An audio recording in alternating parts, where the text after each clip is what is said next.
Okay, I might have gone live a little early. I'm a little bit excited. I'm gonna wait for the AdSense to do anything. But welcome to the stream, Ferret. Pax, welcome. Though I think the ad should have ended a million years ago, in my opinion. Uh, I can't be any more excited. Apollo Justice. I've heard about this game a million years ago, and the only thing I knew about it was that it was not on frickin' Switch, and and I was devastated. I didn't think they'd do it. I didn't think the Mad Lads would do it, but they did it.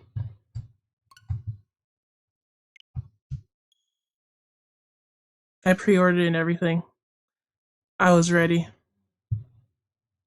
How are you guys doing, by the way? Welcome to the stream.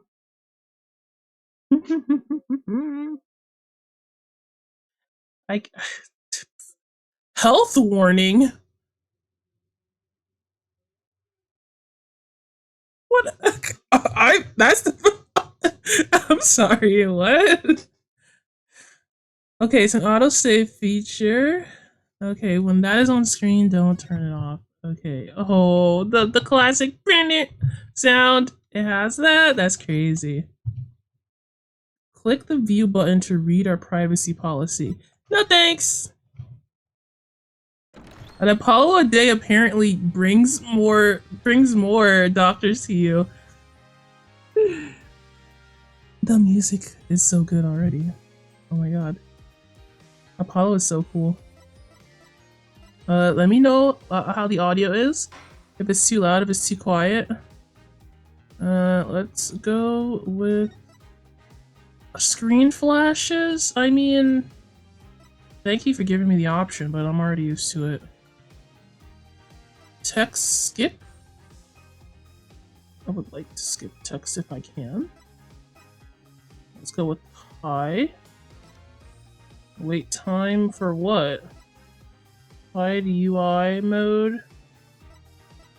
I don't know what that means. I'm not gonna get any vibrations. I have a third-party controller. Audio sounds good. Very good. Let's see. Turn on this to enable story mode in place of autoplay. It progresses through the game automatically without having to press any buttons. Oh. Okay, so mode. Turn this on to enable consultations during trial segments. After failing to present the correct evidence a few times in cross-examination, you will have an option to consult your partner for hip fits. I might need that.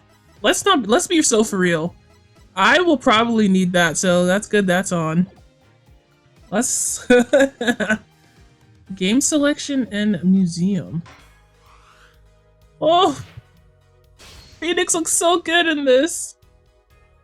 Oh, look at this. This is what every game should just look like, actually. Oh my god. This is so cool. I don't care. We're not gonna do any spoilers. I have not looked at any spoilers. It's been tempting. The intro is so cool. That feels iconic. I'm sorry. I'm gushing over just the title screen. I'm sure that's a good sign. Okay, let's just get started. Let's get started. What did I press? Oh, new game. New game. That's what we want. I'm so excited to meet Mr. Apollo. He looks like a short king, as in that he looks like he's very feisty. You know what I mean? Turnabout Trump. Oh no, we're getting political. Oh my god. This guy's an artist. Did you see that? It was maybe this guy's a forger? Like, makes fake paintings? Because those were two different styles of painting just now. This is so cool. Oh my god. The style. Showdown time. Oh, this is the Trump. As in cards. Oh, you lose. Ah! Oh my god!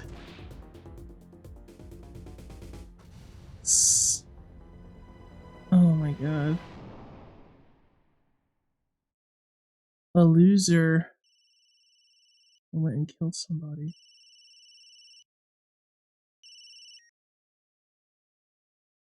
I seem to be in a bit of trouble. Who is this? Something like that. Dead. Someone hit him hard. Neat, please. The cops should be here in a minute. I'm in your hands. Should it come to that. Dariga! Oh my god, it's the classic court. Bro, why do I feel so much nostalgia? I only finished Ace Attorney like last year. um, okay. We're in the court, everybody. April 20th. Is Apollo himself? This is his first case, isn't it? Panicked, palm sweaty, knees weak, arm spaghetti. I can't admit it. I'm nervous. Oh, he's nervous. Okay, I don't know who this is. Good morning. Oh my god, it's that guy. I've seen his face before. I've seen that blonde hair before. I don't know who he is, but I don't even know his name. I'm so happy. Good morning, sir. Hey, you look tense, Justice. Wound up tight. Don't say stuff like that. Wound up, sir. No, I'm loose. I'm fine. The screeching noise, is that your voice? I suppose it is to be expected. Your first trial and it's a homicide. I guess justice doesn't start small, eh? Hell, he's so cool. I'm fine. I got up at 5 a.m. to do my Chords of Steel voice workout. I'm fine. Oh, he's that kind of guy. He looks like it. I told you he seemed feisty. Welcome, Blazer Kittens. You are just in time. We literally just started. We got this Ikemen in our face named Kristoff over here talking about like, oh, it's your first trial is a homicide. Would be nervous, and Apollo is nervous. I mean, he said it to us. He said it already. Why don't they make all the games the 3D? I heard that the artist or the creator of Ace Attorney said that 3D was a good medium for him. Like he liked it a lot. But I don't care. You'll never beat this, in my opinion. You'll never beat the 2D style, and it's like a little more smooth and like, come on, you can't beat it. Sorry, it's just dripping with style. Ah, that explains it. I did detect a certain rasping quality to your speech. I overdid it again. This guy's dying. I love him. As you know, your client today is a good friend of mine. I wouldn't want to let him down, if you get my drift. Drift gotten, sir. I'm all over that drift. Oh, he's so goofy. Apollo is so goofy. I love him. As it happens, I dined with him the night of the murder. We can't let this case fall through. Yes, I'm fine, sir. So fine. You're fine, sir. I'm fine. You're fine. We're all fine, huh, sir? One more thing. Don't say you're fine quite so much. People might take you the wrong way. 15 combo streak. Laser Kittens, what's going on? That's big. Thank you. Thank you so much for joining my streams. I'll be preparing your case. You might want to introduce yourself to the client. Who's my client? Who's being pinned? My name is Apollo Justice. If it isn't clear already, I'm the new attorney. And today's my first trial. No, not that I'm worried about it or anything. The defendant has been accused of murder.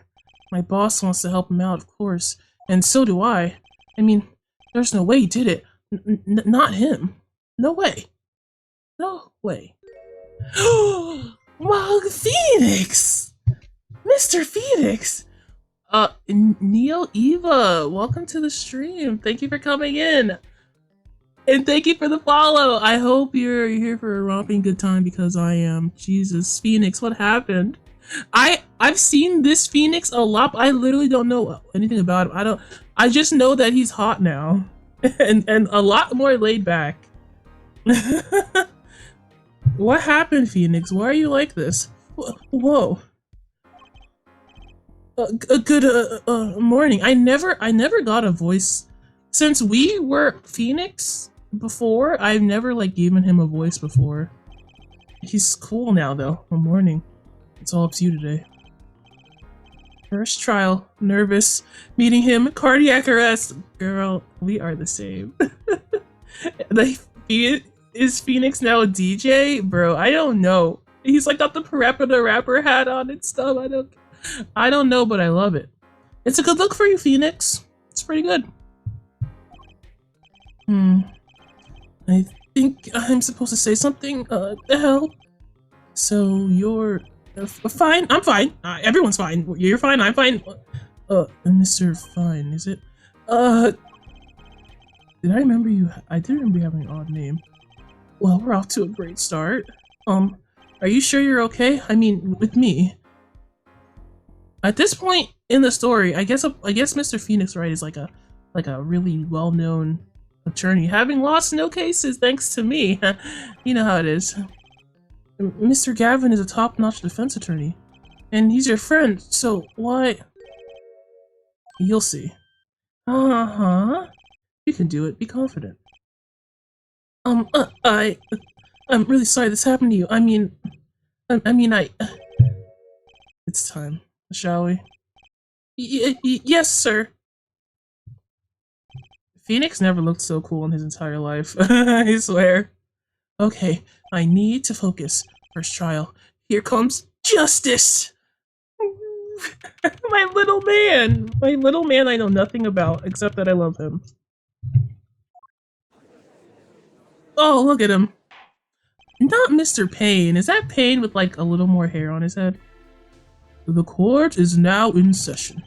The prosecution is ready, Your Honor. The defense is fine. I'm ready, Your Honor. I'm going blank. Don't panic. Too late. Oh, look at his little antenna. This guy is very charming. Your name was Mr. Justice, and this is your first trial. Yes, Your Honor, but I'm fine. Really, everyone here is fine. We're all fine, aren't we? Are you quite sure? Your voice sounds a bit strained. Mr. Gavin. Yes, Your Honor. I was under the impression that you would be heading up this case. That was my intention, yes. However, a defense attorney must always side to his client's wish and concede. Like, is that like a short version of concede? Interesting. And my client specifically requested Mr. Justice. Oh. Well, of course he wants justice, but to entrust his case to this greenhorn, why? You don't get it, do you? It's just the coming up story was Phoenix's story, and I think he sees the same potential in Mr. Apollo Justice. I do not exaggerate when I say that you're the best defense attorney in town, Mr. Gavin. Okay, so Gavin's got trial experience, fine, but does he have cords of steel? He said he was practicing his cords of steel this morning. I don't know what that means, his voice. He's got so much confidence, but so much nervousness. It's great. Then let's begin. The defendant may enter the courtroom. Who is framing my boy? That's what I want to know. Which one of these clowns is framing my poor Phoenix, who's done nothing wrong? I know that. This is truly an unfortunate turn of events. I'm sorry we had to meet again under these circumstances. Long time no see, Mr. Wright. I've never been so excited to play a game, actually. Let's put the past behind us, shall we? These days, I'm merely Phoenix Wright, a piano player. You can play the piano? Well, that's kind of a surprise, actually. Mr. Wright, how could this have happened? I won't speak of it further, then. If the prosecution would be so kind as to explain the charges, Mr. Payne. To think, I saw you enter this room a fresh attorney, and now I'll see you leave in chains. Oh, Winston Payne, subtle as ever, I see. Ahem! The crime occurred at the Borscht Bowl Club, a Russian restaurant. We're getting right into it. Judge Santa knows what's up. Miss, if you put, I would love if they put on a Santa gear on him at some point. Okay, Borscht Bowl Club. Okay, I can see that. The defendant, Phoenix Wright, took the victim, a customer, and he hit him. Wham! On the head, smack. Killed him cold. That's how it happened. A customer at the restaurant, you say? And the defendant, you say he was... a pianist for the club, it seems. Phoenix Wright, a pianist. I did not know he played piano. I would love to see him play piano. I wonder if it's actually good. Well, he was playing at a club, and he must be good. Congrats, Phoenix. This is the weapon that took the victim's life. A bottle of grape juice. Right, grape juice. He looks like that and plays piano. He must be hella popular on the YouTubes. Yeah, must be. I mean, I don't know. I don't know what a pianist is supposed to look like, but I don't picture Phoenix Wright as a pianist. Grape juice is apparently our defendant's drink of choice. Wink wink, nudge nudge, grape juice. The court accepts the deadly bottle as evidence. Okay, we have to look at the evidence. I was so excited to just see everybody. I gotta look at the actual stuff. Grape juice bottle used as murder weapon bears the defendant Mr. Wright's prints. Well, it's a bottle of juice, quote unquote. Whose prints will they not have? Something to note, Justice. All evidence is filed in the court record. You can practice of checking it frequently. Oh, I'm making a practice of it right now. Wait, which ones are? This! I'm doing it right now. How long did I yearn for one of these? Just putting it on makes me feel ready. He's so ready, bro. My bro is so ready. Oh, here we have 3D again. Very interesting, but it's like a little like... This is cute. This is very cute in this style. What am I supposed to do about it?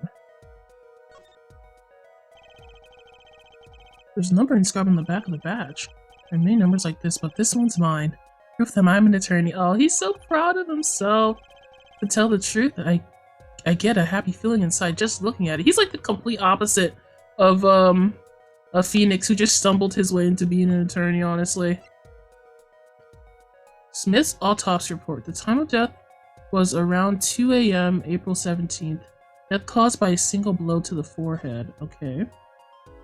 Victim's name, Shaddy Smith. Okay. Male estimated time of death, April 17th. Between 1:45 a.m. and 2:15 a.m. specifically. Cause of death, cerebral hemorrhaging resulting from blunt trauma to forehead. Okay. Ooh, a photo. The sub-basement at the Borscht Club. Let's see what we got here. So that's the victim. That's the bottle that did it. A bunch of chips. This is a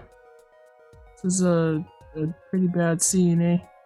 Is Kristoff gonna die as soon as this case is done?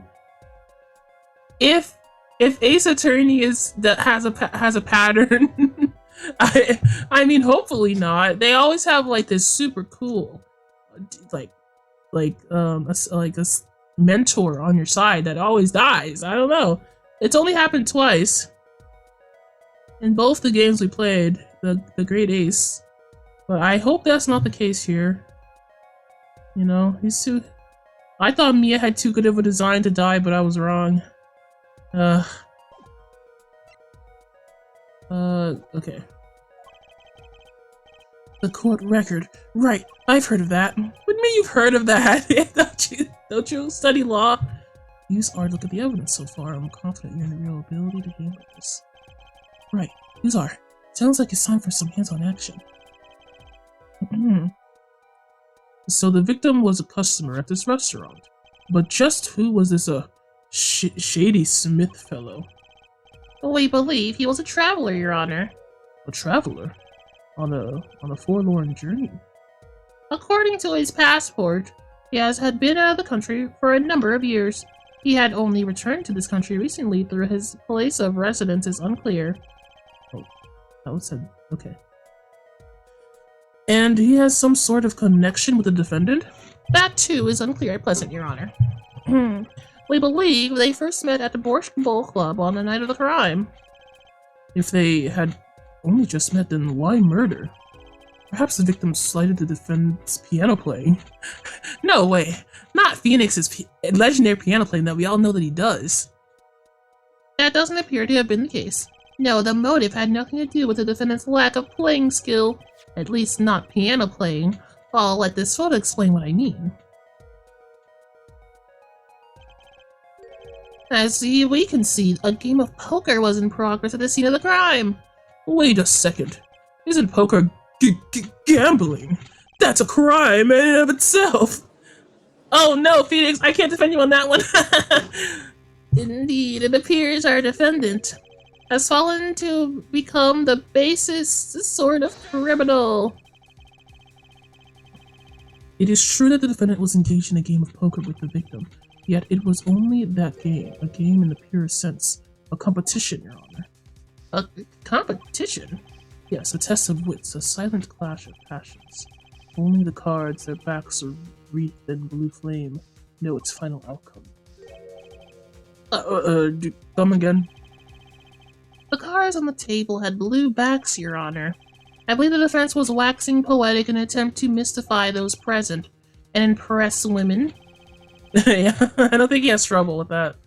That would be our first order of business here then. Find out more about this fatal game of cards. What was going on, Papa? Oh, what's going on, Papa? That's what his hat says.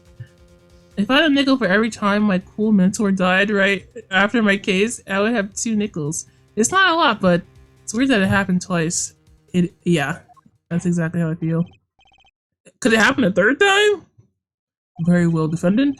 You will testify to the court about the poker competition held the night of the crime. My pleasure. Phoenix looks so freaking cool. If he's a what the hell? Did they change? Did he always look like that, or am I crazy? I don't know. This is it. My first trial. Here goes nothing. You got this, Apollo. I believe in you and your justice. Competition, Mina-san.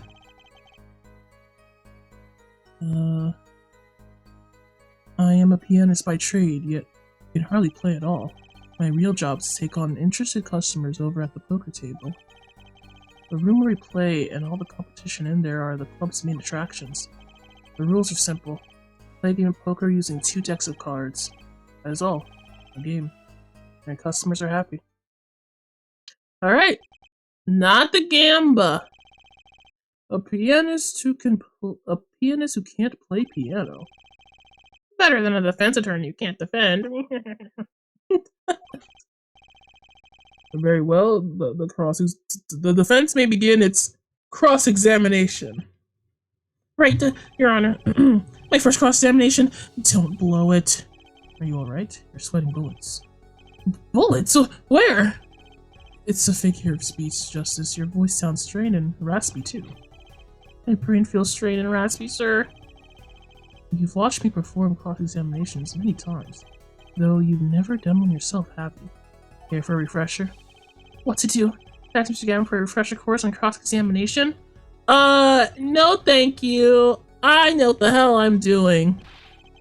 Oh, he's so cute when he's thinking. Like, pressing his head to find the answers. No need for help here, sir. I think I've got this one covered. I think you'd better do more than think. You know it or you do not. I'm fine. The Court of Steel are ready for battle. I'm sorry, he's so funny. My weapons, press and present.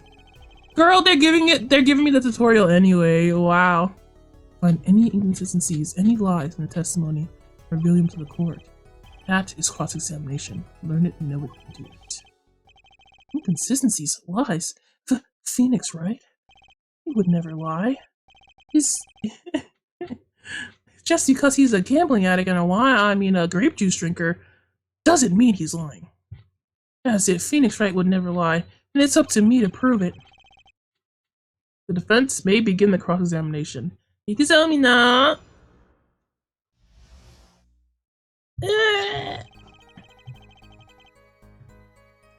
Okay, yet I can hardly play at all. What do you mean you can't play? Don't downgrade your talents, man. Oh, that's his voice. He's so cute. Sorry, so adorable. You can hardly play?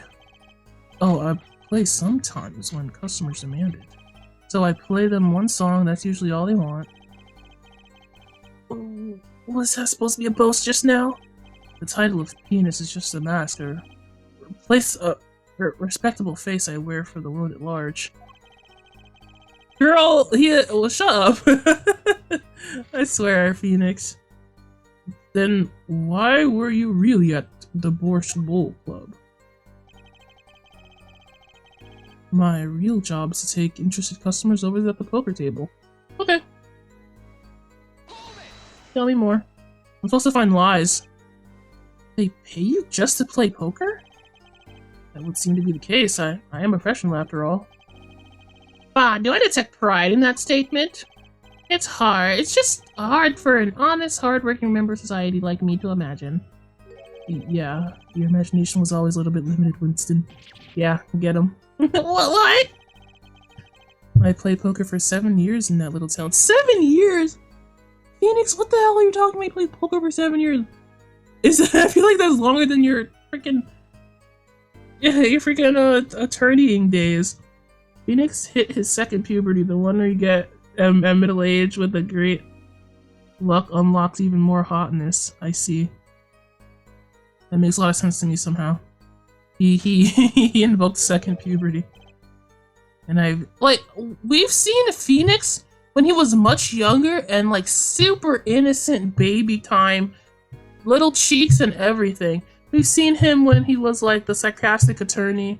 Now we're seeing it as a sort of prideful like guy now. I guess this is his calling. He evidently he loves it. 7 years. And I've never lost once. He's never lost, huh? Wow, he really is lucky. You see why the customers come now? Defeat the undefeated poker champion. It's quite a draw. That is, I'm quite a draw. Oh, my man Phoenix is feeling himself. He's feeling himself a little bit. Wait, you've never lost once? Not even one time? As I said, I'm a professional. He's played poker for 7 years and not lost once. Is that even possible? Girl, is that possible? Yeah, is that possible? Was he playing? Did he have like a spin-off video game where there was like a poker game, and it was like basically impossible in the storyline for him to lose? The room where we played in the competition were the main club attractions. Cool. Okay, I'm supposed to find lies, right? Okay, well, I'll just keep pressing. I don't know anything about this game anyway. Poker games, I mean.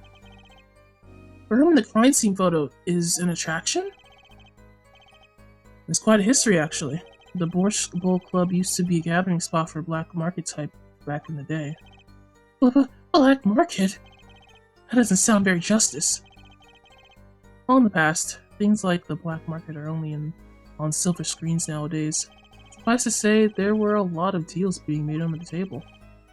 Right there in that room. A smoky room, gambling hoods, you know. Just looking at this picture makes me feel bad. The bosses gathered around the table, cutting deals, safe from the eyes of the law. Meanwhile, a goon keeps watch through the small window. I can practically picture it now.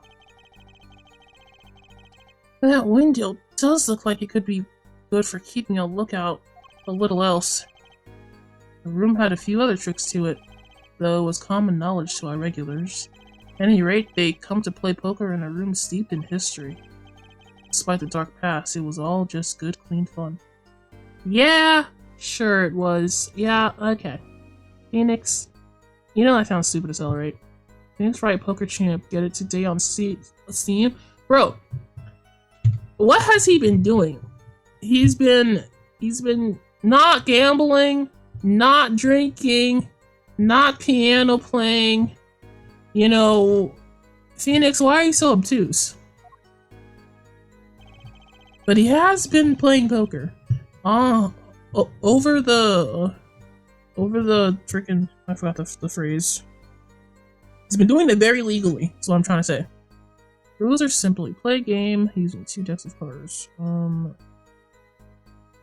me look at my evidence again. How do I look at that again?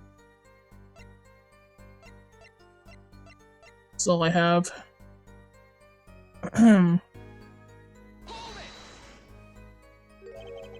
2 decks of cards? A simple measure to prevent cheating.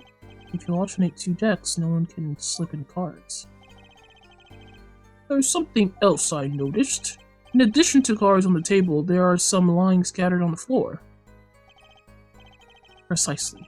Cards on the table, cards upon the floor, each one forming a complete deck. A crime scene painted blue by a sad sweep of cards. It's poetic, really. This guy's a poet and he knows it. Incidentally, we used 2 types of cards in that club. One deck of cards was red, while the other one was blue. As I recall, in poker you make 5 card hands. I can see how it would be easy to cheat. Heh. Yeah, the game of hands. Girl, why are you acting so suspicious? Hey, I didn't get to press the last one! This competition you're talking about, I believe the court understands the nature of the game sufficiently. That's right, it was a simple game after all. Are you sure? Huh? People are not murdered over simple games, Mr. Justice. Defendant, you were in that room the very moment the crime occurred. You claim no connection to the crimes? No, that's strange. What's strange? I was testifying about the competition that night. Ask me about the crime at this point is against the rules, Your Honor. Of course, I expected to hear a cry of objection from the defense. I completely let that one slip by. What do you mean? What was I supposed to do about it? He didn't say any lies. He was just talking about it. Don't despair yet, Justice. Sir? Right, there's something I'd like to make clear. Namely, your connection to the case at hand, and I'd like to hear it from you. Sure, why not? Okay, let's talk about the actual case and not the poker game. Very well, the defendant will amend his testimony. Just one little press, and I've got myself a whole new testimony. I pled silence regarding the murder, but I will say I never touched a murder weapon. Okay, that's a clear objection, right? There we go. Opening objection. Thank you! So you say you didn't touch the murder weapon. This grape juice bottle? Right? So I said. No, Mr. Phoenix, I love the vibes. I'm not even gonna say anything. I don't care if you're being silly. Something the matter, Mr. Justice? Where did he get this little hair? Too bad our new defense attorney never learned how to play dumb. What's this, Mr. Payne? I examined the bottle in question you see, and it was covered with the defendant's fingerprints. Objection! Oh, no need to shout, Mr. Justice. I can hear you just fine. Excess yelling could damage the judge's ears and her face. But what about my cord of steel? Anyway, what's so strange about fingerprints on a bottle in a restaurant? Well, that's true. The prints alone don't prove. Oh, they wouldn't prove a thing if they were normal fingerprints. Oh. But the fingerprints on the murder weapon were upside down. Upside down? What does this mean? It means he was holding the bottle inverted, and there can only be one reason for that.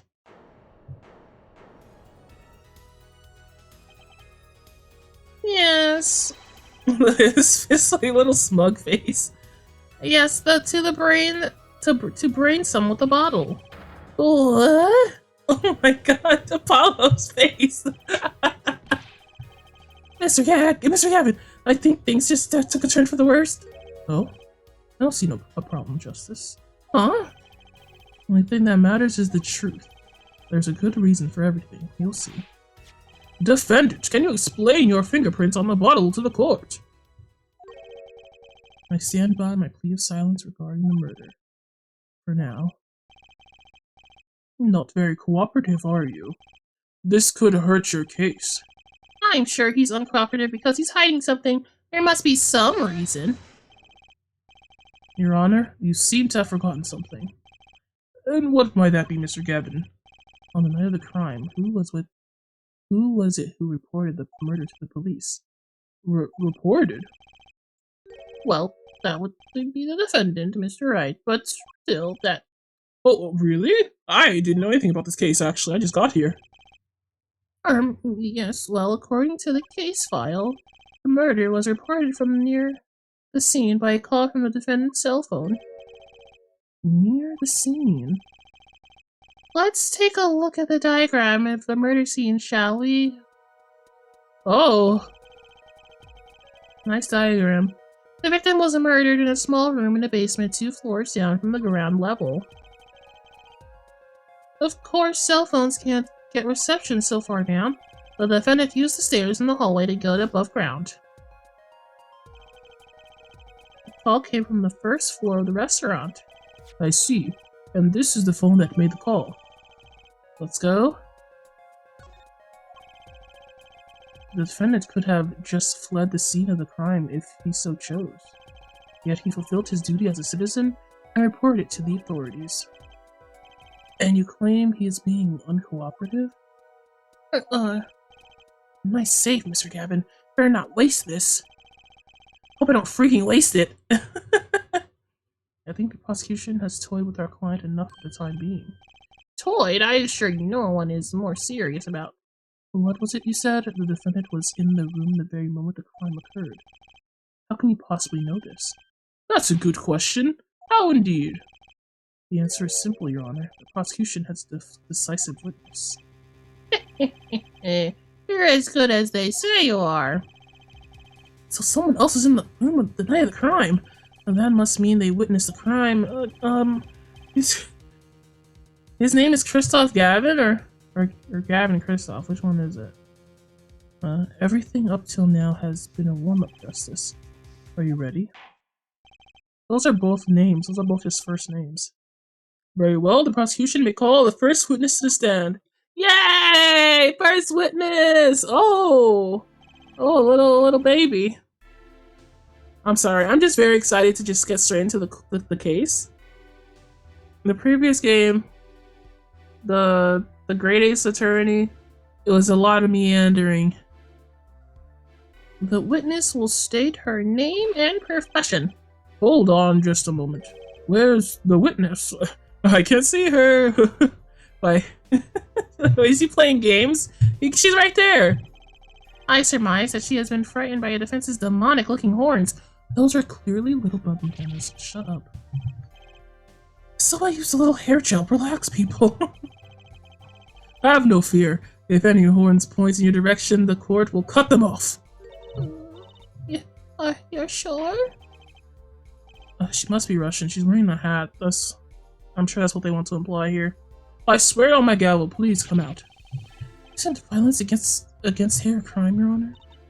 Oh, well, if you are sure, it's okay. Aw, she's so cute. Now the prosecution... wait a minute.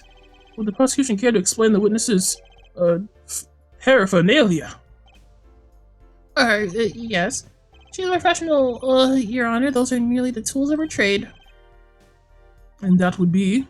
And my name is Olga Olry.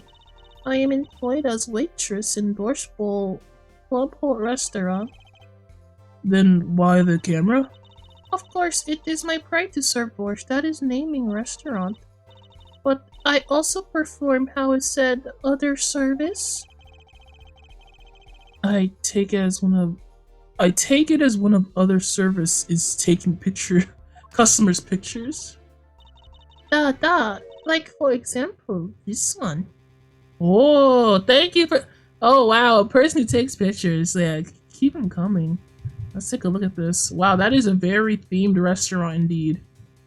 They have snow inside of the restaurant with the Matryoshka dolls and everything. Well, that's normal, but the snow is popping out at me. Very cool. Also, Phoenix's sandals. A man is wearing sandals right now.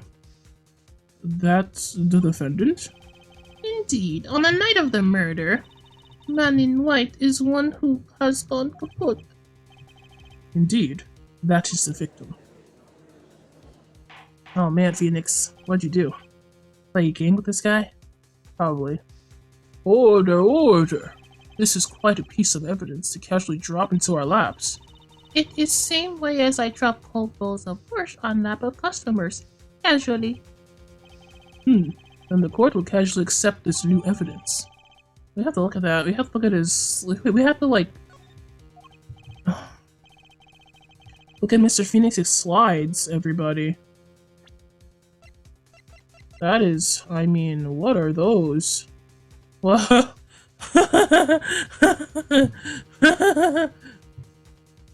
Lots of grape juice. Lots of delicious grape juice. Oh, he's wearing the necklace that... Currently, Phoenix is wearing the same necklace that this gangster is wearing. Or, rather, our victim is wearing. Why is that? Did they bet on that or something? Wow, okay. Okay. Beep beep boop, beep beep boop beep. Oh. Wow, that battery's being held up with a piece of tape. You should just buy a new phone. Maybe he can't afford it or doesn't care. Huh, that's plausible. He doesn't care. I can zoom in? Wait. Why is this phone giving me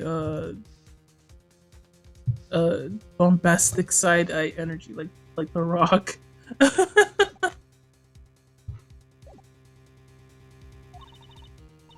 I was in room, the hideout we called it. Excuse me, the hideout? It is room where famous gangster bad guy was arrested. The famous gangster bad guy? That's some Phoenix Wright naming if I ever heard it. He has the same phone for at least 7 years. I feel like he would have the same phone for 7 years. This room where murder took place. What? And look about their surprise. It is lovely. I will post my courtroom door later for you.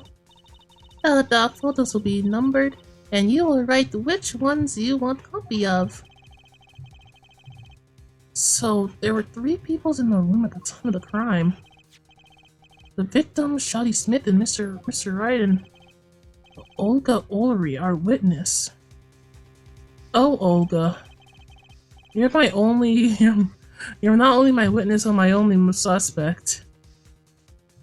If Mr. Wright isn't the killer, that means... Very well, witness. We will testify to the court about the night's events. Da. That night, customer asked me to deal cards for game. It was cold. Both players play with heads on da. The victim, he plays whole time with hand on locket at his neck. Then, last hand is done. But something terrible has happened da. She says that like a little mascot. Okay. That men flew at the victim and is strangling him to death. Strangling? That's not how my man died. I don't care if he did strangle him. That is not the charge. Incidentally, who won the game? Isn't it obvious? The winner was the victim, Mr. Smith. No. Phoenix has never lost a game. That's ridiculous. Just because Mr. Wright can't lose. Injustice. Maybe you can come up with a more legitimate objection. But he hadn't lost in 7 years. Take it from me, kid. It happens. I didn't lose my first case in 7 years as a prosecutor either. How is that possible? Incidentally, I have some evidence here. Wow, it's raining evidence, people. She has mascot vibes for days. Yeah. Oh, I'm about to learn how to play poker, guys. I am seeing a lot more like kings and aces on one side of the board. I can surmise though, like maybe he was winning and he has more chips. These are the poker chips as they lay the very moment of the crime. The hand and chips on this side belong to the defendant, Mr. Wright. Those on the far side belong to the victim, Mr. Smith. Chips, you say? Da means yes. Imagine that poker is war. Your hand is your army, and the chips are the spoils. I know that. After all, in my youth, I was known as the poker head of the courtroom, number 3. Okay. I think he means poker face. Looking at the picture, it does seem that most of the chips are on the victim's side of the table. Yes, yes. I'll take a look at it in a second. Very well. The defense may cross-examine the witness, not until I look at this.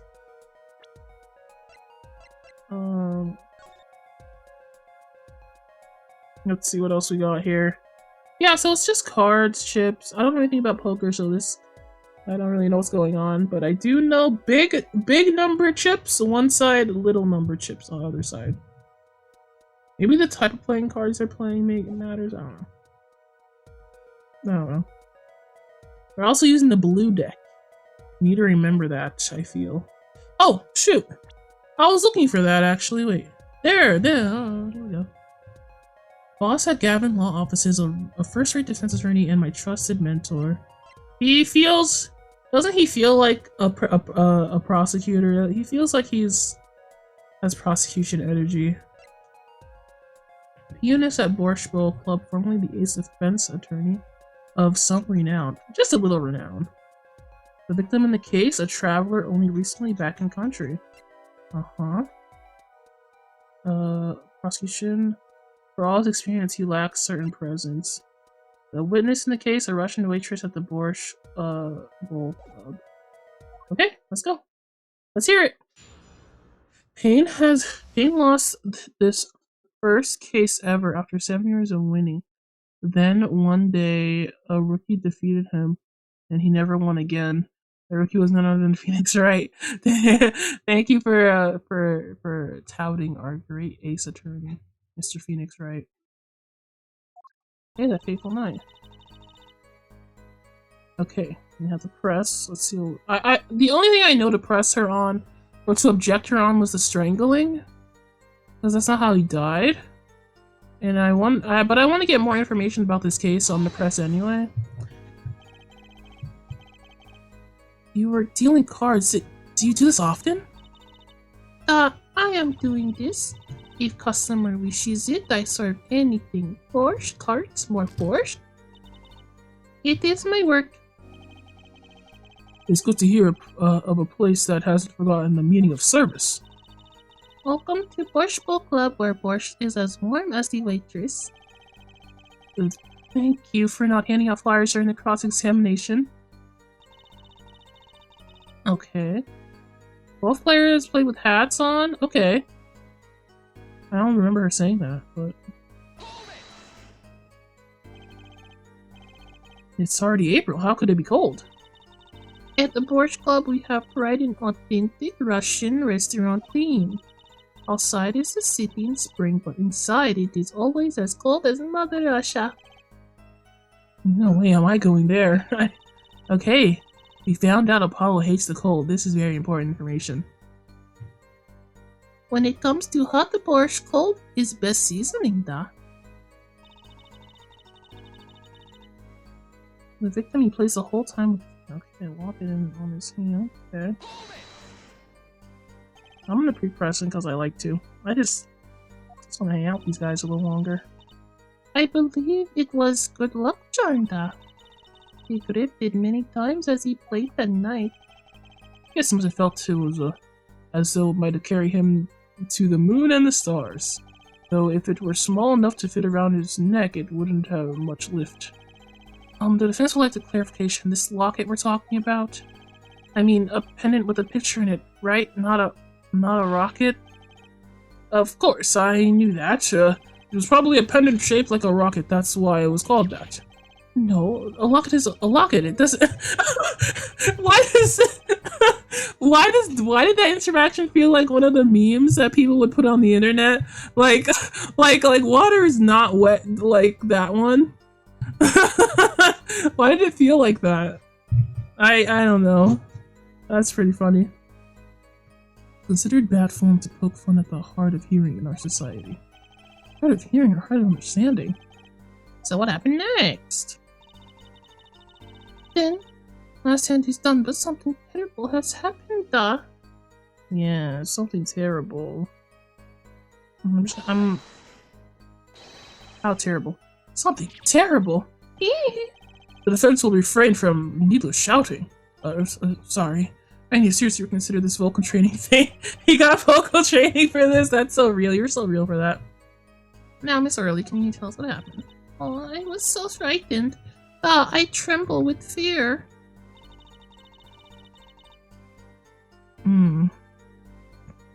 Okay, let's just present. Not much lore is going on in this one, so I'll just present. Bang. Don't yell at her. Oh, really? Strangled, you say? That's odd. Then normal customers only choke on course. No, I mean that this report shows that the victim died of a blow to the head. Miss Orley, really now? Did you witness the crime? Oh, she's good. Oh, she's good. Looking at the picture, it doesn't seem like he was hit. He's still wearing that hat and everything.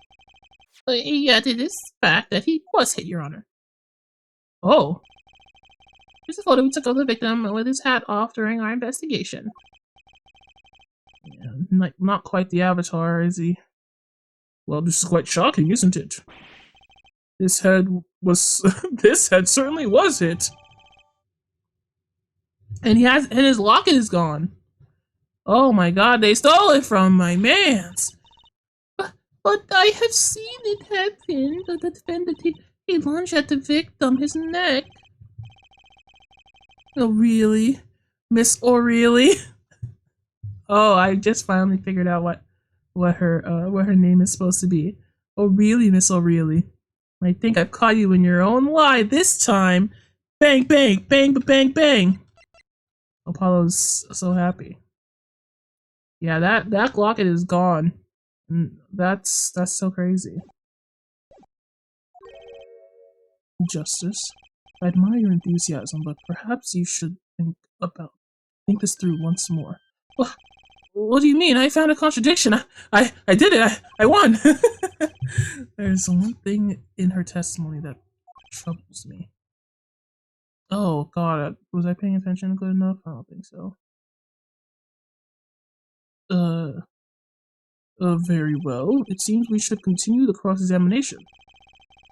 There's such a thing as thinking too much. Poor Apollo thinking too much in his big brain.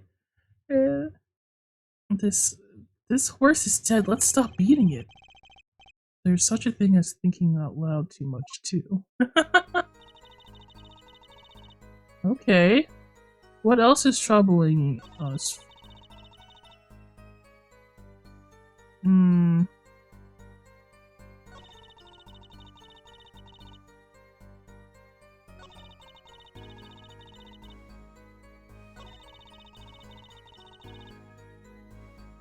Oh, she fixed it. You didn't say anything about hitting before. So sorry, I must be forgetting this, Witness, you will take greater care with your testimony. Oh, I'm sorry, Your Honor. And that clears up the discrepancy with the autopsy report, I believe. The defendant may to struggle his victim, then change his mind, and chose a simpler, blunter means to do the job. Yes, that sums up nicely. So he strangled him, then hit him? Something's fishy about all this. Go ahead. I believe you know what it is you need to do. Right, sir. Leave it to me. There were only 3 people in the room at the time of the murder. The victim, Shady Smith, Mr. Wright, and if Mr. Wright isn't the killer... I've got you now, really. Hmm.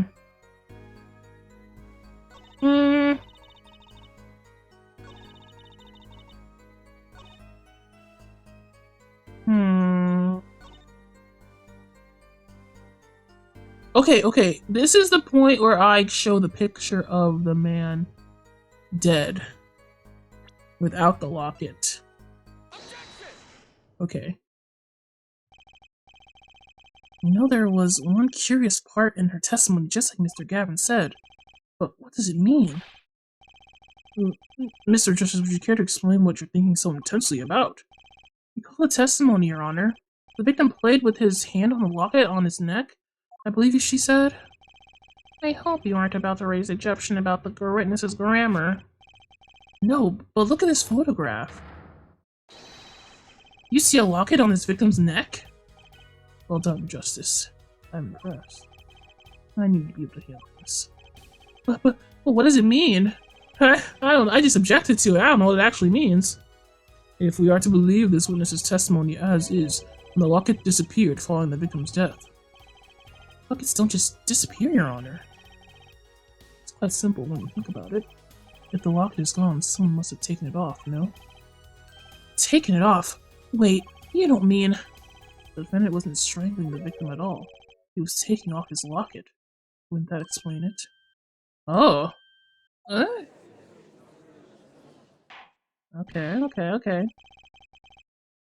The defendant, what do you have to say to this? He's got his locket right on his neck, brother. Yeah. I just noticed this, but you have something hanging around your neck, don't you? Oh, you mean this? Yeah, it's a locket with a photograph inside. A photo of my daughter. Who you hooked up with, Phoenix? Or are you talking about Maya? Who knows? No, he must mean his real daughter. He has a daughter? Come again? Mr. Wright, you have a daughter? Confirmed at the time of the arrest. The picture in the locket is indeed Mr. Wright's daughter. So Mr. Wright has a locket too? How did I buy that? This is just a coincidence. No, this is not Apollo. That he was playing for that locket. Well, now if the results of this poker game led to the murder, perhaps we should hear a bit more about the outcome of the game. Further testimony won't really be necessary. It's clear the defendant lost badly. Miss O'Reilly, you will testify to the court about the game played between the victim and the defendant. You didn't mess with the table, did you? Maya's the mom? No. I wasn't saying no. Oh, no. That'd be weird. Ew. I was saying that Maya might be the person in the locket, but that because they had this like father-daughter relationship in the first game. You know what I mean? But maybe not. The game began with 3,500 points and chip for each man. House chips come in 2 sizes, small and large. The one who was winning, it was victim. Her last hand, defendant played with all chips on table and lose. The moment loss was decided, the defendant grabbed bottle from table and... Oh man. Indeed, looking at this picture, it does seem to be a one-sided game. As the court knows, poker was the defendant's life. Failure must have been a bitter pill to swallow. How many times have I heard these words? I done it in a fit of anger, Your Honor. A common tale, Why did you have an accent on it? I think so. The judge watches too many old-timey movies. That might be it. Mr. Wright said he hasn't lost in 7 years, so this testimony must be wrong. Yeah. Yeah, it must be wrong. Mia is the Oneson and Maya is Imoto? Yes. Were you not familiar with the first game? Yeah, Mia was Phoenix's mentor and older sister to Maya, and Maya was the girl that that Phoenix did cases with afterwards after Mia's tragic death. I'm still raw about it. She was a great character for the little screen time she had. She had so much potential. And I mean, she did come back a few times as a ghost, but that's like irrelevant. I feel like she should have been alive. Anyway, I'm just double checking. Okay. Okay. 3,900 points for each man. Now, how do you calculate that? I have to do some math now. How do I calculate that? And chips, I mean. Are those the usual starting points? Were any special rules used? No, not special. Usual game, usual rules. If each man began with 3,500 points, then the total would be, basically 7,000 points. Please, this isn't calculus. It's not even long division. Apollo, good at math. Like that's something good going for him. House chips come in 2 size. I want to know the points. I kind of want to know the points of the chips. I don't know what that means. Are the chips in the photo all the chips that were used? Of course. Something's fishy with those chips. Should I put something's fishy with those chips? Apollo, you don't even know how good of a line that is, do you? My brother, that's such a good line. Something's fishy with those chips. Should I press harder? Yes, obviously. Maybe you could explain a bit about these chips? Explain? What is there to be explained? Look at his face. Look at him. He's got the meow meow face. Poker chips are poker chips. They are not fish and chips, not a chip off the old block, not temper. Thanks. Now I've pressed her for. Now that I've pressed her, I'd better ask something. What are these chips worth? Are they in dollars or rubles even? Yeah. As I've been saying before, it was game, not gambling. Hard, perhaps, for capitalists to understand. Oh, comrade! we've got a true comrade in our books. 2 types of chip: 100-point chip, 1,000-point chip. Yeah, a very sick bird. It is not money, da. Justice. We salute her. We salute our comrade. Sir, don't you find her comment interesting? In more ways than one, sir. I have added to her testimony myself. Well, this event witness add to her testimony? Well, I guess so, because let's look at the table. Let's do some math, guys. So there are 3,900 chips given to each person, meaning, and they said 1,000 points is for the big chips, and like 500 points to the little chips, right? Is that what she's? Or 100 points to the little chips, meaning that each person would have like three chips, 3 big chips, 5 small chips. And, that's not what's going on here, is it? There's clearly, like, too many chips on one side of the table, and not enough small chips. If I count, like, all together, it's supposed to be 7,000 chips. So, let's get to counting. 3, 6, 9, 10. That's 10,000... 10,600 chips on the table right now. How is that possible?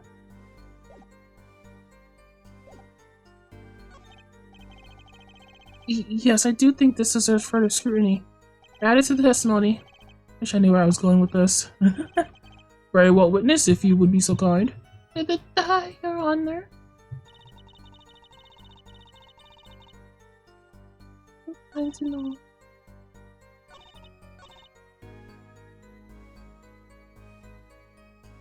So this is what I'd have to press.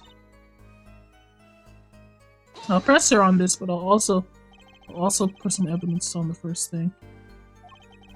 To be honest, I have no idea why. Oh, really? You don't know why it's so important? Mr. Justice, do court a favor and think of what you want to say before raising your hand. We are not in kindergarten. Sorry, I'm fine. I'd better think of something, Axe. And quick! The two types of chips? The small ones are 100 and the big ones are 1,000. Right, of course. Don't waste our time. He doesn't have a question! I don't know why I did this. Is that all? Yeah. Great, Mr. Gavin made me stop her. And now I'm the one who looks dumb. Oh, Justice, please try not to embarrass Martha. I'm sorry, Apollo. I thought you would say something, Apollo. This is all you, brother. Oh, me? There's clear contradiction in the information you have in your hands. What? It's a simple matter of calculation. Go on, try it. You're in kindergarten, after all. Calculation? Oh my god, bro. I know, but still, I don't know. I pressed it to see what happened. Jesus Christ, give me a freaking break. God, I'm just a little guy. I'm just a little freaking guy. Leave me alone. You're sure it was the victim who won? Absolutely sure? It seems our new attorney is a bit confused. A glance at the pictures enough to tell you who won, if you're not in kindergarten. Just for safety's sake, could you explain the problem to the court? Of course, Your Honor. In this photo, I see small chips and I see large chips. I see red chips, I see black chips. I see blue cards, I see red cards.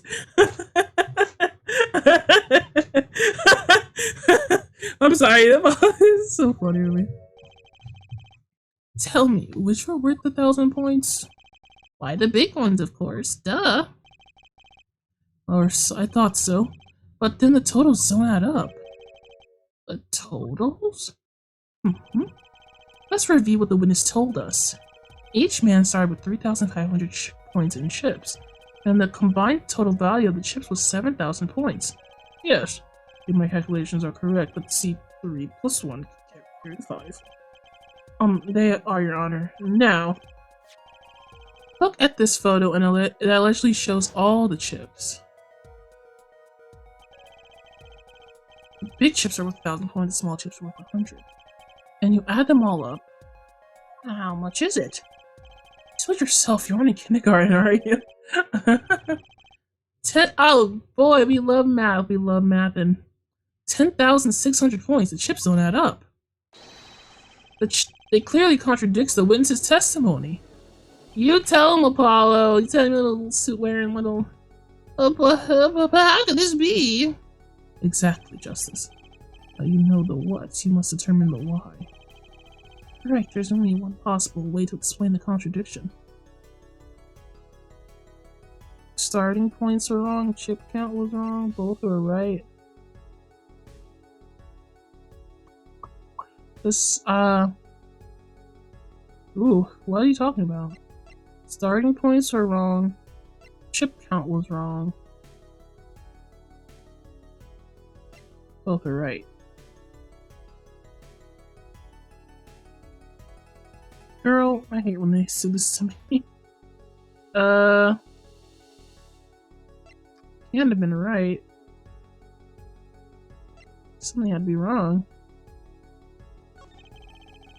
The calculations doesn't make the answer clear. The total combined points at the table was 10,600, and each man started that night with 530 points. 5,300, I'm sorry. That's a rather half-baked score at which to start a game. Justice, what difference starting points would change anything? I hate when they do this. I'm just gonna pick the last one. Time to head back into the kitchen. Time to cook! We have to cook! Girl, I don't know. I hate when they do this. Each man began the game with 3,500 points. If all the chips were indeed shown in the photograph, there can only be one answer. Well, what is it? Why the chips? Was the other way around. What? Wanna know what I think? The small chips were worth 1,000 points, not the big ones. Madness, other madness. Show me the photographs of the chips again. yeah. 3, 3, 1, 2, 3, 4, 5, 1, 2, 3, 5. Yeah! That's hard maps. There are 6 small chips somewhere. Yeah, that makes sense. Why, that does make 7,000 points when you add them up.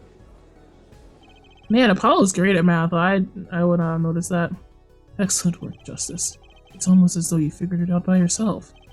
Well, I'm just glad I was the one who said it. But wait, the value of the chips may be different, but that changes nothing. Indeed, the victim did have a— Wait, yes it does! That means Phoenix had 4,500 points and the other guy had, like, Less than that. The other guy had— Wait, no, that's not 500, that's 100. 4,100 points on your side. And,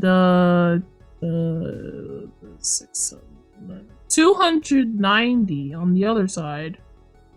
So he is the one that was losing. I see. So Phoenix did win. Oh. Exactly. If the small chips are 1,000 points and large chips are 100, let's do a little math, everybody. Add up the points for each side of the table. The victim, Mr. Smith, had 2,900 and Phoenix had 4,100 points. Well now, seems that Mr. Wright was winning that night after all. That's impossible. My client had even less reason to kill the victim. After all, he was winning. My man was winning. What say you, to court? What say you? Now, Miss O'Reilly, you must have known the true value of the chips since you were at the scene of the crime. Weren't you?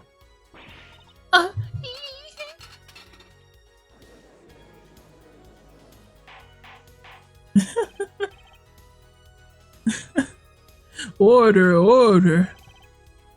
It appears our defendant has lost his motive, and Mr. Wright's supposed defeat never happened. We mustn't ask ourselves whether or not— Who's objecting? Oh, it's her. Excuse me, Miss O'Reilly?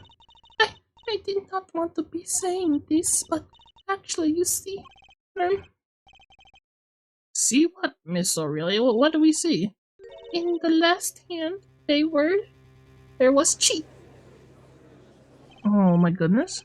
A cheat? You don't mean a trick? A ruse? A bamboozlement? What do you mean? Wait, what do you mean? A scam? Well, they're all the same thing. Yes, there was cheat in last hand. That is why game ends with chips as they are. Great, just great. First we have lying, now cheating. Well, this case certainly has taken a turn.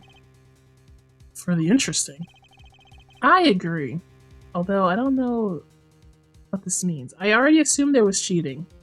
We're playing poker, hello.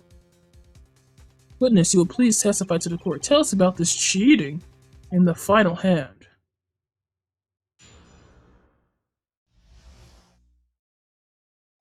Okay. The last hand, both men had full house. There is 4 of each card in deck from ace to king. If you look at both men's hands, cheat is more obvious. The next moment, game becomes argument. The defendant's trick was exposed. He took bottle in hand for Mr. Smith. Miss O'Reilly, why did you not tell the court about this from the very beginning? Thought I smelled a cover up here. Well, folks, it's time to throw back the covers. A full house is very high-scoring hand. Not easy to make in my experience. His big experience. That alone is enough to suspect a less than scrupulous tactic. Mr. Gavin? What's a full house? Lawyers these days, you don't know your poker? I can't say this bodes well for your case or career. What is this, some kind of secret court poker ring? Justice, you know the term one pair, two pair, and three pairs of a kind? Yeah, no problem. Two cards with the same number makes a pair, and three makes three of a kind. Good, now picture a hand with one pair, and one three of a kind. Oh, that's a full house. That doesn't sound very easy to make, does it? You can see each player's hand in this photo. Oh yeah, they both do have full houses. I mean, yeah, there it is. We forget there's an easy way to make a full house and go undefeated for 7 years. You cheat. Accusing my man, Phoenix Wright, who's been cooking for years, of cheating? No. The defense may cross-examine the witness. If he did cheat in the last hand, that leaves one important question. Mr. Wright lost that hand. Who's ever heard of a professional con man losing when they cheat? I don't believe it. Phoenix would never lie in his entire life. I mean, no, he would never cheat for unscrupulous reasons. Okay. They both had a full house, we saw that.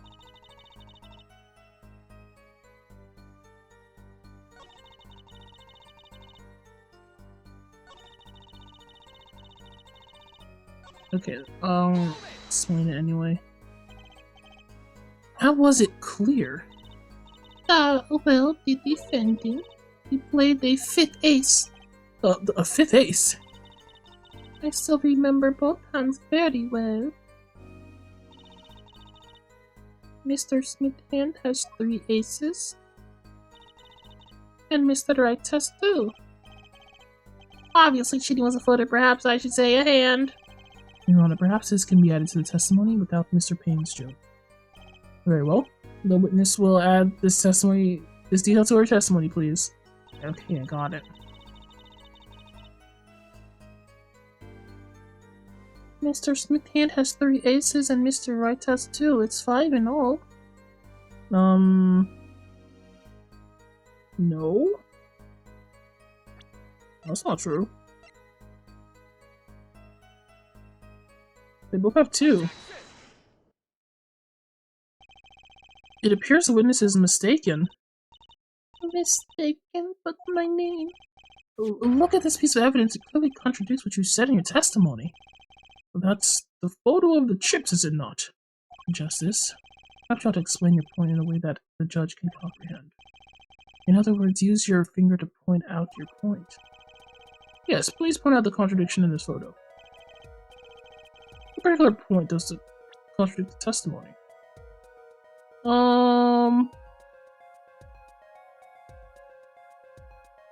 What am I supposed to press, the king or the ace? There are 4 aces here, it's clear. Okay. Miss O'Reilly, in your testimony, you made the following claim. Mr. Smith's hand has 3 aces. But you can clearly see the victim hand only held 2 aces. Well, maybe the witness was simply confused. Perhaps it was the defendant's hand that held the 3rd ace in question. There's only 5 cards. Take a look at the evidence. As you can see, the defendant also had 2 aces in his hand. Where is this 5th ace? It's icy cheating, alright, and it's going on right in here in this courtroom. Oh boy, I messed that up. Messed that line up good. 2 aces in each player's hand does make 4 aces in total. 2 plus 2 indeed equals 4. You've got a point there, Apollo. Hardly proof of cheating. Wait, please. It is true, I have seen it, the 5th ace.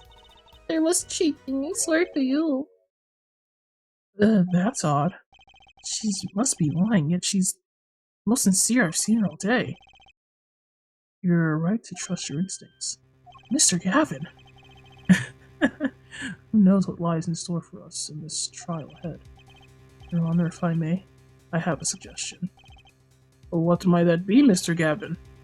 If you don't mind, perhaps we might examine the actual cards. The cards, Mr. Payne. Yes. The player's hand that night were set aside as evidence, were they not? The defense would like to request that the cards be shown to the court. Uh-huh.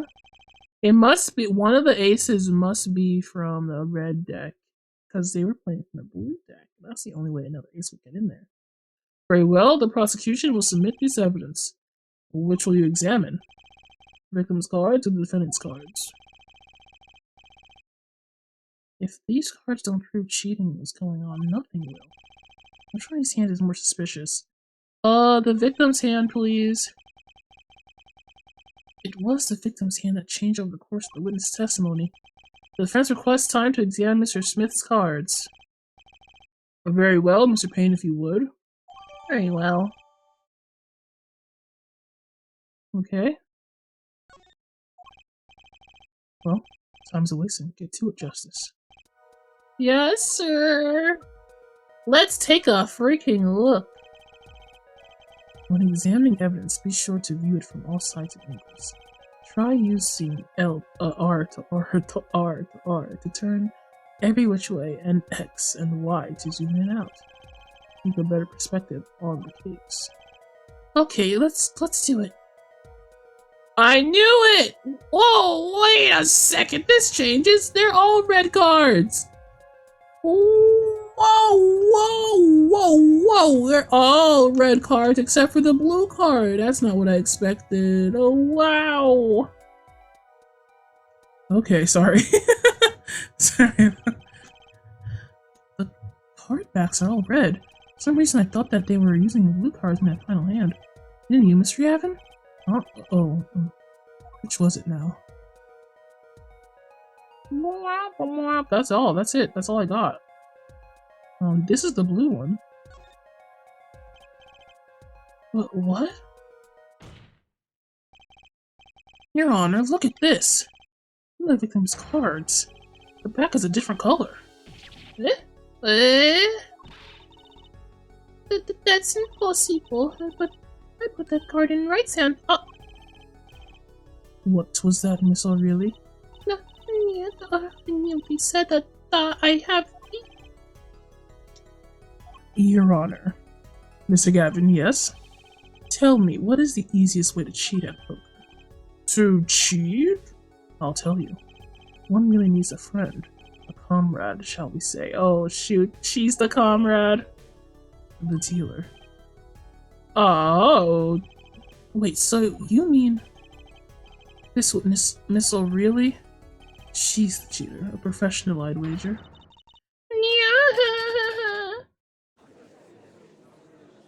Oh boy, we got you. Order. Focus, Justice. Time to take advantage of her. I mean, of her mistake. Jesus Christ, Apollo. Why did you say that in your mind, even? Your Honor, please recall the testimony we just heard. That's impossible, but I put that card in the right hand, Ergo, Miss Olga O'Reilly conspired to cheat, not with my client, but with the victim, Mr. Shady Smith. Oh! Not only did she cheat, she cheated poorly. Therefore, it's not hard to imagine an altercation between her and the victim. What? Wait, you don't mean... The defense isn't accusing the witness, Miss Olga O'Reilly, are you? Time for justice! There are 3 people in the room at the time of the incident. If Mr. Wright isn't guilty, that means I am. The defendant accuses the witness, Miss Olga Aurelia, of murder.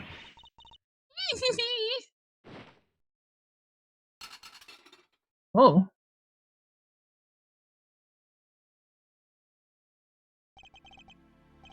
Well, good thing you're not colorblind. Yeah, that would have been crazy.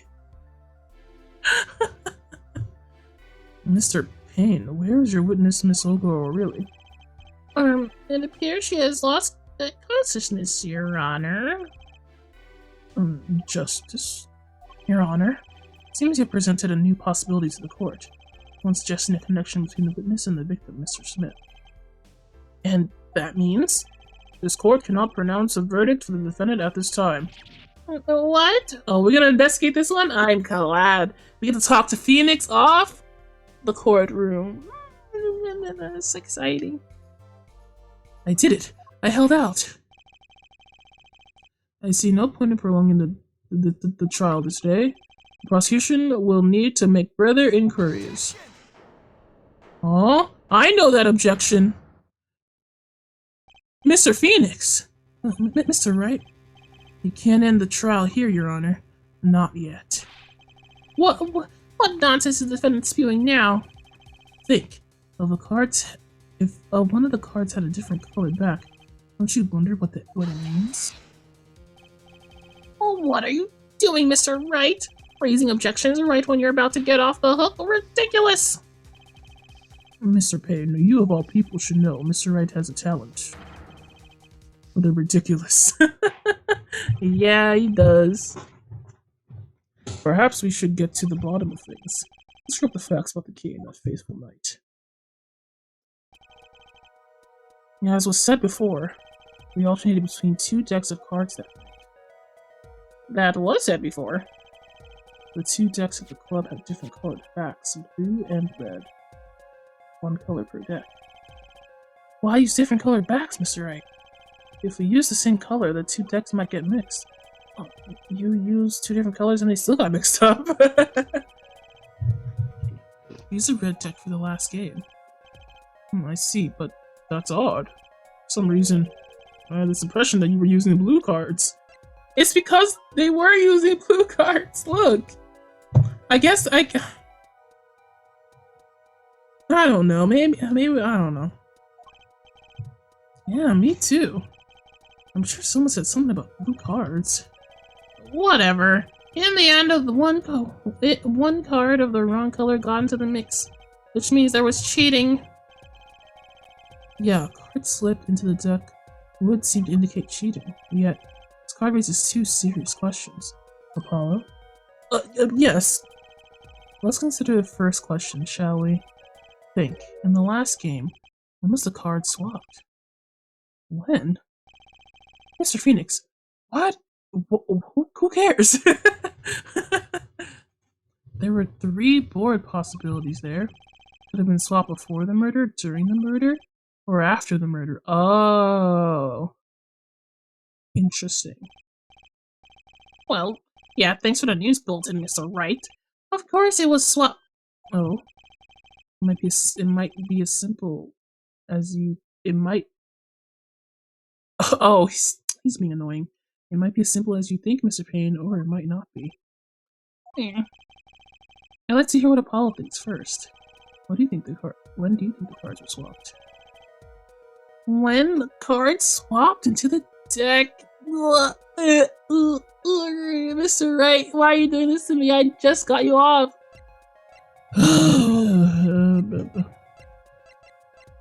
Before, during,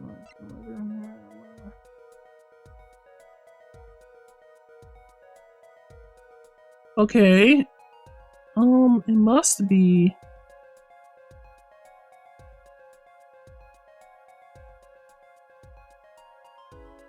It must be after the murder, because I don't think Miss O'Reilly did it. I don't think we got the right person. And she was convinced that she had given this guy, or she had given an ace to somebody. I think it must have been after. You know what I mean?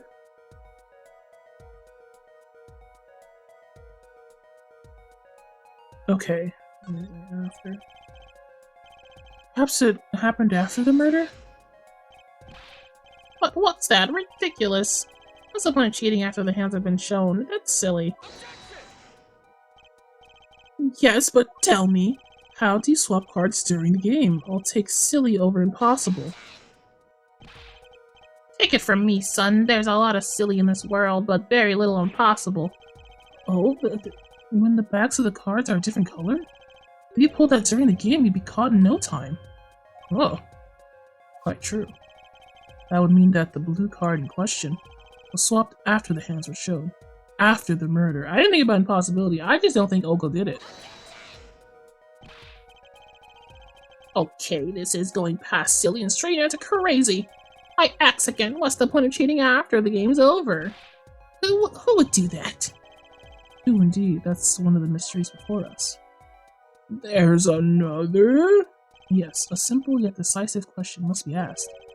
Who swapped the red card for the blue card?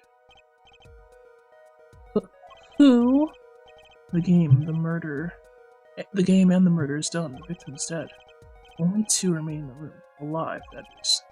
The defendant, Phoenix Wright, and our witness, Olga O'Reilly. Okay, so who was in that room that swapped it for red card for the blue card? It must have been someone else. Phoenix wouldn't do that.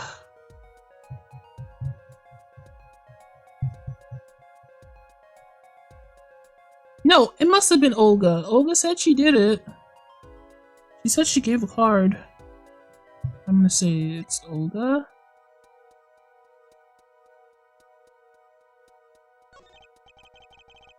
Why, it must have been Olga really swapped the cards. Was trying to cover up evidence of the cheating. That does make some sense. Sorry. There's a problem with that explanation. Huh? The swap card was from the wrong deck. Yes, the blue card was stuck into a red hand. Mixing a card from the wrong deck when the backs are different colors? Now you're talking about Olga, really. She was a dealer. No way!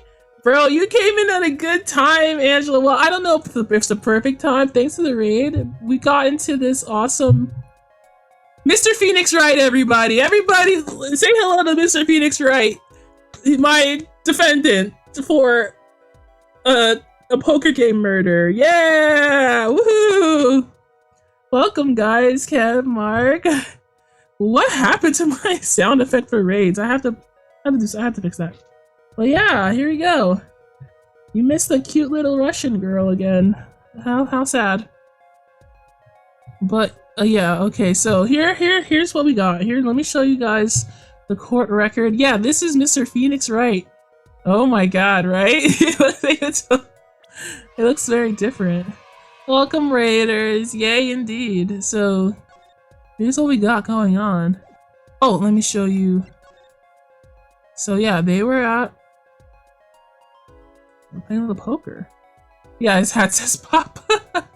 I don't know why he's wearing that hat. I don't know what's wrong with him. He was playing piano. Apparently he's a pianist now at this poker club. Apparently he's a great poker player for 7 years. You asked the court to bring back the girl. Well, I can show you her profile. Miss Olga O'Reilly. That's her. She was the dealer and a waitress at this cafe. Mr. Phoenix Wright, looking very cool for no reason at all. This is our person on our side, Mr. Christoph Gavin. He's very cool. He's Apollo's mentor. And we have Mr. Wayne, who has grown some hair somehow. I don't know how he did that. So yeah, we're doing like a poker thing, trying to figure out who killed this guy, because they think it's Mr. Phoenix Wright because they were the last to play. This is what we're examining right now. Somebody cheated and put a false card into the victim's deck. So I don't know. He was hit in the head with this bottle of grape juice. It is grape juice, everybody. And now we're deciding how it is that a cheating occurred in this game. Okay, remember that you're talking about Olga Aureli. She was the dealer. Do you really think she would make such a novice mistake? Well, actually, I have trouble imagining even the judge making that mistake. We were doing a lot of elementary school counting because of the chips and the cards and stuff. Give it a little more thought, Apollo.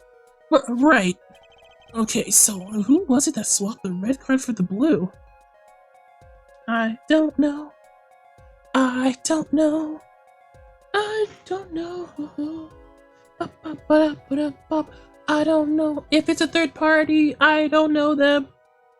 It couldn't have been you, right, Mr. Phoenix, right? If it is you, I will literally throw something. But according to your own logic, you would not make this mistake either. Because apparently, Phoenix Wright has never lost a poker game in 7 years. So, I don't know, he's just been up to something. I don't know what he's been up to. But yeah. The one who swapped the cards wasn't Mr. Wright, of course. And well, it doesn't seem like it would have been Olga or really either. What are you suggesting? That's hardly a logical conclusion, I'll admit. As a defense, I think it only makes sense for you to name Miss Aurelia at this point. Yeah, I know, but she was the one who dealt the cards, right? I just can't believe she would make the mistake of swapping the wrong colored card. And if the card was swapped during the game, it'd be obvious. Phoenix, I'm trying to defend you. Stop sounding evil. Something you'd like to share with the court, Mr. Wright? Oh, my apologies, Your Honor. I was just thinking of how much fun all this is. Oh my god. Shut up, Phoenix. Yeah, it's been a time skip. It's been like a 7-year time skip, approximately. Fun? How about confusing? I have no idea what the defense is claiming, Your Honor. If the one who swapped the card wasn't the defendant, then it wasn't Miss Aurelie. Then who was it? Yeah, well, that is the question, isn't it? Precise. Mr. Phoenix Wright is running the court right now. I don't know what he's talking about, but he's running it. Huh? I believe we're about to see the case take a new direction. You know who killed him, and you're not saying it! A new direction? We'll find that indeed, after the murder, someone swapped one of the cards in the victim's hand, and that someone made 2 critical mistakes. I'm sure you're going to tell us that the first was swapping the wrong color card. Because the one who did the swap didn't know 2 colors of the card were being used. The other mistake was a number on the card. Right. The person replaced the 5th ace with a king.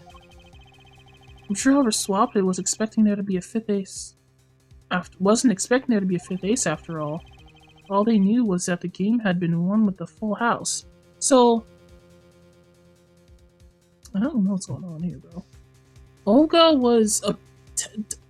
said that she was supposed to replace one of Phoenix's cards, but I guess she made a mistake. That's kept in the back of my mind for now. And then this king, like king of diamonds, is the foreign card of the wrong deck. And it might have replaced a 3rd ace. So they picked up a king from the table and swapped it in. But there's one problem. According to our case record, this person doesn't exist. True, not until now, but you have to admit the possibility of a 4th person. Though it's more than a possibility. There was someone else there that might have seen the crime. And why did you not tell us this? Mr. Phoenix, right? I'm gonna bop you. What? I believe the judge spoke truthfully earlier. You do make trials ridiculous, Mr. Wright. This trial has proceeded on one central assumption. Namely, at the time of the incident, there were only 3 people in that room. I believe this new evidence shall, we say, overturns that assumption. The problem is that you chose to conceal this information from the court. Yeah. Yeah, that is a problem, isn't it? I suppose it's a problem, yes. The court is adjourned for the brief recess. Mr. Gavin, I'll see you in my chambers during this recess. Certainly, Your Honor. Very well, the trial will resume in 20 minutes. Let's go get lunch, Gavin. Let's party. 20 minutes, we got there. We gotta get there fast. Gavin, you have a lunch date to go to. Is that the judge in the back? I didn't realize that was a picture of the judge in the back. Phoenix knows he can get away with stuff like this. I don't think Phoenix is confident enough that he'll get asked for murder. I think he would like arrest himself at that point. Well, that was quite unexpected, Mr. Wright. To suddenly claim there was another person at the scene of the crime like that. I must ask, is it the truth? Well now, I think you would know all the answer to that. Oh my god, that's Edgeworth thing. Ah, so being mysterious, are we? Sadly, I have no time for mysteries. I'd only ask that you leave defending to your defense in the future. Otherwise, I cannot guarantee the outcome. See, I haven't mellowed out one bit, Kristoff. They know each other. Mr. Phoenix knows a lot of things. Justice. Yes, sir. The judge has summoned me to his chamber, so carry on without me. Bye, Kristoff. You did well, Apollo. Can I ask you something, Mr. Phoenix Wright, sir? Mr. Wright. That locket you wear, is that really yours, Mr. Wright? Oh yeah, apparently Mr. Phoenix Wright has a daughter. And a picture of her is in this locket. But this locket was on the neck of the victim. And then he took it back from him. I'm assuming that's what they were gambling about. I don't know who this daughter is. I don't know nothing about nothing, okay? We just got here. What is going on in the lore? Yeah. Ah, you're wondering about the victim's disappearing locket. Here, you can take a look at it. That's a picture of my daughter in there. Let me look at your daughter right now. Let me see her. I need to see her. Oh, I've seen you before. You're his daughter? Oh my god. I'm just surprised to hear you had a daughter, sir. Mr. Phoenix Wright, sir. Most people are. Perhaps you'll meet her one of these days. Yeah, who's the mom? That's my bigger question. Yeah, she's his freaking actual daughter, actually. And she's like not a young, she's like not like a baby. This was not recent. What is going on? One more question. The one who cheated that night, was it you? Phoenix, don't get obtuse on me. What do you think? Huh? You know what happened 7 years ago, what I did. What did you do? 7 years ago, guys. What the hell did you do, Mr. Phoenix Wright? It's not unreasonable for you to think I might cheat. I never, honestly, but it is odd that he managed to go undefeated for 7 whole years. I want to know something? There's only one game where you can be dealt bad cards at all night and still win. Poker. So this guy. You see, poker is all about reading your opponent. In that way, it's a lot like a court case. Oh my god, Phoenix, I'm gonna pummel you. Poker is like a child law? Figure out what your opponent is thinking and you win. My man became a psychological, like, mastermind. Oh, well, yeah, but that's harder than it sounds. I think not. Huh? Try as they might to conceal it, everyone reveals their true thoughts in the end. The body language can become a valuable source of information. You're kidding! That witness, for instance, Miss O'Reilly? She would touch the back of her neck during certain parts of her testimony. Did you notice? No, come on, who would notice that? Words, habits, twitches, it's all information for reading. That's the secret to winning, Apollo. Someone taught me, and now I pass that secret on to you. But I'm not worthy. I mean, there's no way I can pick up all these signals. No, you can do it. Huh? You just don't know it yet. What is he talking about? Well, you will soon. I almost forgot one more thing. About this case, you should know. I haven't told the truth to anyone yet. Ah! I knew it! You know the person who killed them, and you're freaking fighting me. Why are you fighting me? I have my reasons, of course. All shall be revealed. And Apollo, I need you to be there, defending me. I need your power. My power? I had no idea my cords of steel were that special. Apollo is amazing, by the way. He's I don't know how to say, excited. He's he's very excitable. And these cords of steel that he was practicing to like say his objections and stuff, that's what he calls it. That's what he calls it. It's just justice cords, bro. So he can he can shout to the world. It's time. The real trial begins now. Do your best. Okay. He is Genki. He's very Genki. I like him a lot. Whew. Cheese and crackers, guys. That's crazy. That's so crazy. This trial has been fun so far. I love the return to form for this game.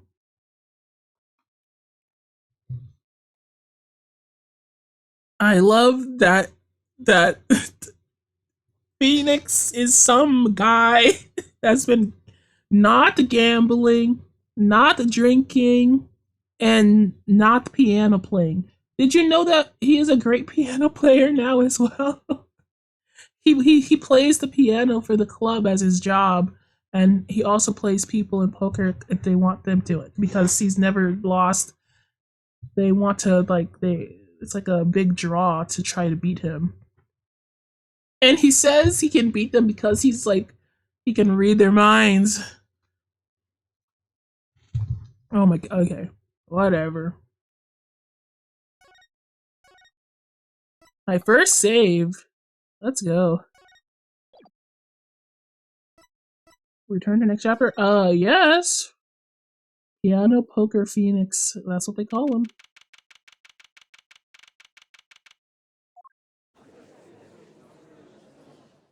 Oh, I love this game. Court will now reconvene. Has our witness, Miss Olga Orley, recovered? Oh, I'm glad she's back.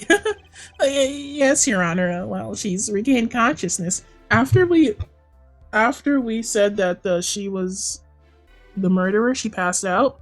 I don't think she's the murderer. You know, it's gotta be this other person, this like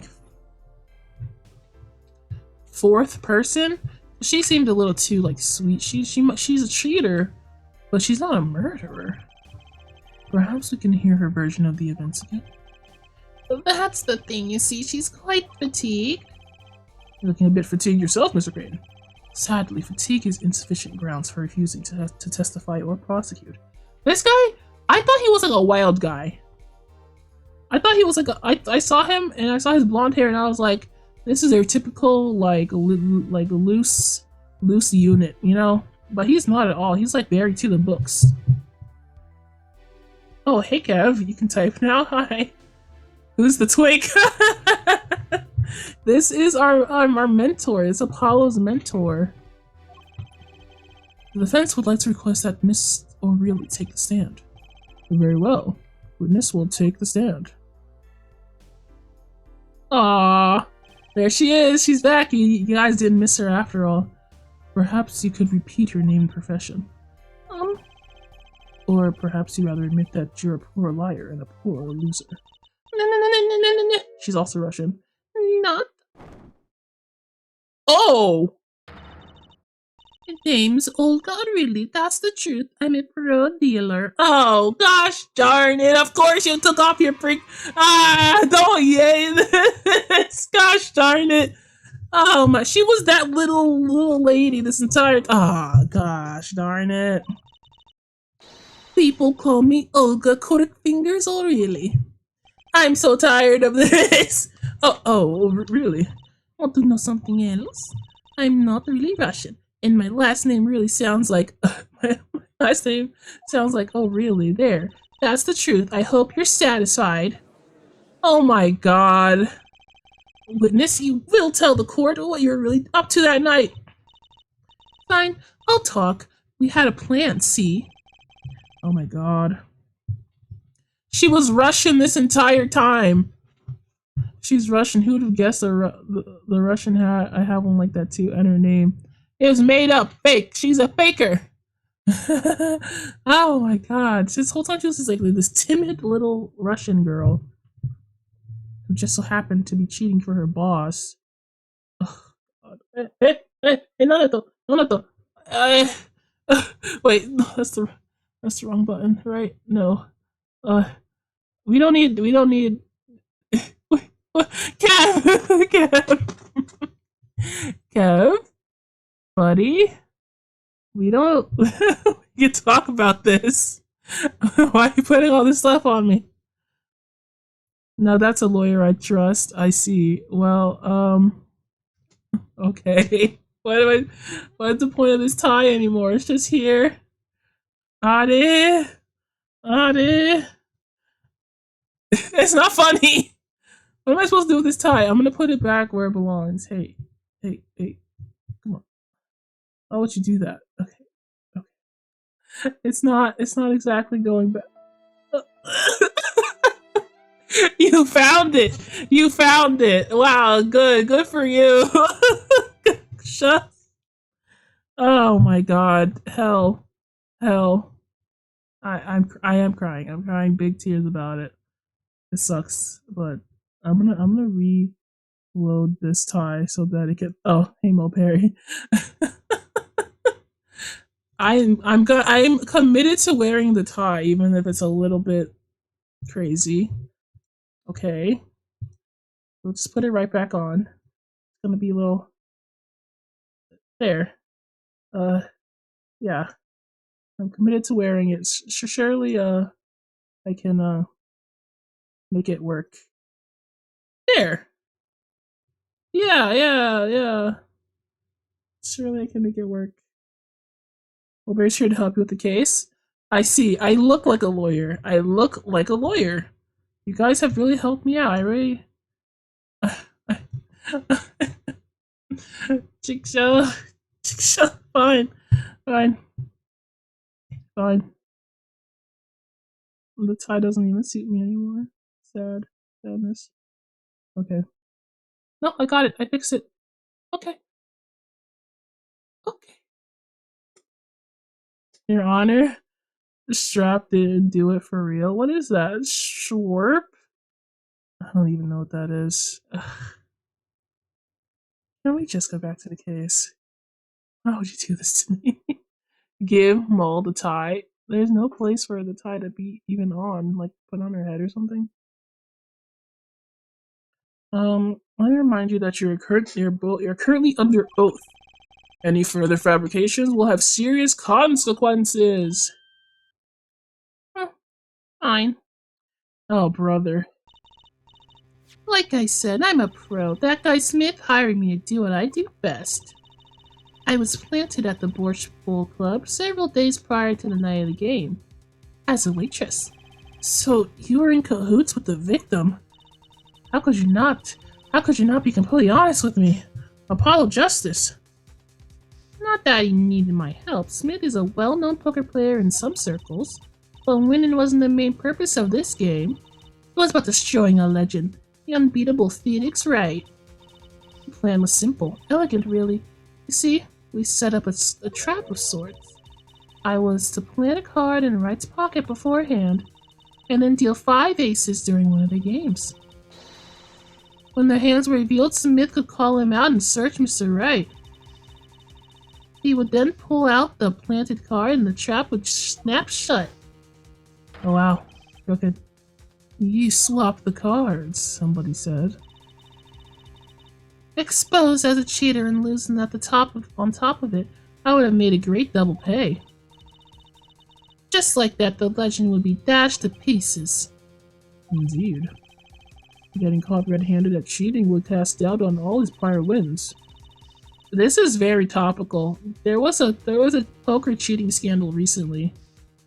A 7-year legend destroyed by one little card. That was the plan. Oh really? Oh really? I'll drool.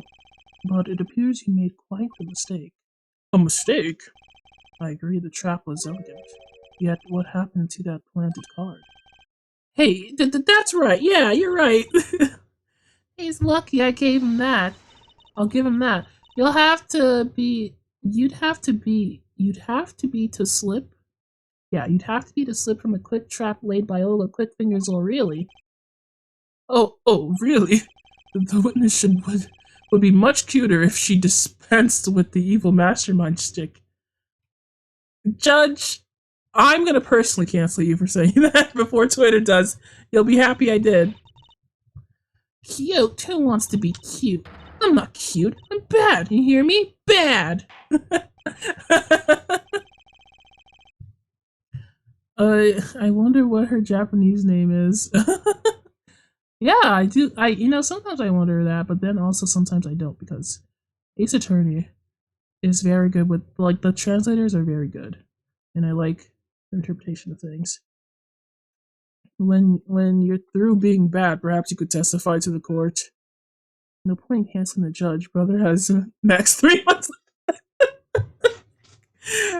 Ah ha ha, old. That's what Kev just said. Ha ha ha, old. Tell us about this trap and how it was sprung. Yeah, tell us. He already misses his Russian mascot wife. Yeah, she was acting like a little Russian like mascot, like she's saying "da" all the time. Oh, I'm just a little Russian girl, da. I would not do anything, da. Like that. That's what she. That's what she was. Oh, I'm just a little girl. Then I played the card like I was supposed to, and Wright lost the hand just like he was supposed to, and Smith searched him. But the planted card was gone. The trap failed. The next moment, Wright picked up a bottle and swung it. It wasn't me who hit Smith. It was that no-good cheating defendant. Wow. Surprisingly frank testimony that still leaves us mostly in the dark. Very well, then.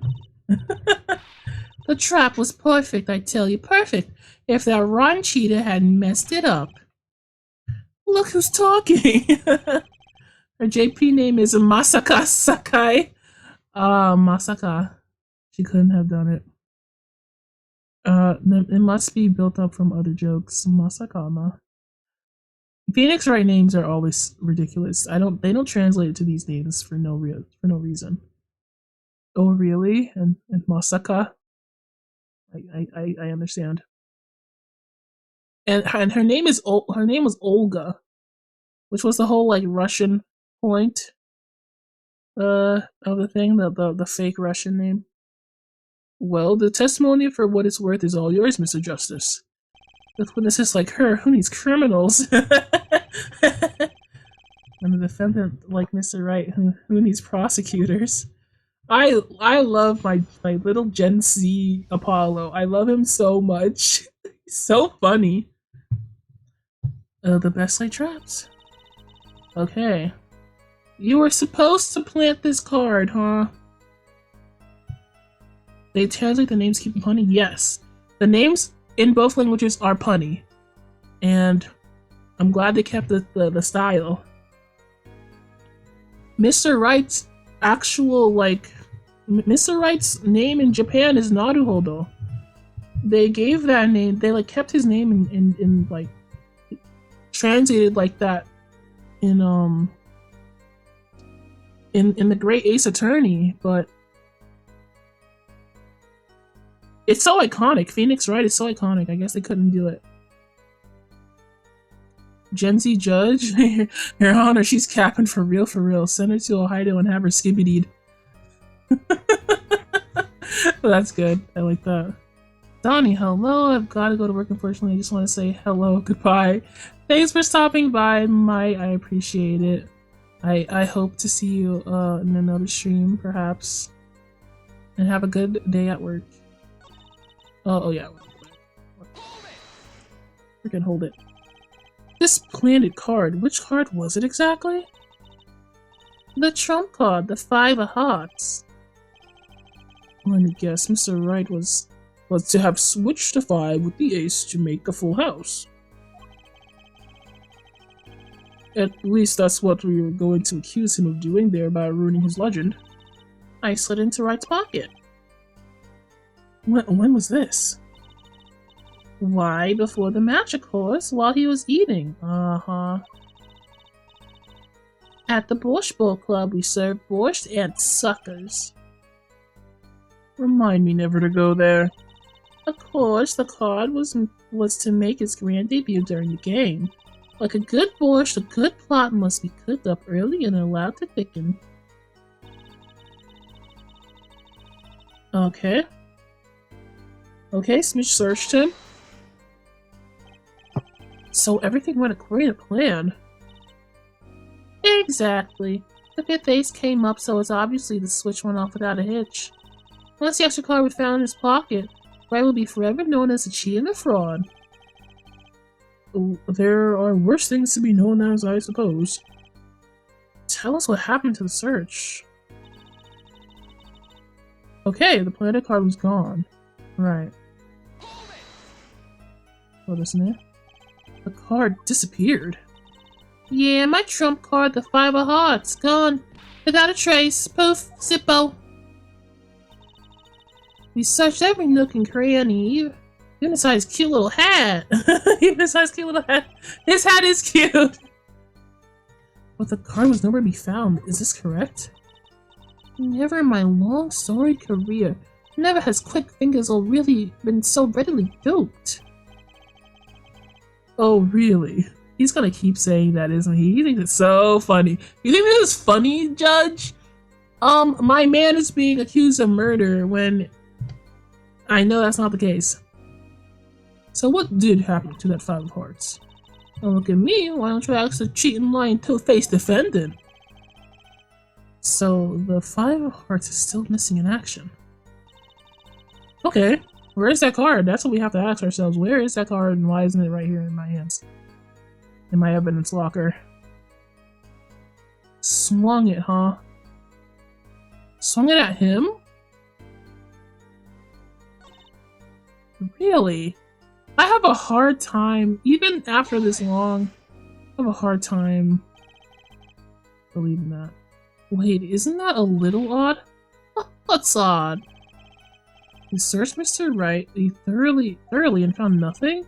Which means he didn't cheat, which means he had no reason to strike the victim. Well... Oh, what's this? Oh my god, what's that? What was that just now? I sensed something. Okay. Something wrong, Mr. Justice? No, nothing, Your Honor. What do I do? Should I press her a little harder? Yeah, you felt something, didn't you? I think this has something to do with what Phoenix said to him earlier about being able to tell people's lies just by, like, looking at them. Like, just observing them, you know? And that's how I was able to win for 7 years. I have a heart of 5 time believing her. Yeah, no. She revealed herself to be the bad guy. Why would I believe her? Miss O'Reilly, you're hiding something. What are you talking about? You? Me? Quick fingers O'Reilly, hide something. Me, I would. The defense will refrain from baseless accusations. I have one question for the witness then. You say you saw the moment the defendant hit the victim. Is this true? Of course it is. I'm a great liar, you see, so I did see it, honest. I saw it when when Wright hit him. In my own eyes, I saw it. Oh, she's really good. What's this weird vibe I'm getting? Yeah, that witness, for instance, she would touch the back of her neck during certain parts of her testimony. That's what he said. That's what she's doing right now. I'm glad this is good, actually. I'm glad they're taking into, like account the like little animations they do sometimes. That is a great, like, way to expand on the game, in my opinion. Because we see them doing stuff, but it like never really means anything, like except for like they're stressing. But now it's like, oh, that's a sign of a lie, without it being like spelled out to us probably every time. Hmm. Uh-huh. She's doing it right now. What are you looking for? Whoa! Whoa, what's going on? Oh my god, the Phoenix Wright gave him like a crazy power. It's coming into focus. There, that switch, it's so clear. It's like I could perceive her habit, like I couldn't before. Perceive! We're perceiving! Ah! He's unlocked the Sharingan! Oh my god! Miss O'Reilly, perhaps you are unaware of this yourself. Unaware of what? Oh, sorry. Whenever you get a certain part of your testimony, you touch the back of your neck with your left hand. Why would you tell her that? Huh? My neck? So what? What indeed, Justice? I hadn't noticed anything of the sort. When she says that part of her testimony, he's subconsciously recalling something. I love that he picks out his like own head trying to think so hard. He's thinking so hard. Apollo, think so hard. You can do it. You can do it, brother. Her body reacts to the memory and she touches her neck. I'm sure of it. A memory? Would someone care to explain what he's babbling about? What's Gen Z talking about? This is highly unusual, but let's ask the defense. You claim the witness is remembering something? Maybe you have evidence of this memory to show us. Her habit is scratching her neck whenever she talks about the moment of the crime. So what would remind her of most of the moment of the crime? Miss O'Reilly, whenever you recall the crime that night you scratch your neck, I've noticed it happens when you think about the moment of the crime. There must be some reason behind this habit of yours. I believe the weapon left an inerasable impression on this on your neck is this. It must be this, right?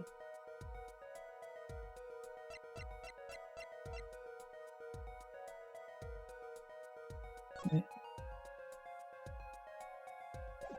Is it this? No.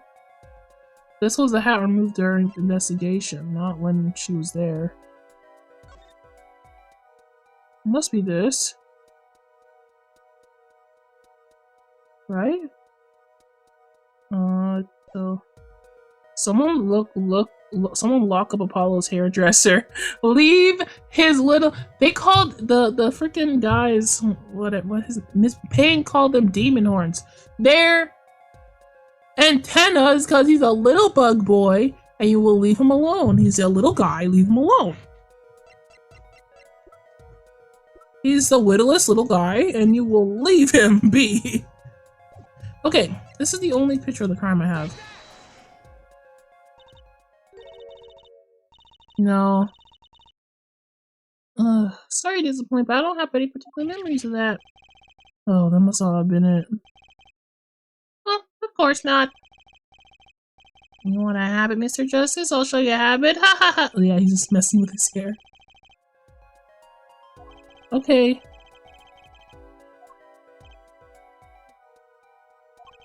Would it be her head? His head?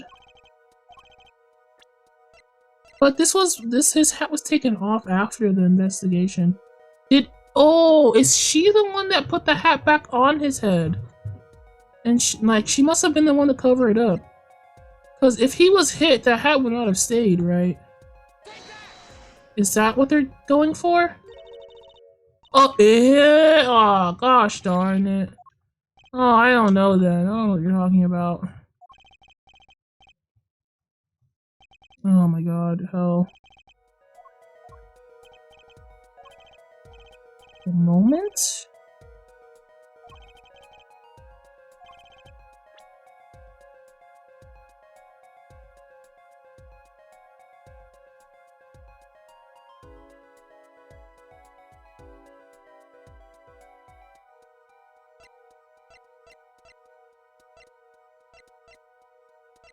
Now he's saying the weapon.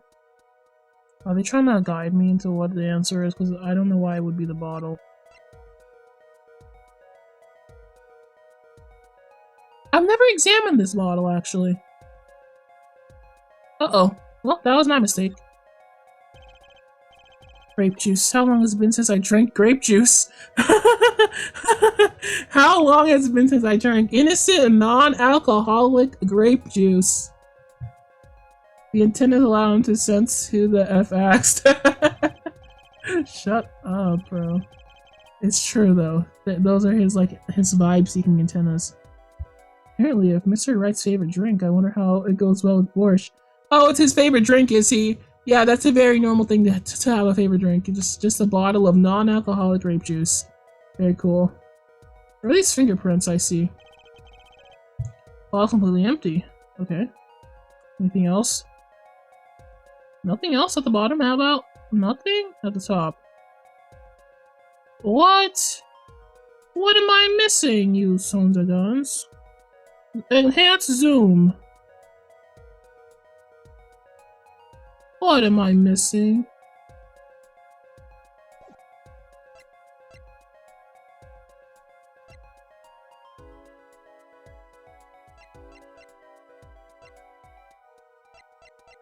An impression on your neck was this? If it's not this picture, the only thing that's left of the crime scene is the bottle. Okay, that's the bottle. Whenever she talks about the moment of the crime, she touches her neck. Or reminds us more of the moment than this bottle, the murder weapon.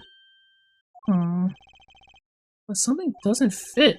If you were the only witness of the crime, why would that make you touch your neck like you're in pain? What is he talking about now?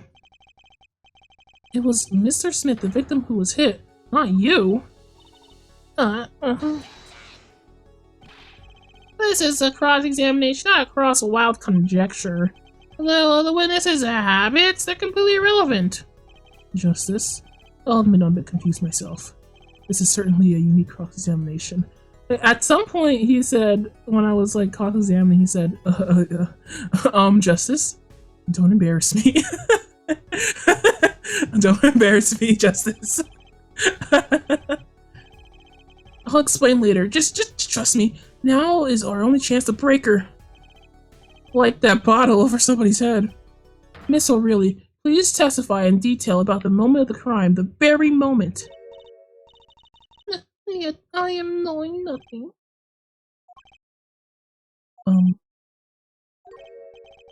We know you're not Russian. The witness will testify, please, now.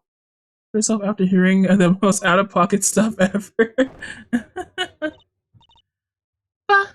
Fine. He's the one who did it. I didn't let him out of my sight till the cops got here. Oh boy. You seem uneasy? You try standing up here. Her eyes are darting all over the place. I must be getting warm. Tell me, after the crime, what was the defendant like? Well, he must have been stunned by the weight of his crime. He sat in a daze at the table until the cops came. Intriguing. That's not what happened. We found out earlier that Mr. Phoenix Wright is the one who called the police after seeing the crime, and that there's no reception in the basement that they were playing, so he had to go outside to make that call. So he couldn't have just been sitting there. I believe you got all the testimony you're going to get out of this witness. So, what do you think about her testimony? I'll tell you what I think. Her testimony is flawed. It's basically bogus. It contradicts the evidence. What's that? Well, show us this evidence, Mr. Justice. This evidence that you claim contradicts the testimony. She didn't let him out of her sight until the cops got here. I know there's some evidence that contradicts that. Look at this. Used by the defendant to notify the police from the restaurant's first floor, not the basement that they were playing in. Okay? Okay. Miss O'Reilly, we have a record here that clearly contradicts what you said. It states that the police were alerted by a report from the defendant. Eh? And we know that the defendant left the room, climbed the stairs, and made a phone call from the first floor of the Borscht Bowl Club. So explain how you kept your eyes on the defendant when you left the room entirely. Yeah,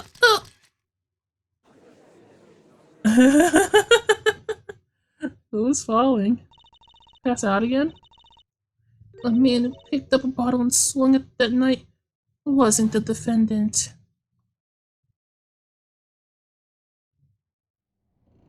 Was it? Whoa. Oh, Jesus Christ. Who was it?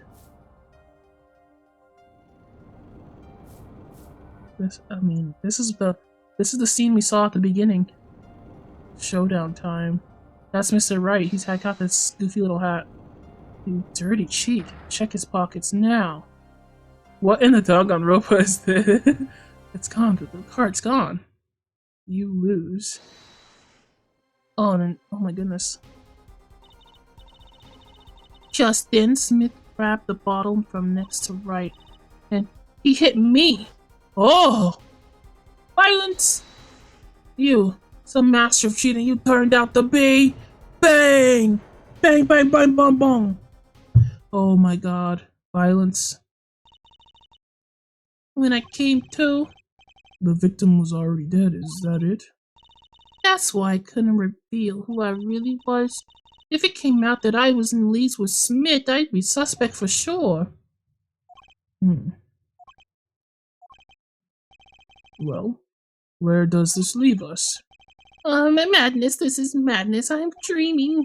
It must have been me who was hit with a bottle and imagining all of this. It appears our prosecution is at his wit's end, and frankly, I can't blame him. It's kind of goofy and a little silly, little guy. But Mr. Gavin, what do you think about the turn of the events? Mr. Gavin, sir? I believe that, as the defense in this case, we're compelled to call Miss Aurelia a big fat liar. What? Oh, I used Miss Payne's voice for a second. Three were in the room at the night of the murder. The defendant, victim, and her. And she has a motive. A motive? Her plot foiled. The witness got into an argument with her client, Mr. Smith. And the denouement? Okay. The denouement. So listen. Oh wait. What is my phone? Denouement.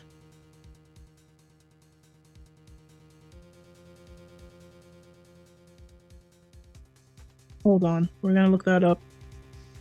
Hold on, everybody. Oh, thank you, Angela. Thank you. The final resolution or clarification of a dramatic or narrative plot. Arigato na. Never read that one ever before. Yeah, me either.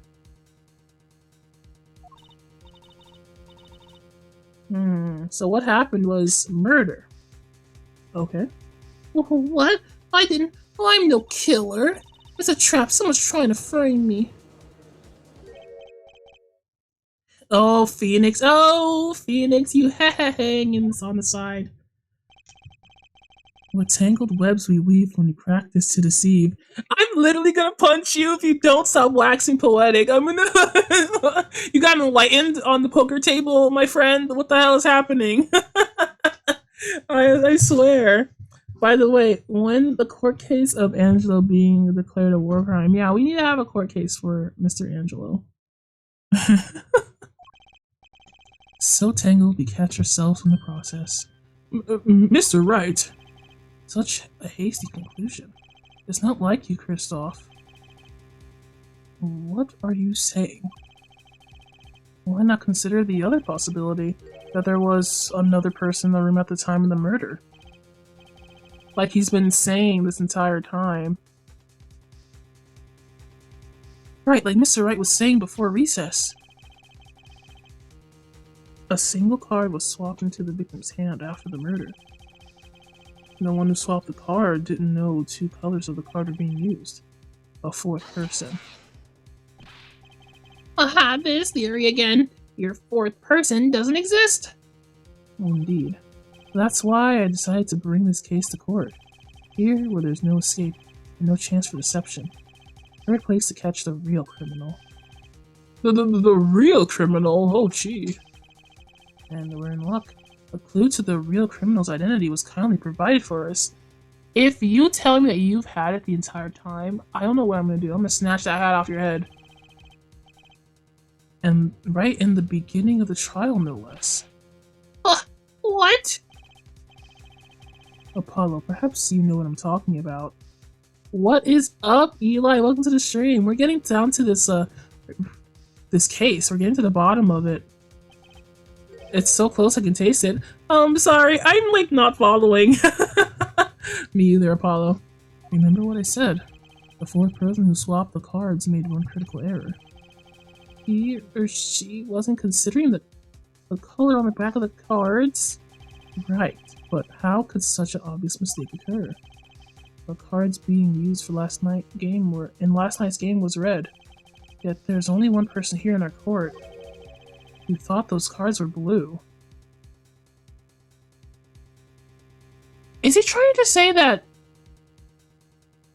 like Gavin did it or something?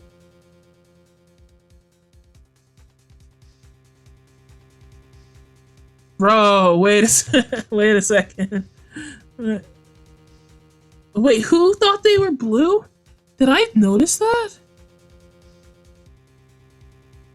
Was it me? I thought the cards were blue. Yeah, I had that impression too, but why? Is there someone colorblind? Is it Gavin? I don't know. Well, Apollo, think you can figure out who it was? It's not me, I swear. Who is this fourth person? Why do I always get put in a spot like this? Let's hear what the defense has to say. Who was it? Who thought the cards used in the final game were blue? I don't know. I wasn't paying that much attention to the beginning of the case. I'm not gonna lie. Sleema, sorry. I wasn't paying attention to what you guys said. I was thinking about the evidence. Oh, brother, you guys stink.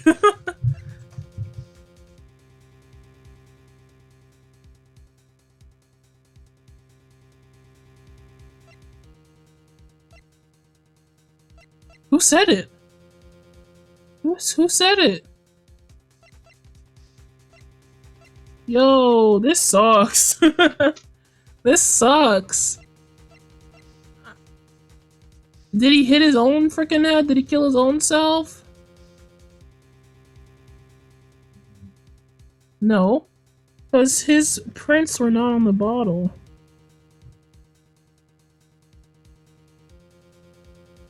Bro, is it actually Gavin? It can't be her. This guy doesn't know jack squat. He's dead.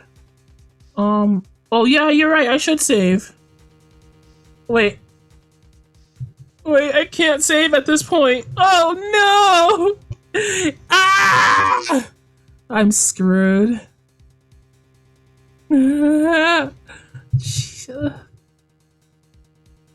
only have one option. He was there. He knows what card it was.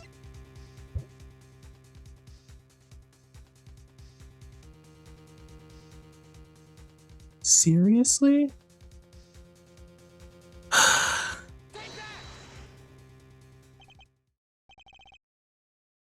As I expected. Your eyes and ears are as sharp as your hair. Just like you, Mr. Wright. Just like you, sir. I was right. First off, Gavin, you were the fourth person that night. But of course Mr. Gavin knows the color of the cards. How would he? As you can see, the photo of the crime scene is black and white. You can't tell which of the cards are blue, the ones on the floor or the table. But look! You can see the colors in this photo! Yeah, but when he said the cards were blue, it was well before this evidence came to light.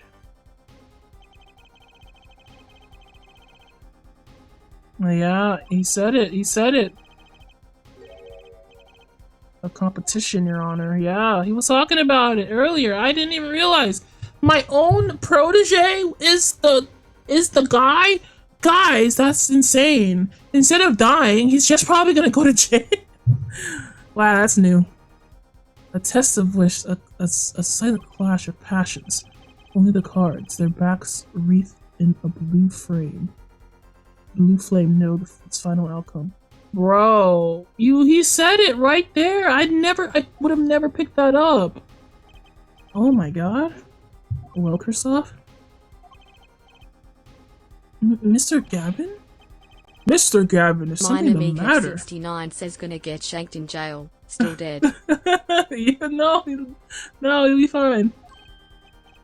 No, nothing. Excuse me, it was just so sudden. Right, you aren't seriously accusing me, are you?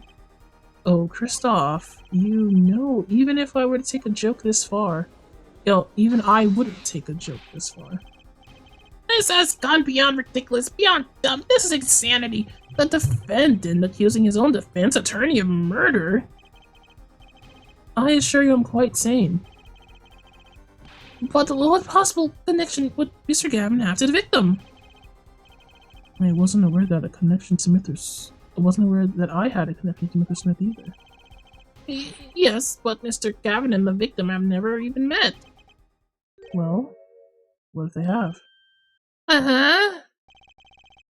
There's a possibility after all.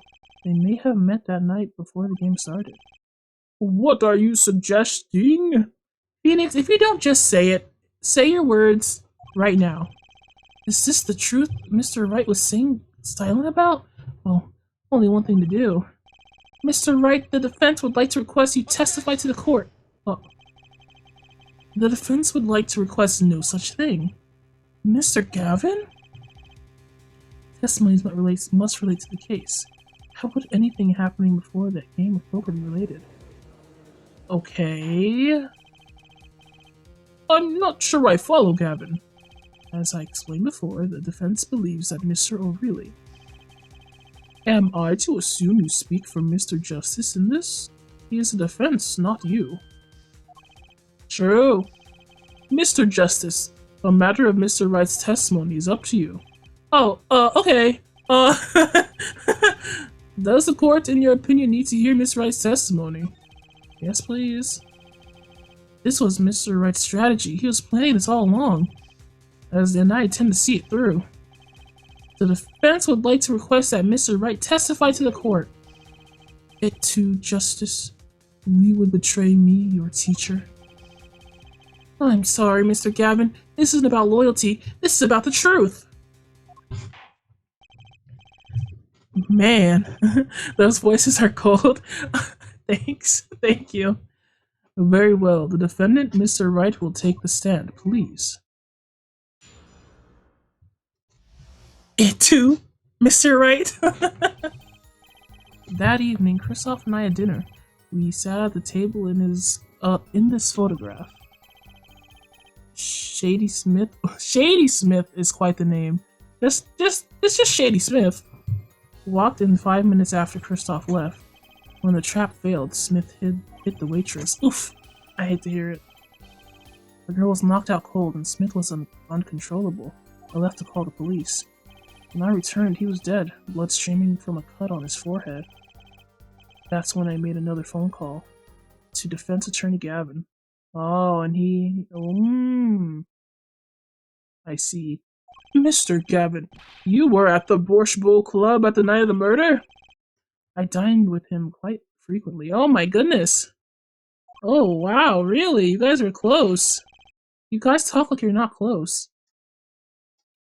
And he talked to the defendant on the phone directly after the murder. Quite against my will, I had become involved in the murder. I thought I might be in need of a lawyer, so I called him. You were planning this all along, weren't you, Wright? Just because you wanted to drag me into your little murder trial. The only thing I want is the truth, as I did back then and now. Are they dating? Bro, they could be. I mean, They often eat out together? Bro, come on now. That's dating. I thought my office was doing you a favor when we took on your defense. It appears that I was wrong. You thought you could get away with this, you slick MFer. Very well, the defense may cross-examine the witness. Justice. Sir? He's lying, and you're going to expose him. Understood, sir. Mr. Gavin versus Mr. Wright, this can't end well. Oh, my poor Apollos. Why can't I have a normal trial? This is his first trial, and he's defending Mr. freaking Wright, of all people. Do you guys often have dinner? Like, wow, okay. We sat at the table in the photograph, okay.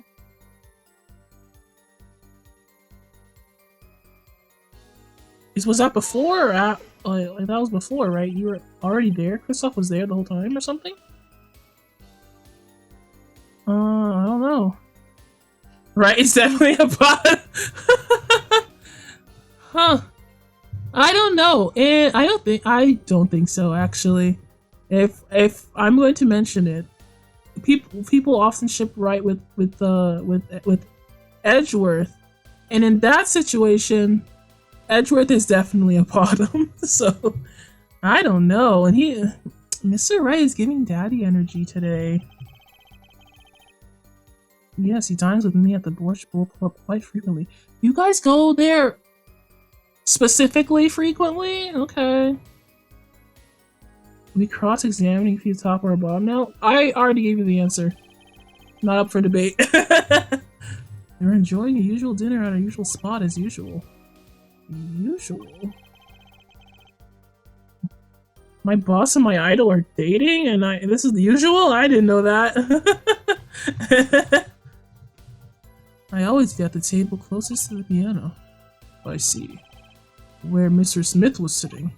I see that he is by the piano.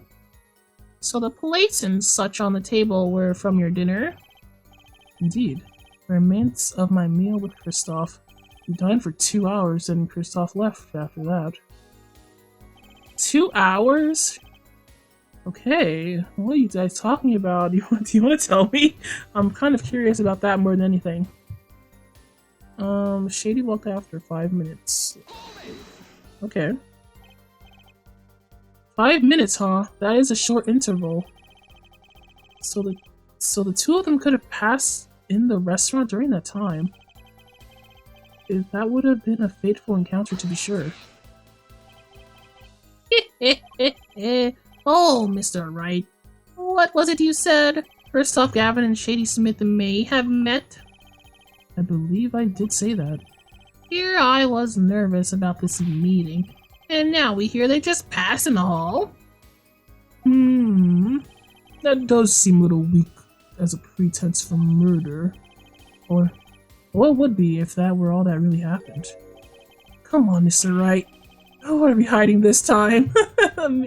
My thoughts exactly. When the trap failed, Smith hit the waitress, which is just terrible to hear, honestly. A clue? Wait. His hat says Papa because he is a top? Yes! Yes! Yes! You get it now. You finally get it. Also because he's a dad.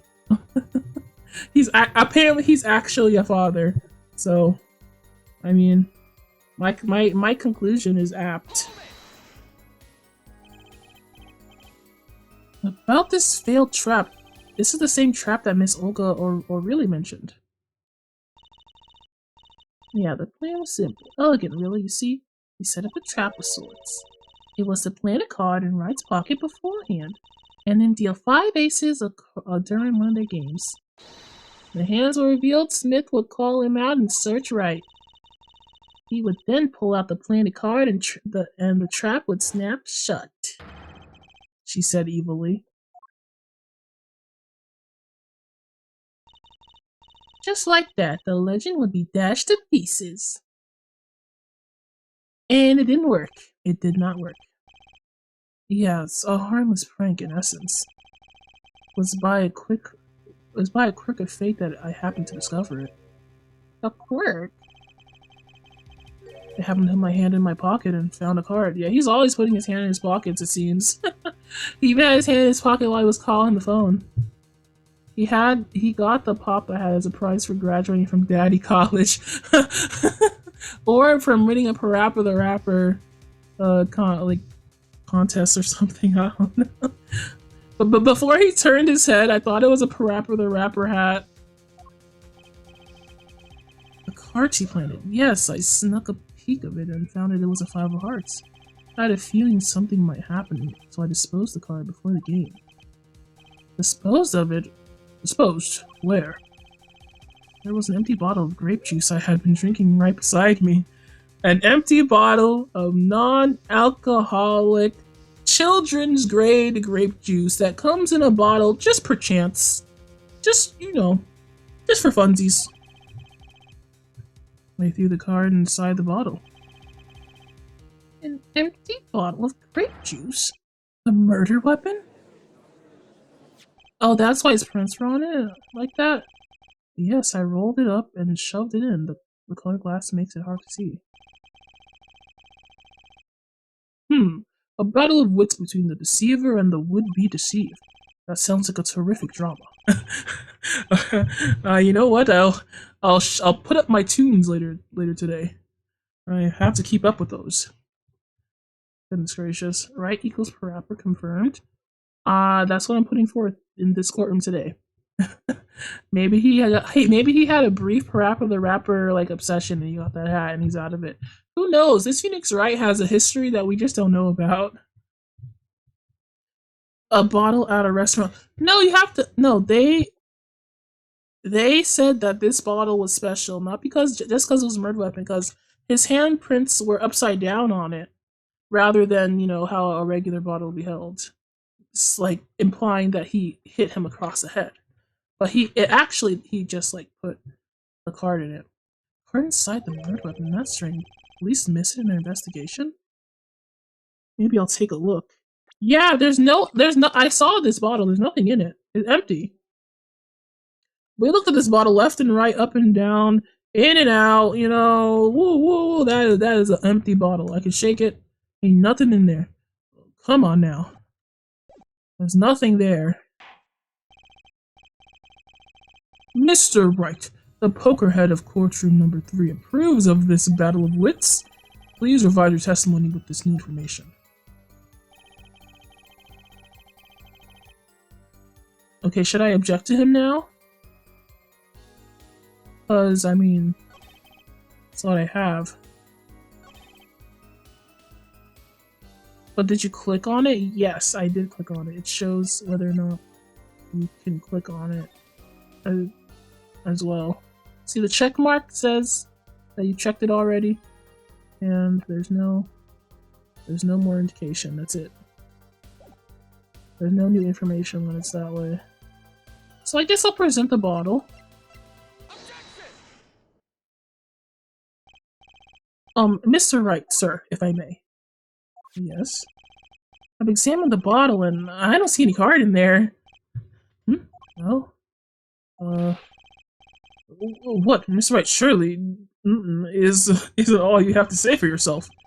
I can't say that I know what happened to the card. I did put in that bottle, however. Huh. Perhaps a 5th person came and took it out. Oh, and a 6th person could have helped.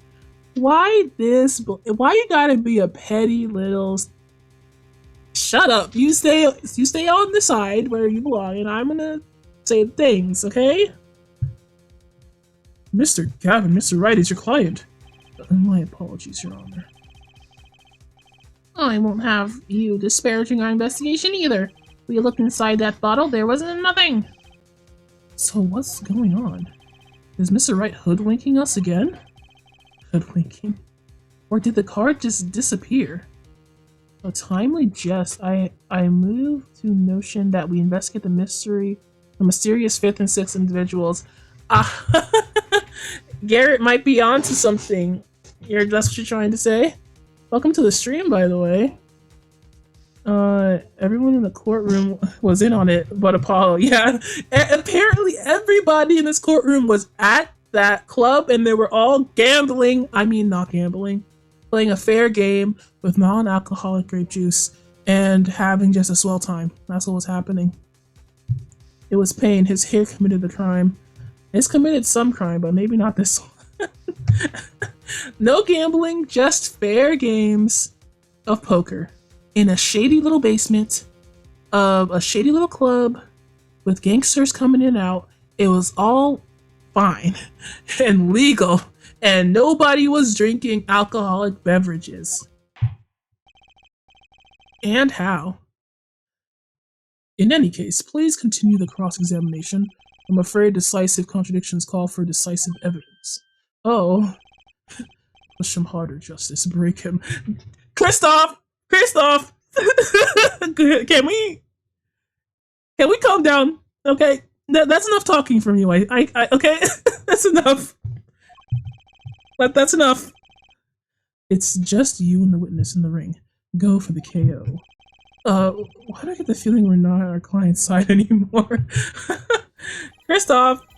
Don't say that. You're not beating the allegations. Okay. Let's see. Let's see. Wait, I discovered the trap during the game as well as the bottle. The girl was knocked out cold. Oh. Yeah, I'll start pressing everything else.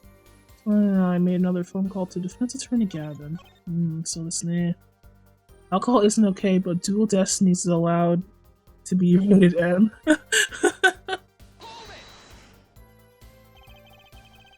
It's too violent. I mean, come on. You made the call to the police from the first floor of the restaurant, correct? Exactly. Cell phones don't get a signal down in the hideout. Was anyone else on the first floor at the time? Not a soul. I was in the middle of the night after all. So there in the darkened restaurant I called the cops. After making the call, I returned to the hideout.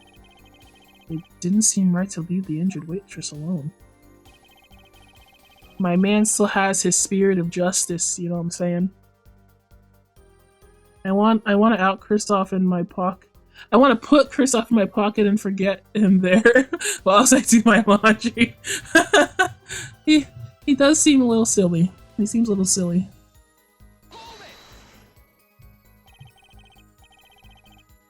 When you returned, the victim was already dead. Yes. I'll admit, I was a little startled when I walked in. Oh, a little? He was bleeding from his forehead after all. I guess I'd be startled too if I walked in on a scene like that. And here's the breaking point. Call in the defense attorney. Could you explain why you called Mr. Gavin? I'd obviously gotten involved in a rather sticky affair, and I figured Kristoff's law offices could give me a friend rate for my defense fees. Good point. Glad to hear you intend to pay. Oh, I'll pay in full, Kristoff. It was I who got you involved after all. You may find the price of your defense quite high, my good friend. Quite high. Oh my god, Gavin, you're not helping yourself. You're not helping. Is this the truth that Mr. Wright was talking about? Justice, you know what you have to do. He's lying. Expose him now. Yes, sir. I have to think. Is Mr. Wright trying to tell him with his testimony? Truth has to be in there somewhere. Okay, we have pressed everything. The only thing left to do is spot the contradiction. Hobo Wright is best right. The thing about it is, I've seen him around like this, and I definitely thought he was a homeless man. But apparently, he's been doing just fine at his job as a not pianist at this not gambling poker place. So, okay. We sat at the table in this photograph. Did I press that? I did. I didn't press this new information. 5 minutes. So the two of them could have passed in the restaurant during that time? That would have been the faithful encounter, to be sure. Did we do this already? Yeah, they may have met. Yeah. Here I was all nervous about this meeting, and now we hear they just passed in the hall. Yeah. Oh, we did do this one. I don't know what he's trying to say. Let me look at the evidence. Let me look at the evidence. They already showed the bottle, so that's nothing.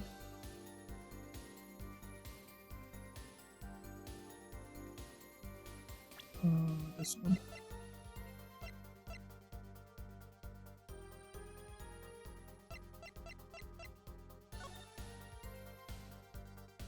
Apparently that was the dinner they were eating, and all that stuff. Uh-huh. Did I forget something?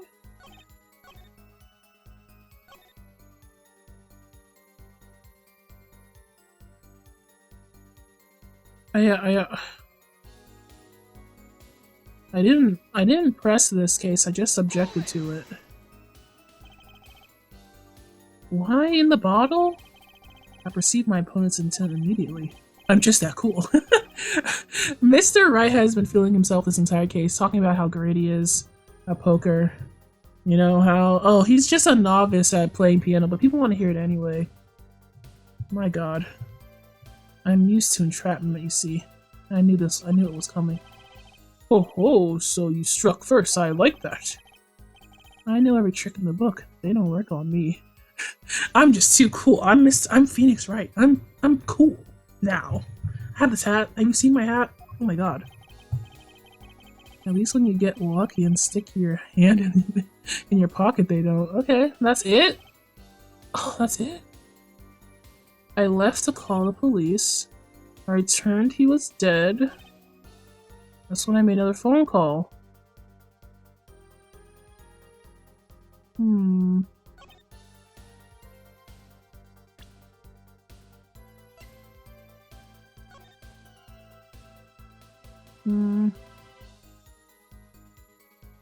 We only got the time of death. We have this picture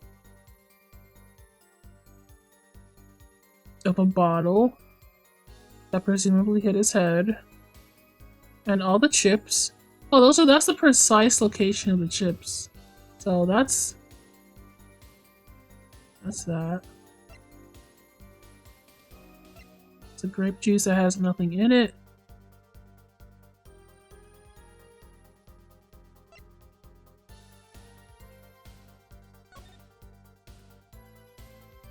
The phone doesn't have anything on it except for the tape. You can't do anything about that. Oh. Nope. Nani, what am I missing here?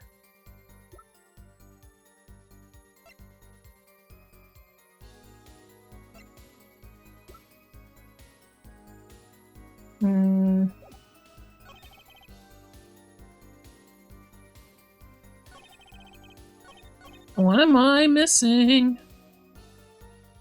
He sat at the table in this photograph. So, autopsy says blunt force trauma. Well, yeah, by the bottle. Right said cut?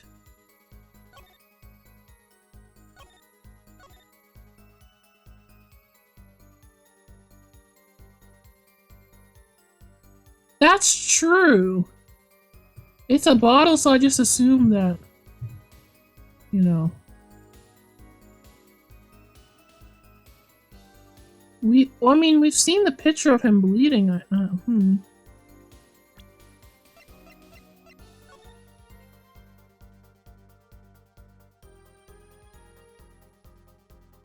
I guess you wouldn't bleed from a blow. Like a blunt blow, but is that really it? There wasn't any glass.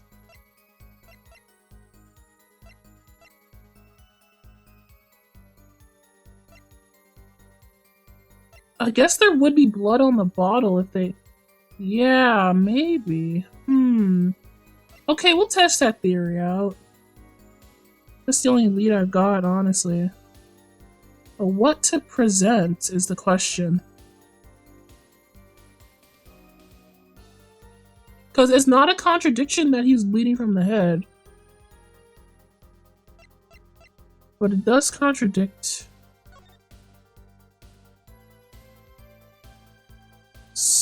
Hemorrhaging means that. Well, let's look up hemorrhaging, shall we? Does it mean that he was bleeding? Cerebral hemorrhaging. It's an emergency condition in which ruptured blood vessels cause bleeding inside the brain. So the fact that he was bleeding is what happened. That's not a contradiction. That's actually what they said. Yeah. So. Yeah. He's literally bleeding.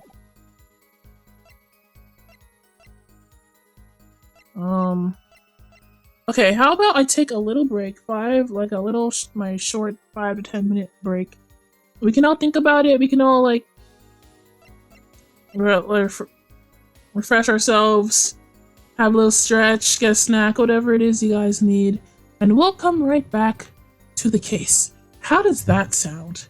Does that sound nifty? I think it does. BRB, guys.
Alright, I am back. I am back. We have the same problem we had before I left, guys. And yeah, his brain is leaking. I'm like still wondering if someone put a hat on his head, but tadaima. I think I put a sign here. Let's look very closely at what Mr. Phoenix is saying to us. We sat at the table in the photograph. We went through that. We pressed that. He told us all about this lovely night he had. There's so much grape juice everywhere. Just pure, beautiful grape juice.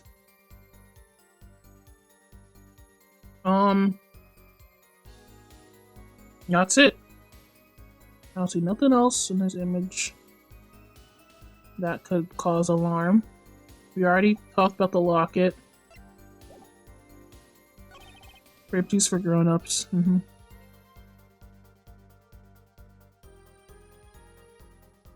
5 minutes after Kristoff left. 5 minutes, huh?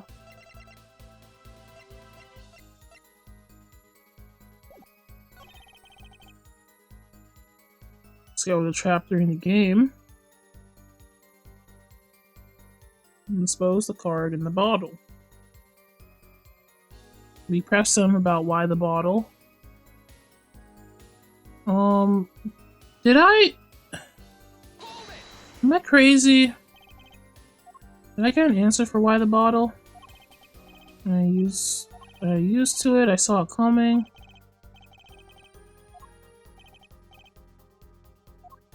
Okay, that's all he says about it. I just was like, he just knew, so put it in the bottle. Requires more thought than you choosing food. Oh, only the slightest bit more thought than me choosing food. Speaking of me choosing food, remember when we were talking about how, you know, I haven't had cake in a while? Well, the very next day, yesterday, my mom had done something that she's never done before, which is to buy a funnel cake. And she brought a funnel cake home. She's never done that in our lives. Why did she do that? I don't know. It's not like she was listening in on my conversation. She wasn't here. So how then was cake put into our home? My guess is my brother overheard me calling and asking for cake and stuff like that. And he was like, that's not fair. I want cake. Because he's always like that. And so my mom was like, okay, I'll buy you some cake. But she's always like that. And he like a very large portion. No, she wasn't watching the stream. She does not know how to navigate anything. My family does know I'm a VTuber, yeah. My mom, it's not like my mom knows what that is, but she has been to she's been to a couple of my streams before. I implored her, I begged her not to chat in the live chat. It was a lot better than the cake I had from that stupid diner. It was a cake from ShopRite or something like that. One of the local grocery stores who actually does fresh baked goods every day. So it was amazing. It was perfect, soft, wonderful, moist, everything. And it had a little bit of powdered sugar on it. It was fantastic. And I felt much better. Donnie's mom, if you're watching, please chat, that'd be great. Like I said, she doesn't know how to use Twitch. The fact that it was on YouTube was the only way she was able to see, know my streams or, existed.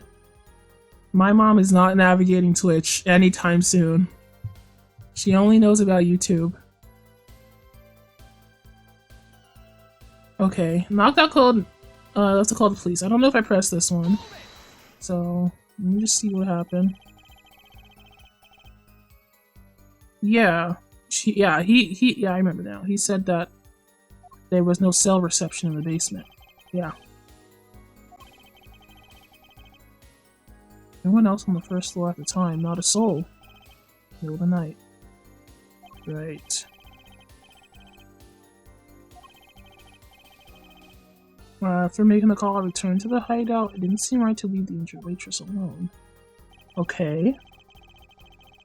Off topic, you should play a horror game. It might not turn out how you think it will. I'm not very scared by horror games. I played one horror game on this channel. It was Poppy's Playhouse or whatever that game was. And you guys, I'm unaware of the things I should be afraid of in games like that. It's I think I might have the VOD somewhere. Yeah, I have the VOD on my YouTube. Oh, if you want to see that, you can if you want. I don't know what you expect from me, but if you want me to analyze a horror game for kids, that's what you'll get. There was the one point in the game where I was like supposed to be like terrified, but I was like confused. Like, am I supposed to run? It's just saying hi. It's a monster guy saying hi to me, and then I died because I didn't run. I thought he was trying to talk to me. I thought we were having a nice conversation. I don't know. I'm not used to games like that, so I didn't know what to do. I'm not sure if my mom knows what a VTuber is. She might think I'm watching cartoons whenever she walks in. Yeah.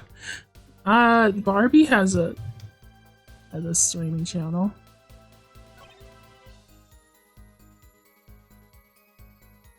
Okay, I'm gonna do this one again. I'm just gonna do it again. Let's just see. The victim was already dead, yes. It's a little startled. I mean, Phoenix has walked into enough dead people that he's just a little startled.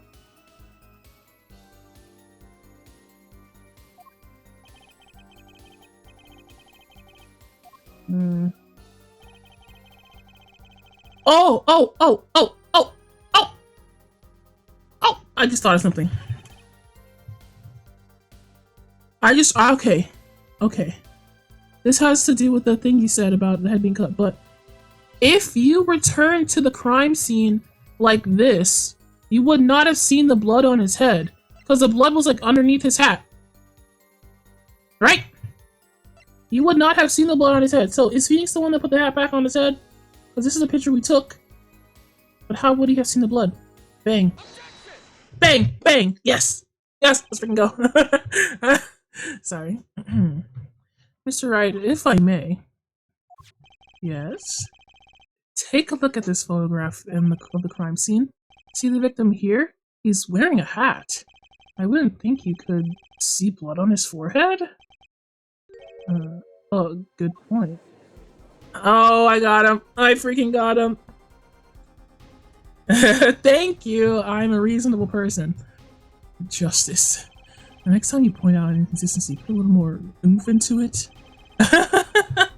Mr. Wright, can you explain this to the court? I forgot to mention something. I was the one who put that hat on his head. Okay. You?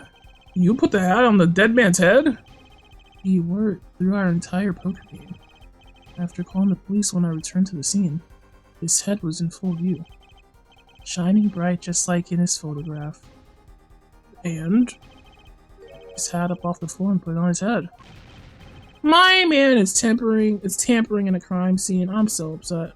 What have you become, Phoenix? Stop tampering. Well, why did you do such a thing? All I can say is, I'm sorry, but that's the only thing I touched at the crime scene. So, Miss O'Reilly didn't see it?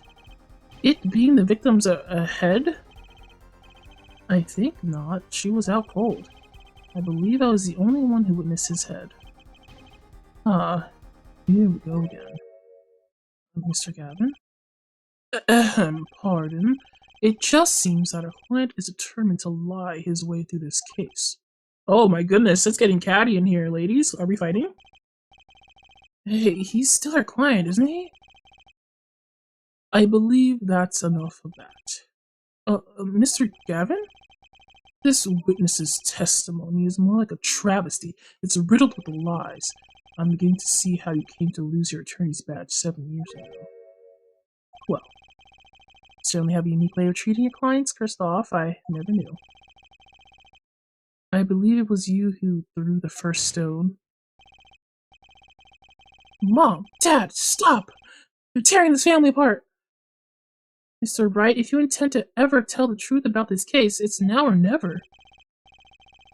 Don't be misled. I haven't told a single lie here. Yeah? When I noticed the trap, I put the card in the bottle to dispose of it. And when I put the hat on the victim's head, let's just say I had a reason for doing that as well. Oh, brother. That reason is right here. Your cell phone? That night, I recall that I spoke with the defense attorney Gavin about after calling the police. Okay? Just in case, I recorded our conversation. Ooh, a recorded conversation? What's this? Now that we're all here, I see no reason why I shouldn't play it back for the court. Okay, Phoenix, do what you want. This is your court now. First off, I seem to be in a bit of trouble. What's this? Game not going well? Something like that. The gentleman who challenged you, he turned out to be good? Turned out to be dead. Someone hit him hard. You mean someone cracked that flawless bone china plate? It wasn't you, was it? Me? Please, the cops should be here in any minute. I'm in your hands. Should it come to that. Bone china plate. Yeah, I noticed that.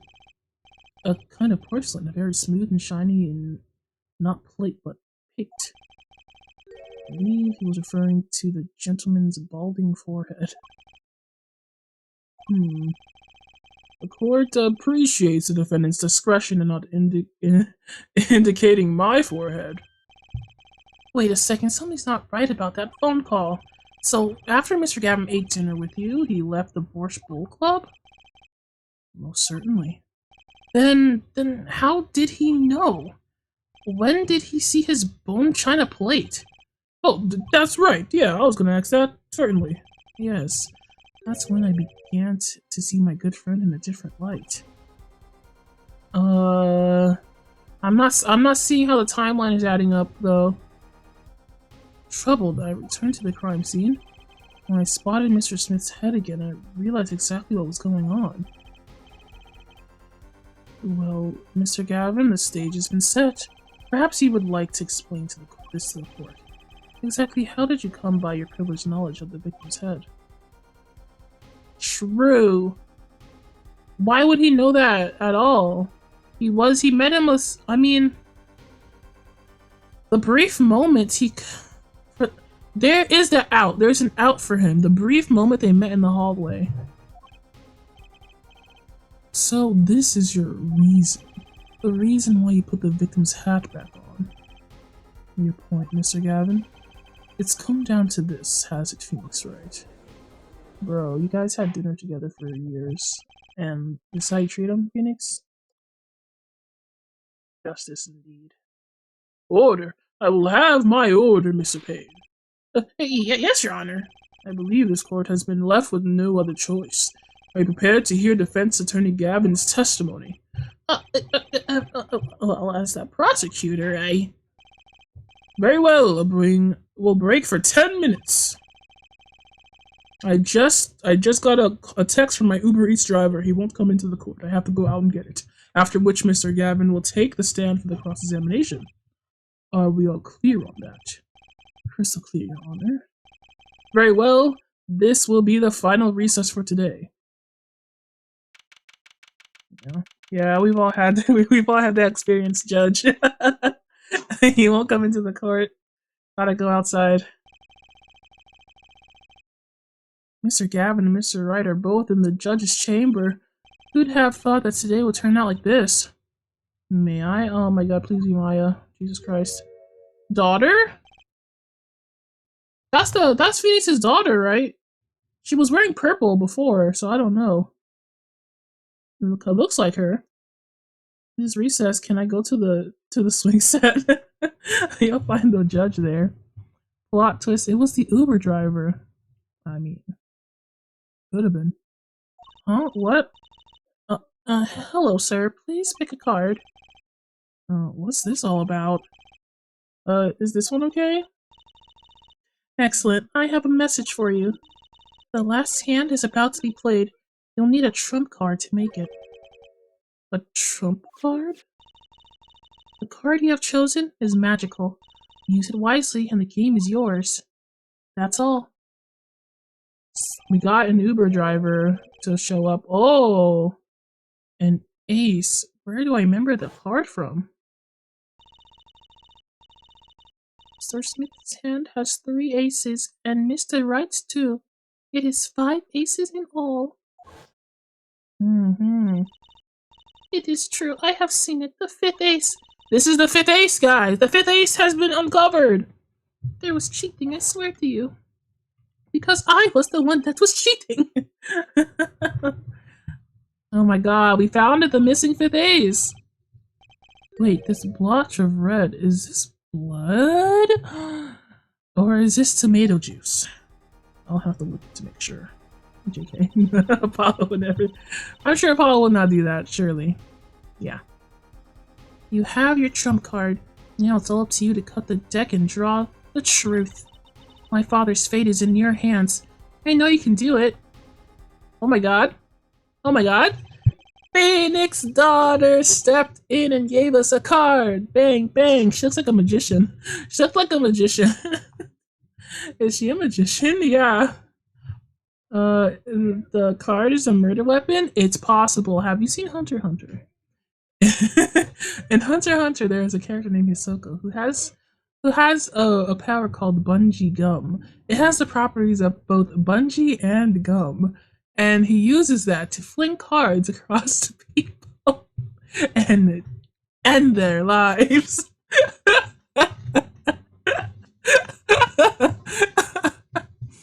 Yeah. So it's possible. This bloodstained card is my trump card for finding the truth? Dun dun dun dun dun dun. I can't believe it. I fell deep into thought as my mind raced to understand what it all meant. Yeah, both bungee and gum. I mean, I was dumbfounded when he said that. That girl, I'd seen her recently, but where? That's when I made the connection. In the locket. Oh, she was so cute as a kid. Look at her little pink outfit. Wow. Baby. So small.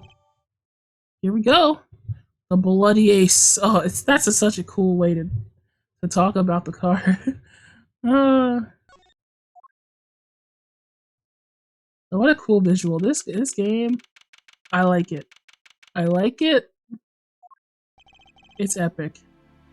Court will now reconvene. Defense Attorney Christoph Gavin, will you please take the stand? There he is! My murderer! Hey! I knew. You know what? We predicted this, didn't we? Did we predict this? No, it was only when Phoenix had brought him up that we were like, he's going to jail, isn't he? Instead of dying, he's just gonna rot in prison. Now then, if you would, Mr. Payne. Yes, Your Honor. May the witness state his name and occupation? Is this farce necessary, Your Honor? Believe me, far stranger things have gone down in this courtroom. Oh my god. Fine, I'll play along. First, there's one thing we need to have made clear. How did you know about the secret beneath the victim's hat? By secret, I'm guessing he means the fact that Mr. Smith was bald.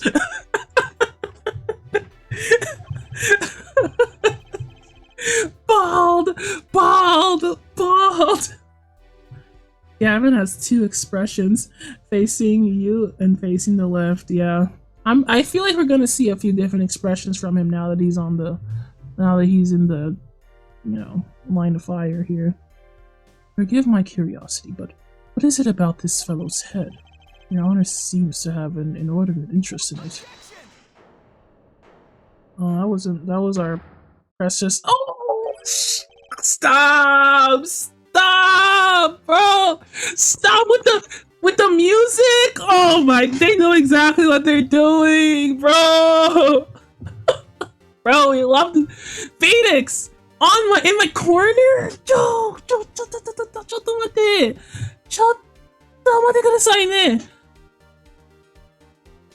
Kakui! Kakui! I love it. I love it. I love it. It's good here. We're eating good. Ace Attorney fans, we're eating freaking good. Oh my god. Never been happier. Okay, we're fine. I'm fine. I'm so normal about this. Why would he be cool? Why would he be cool like this? Mr. Right. What do you think you're doing, right? Wow, things sure look different from the other side. You know what I mean, Apollo? Hey, we're buddies. Hey, compadre. Speaking of looking from the other side, let's consider something for a second. Victim wore that hat all night, never once taking it off, except for that one time. That one time being the instant he was hit. Soka. Oh. When Mr. Wright returned from reporting the crime, the hat was lying on the floor. I picked it up and placed it on the victim's head. In other words, in order to have seen Mr. Smith's bald head, he would have had to have been there in the hideout at the time of the crime. In other words... Oh wait, in other words, I must be the real killer. Is that what you're trying to say? Oh boy. Not bad, Apollo. Oh my god. This case feels like an excuse for massive Phoenix fan service, and that's a good thing. We rarely got to, like, we saw his face often, but, like, not in that light, you know? When he's, like, got this, like, not, this not beard, and his hat, his goofy little hat. Mr. Gavin, I'm afraid that I haven't been entirely honest with the court. No way. There are people in this courtroom right now that haven't been entirely honest? I can't believe it! Oh, I assure you, I had the noblest of intentions. I did it all. Protect my client, Mr. Wright. Oh my goodness. Yet, I'm afraid, in the current situation, I see little reason to hide anything. Very well. Let me tell you the truth of what happened that night. I tried to save this man, he's ungrateful, and it's his fault. Text-to-speech broken? I heard it earlier. It might just been drowned out by the music. You wanna try it again? Oh, maybe, no, I will try it. I'll try the text-to-speech. I mean, I might as well give it a test. I heard it earlier. So, it must work, right? Where is it?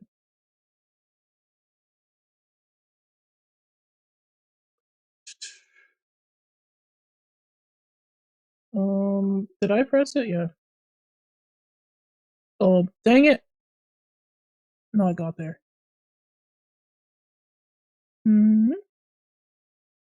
I guess it's not working. It suddenly stopped working. That's probably a Steam Elements thing, though. My OBS doesn't handle that. Ugh. I don't know. No, I'll log in and see if that makes any difference. I blame Gavin. I also blame Gavin. I'll log into my Stream Elements and see if that makes a difference. Go. Log in, you son of a gun. The connection might be severed or something. This is the perfect time to test it because there's no music going on right now. Oh, it's taking a long time to connect. Well, I wouldn't want my stuff to not work. Okay, there it is. Can I bypass my time? My cooldown timer? Okay, I'll test it again.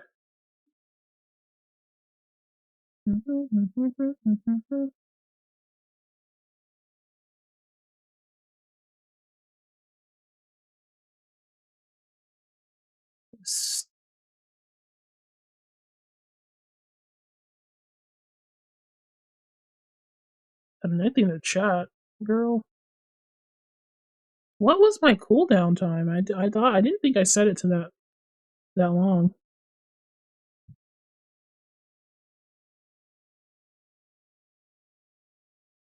Well,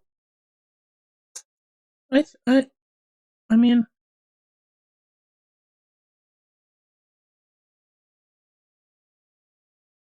I guess it's not working. I don't know. That is for stream elements to figure out.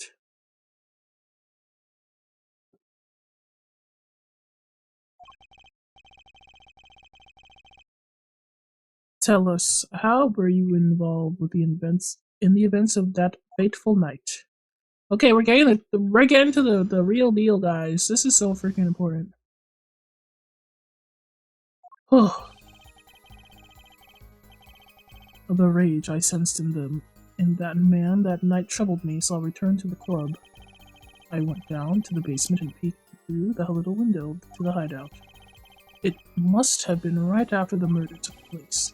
The victim was dead, as he appeared in the photo. A bald head, as unconscious, and a conscious girl on the right, holding a bottle in his hand. I sensed that was not the best place for me to be at the time, so I left. That's when the call came from right. What a lie! Liar! Liar! So you witnessed a murder? For better or worse, I missed the actual moment of the deed.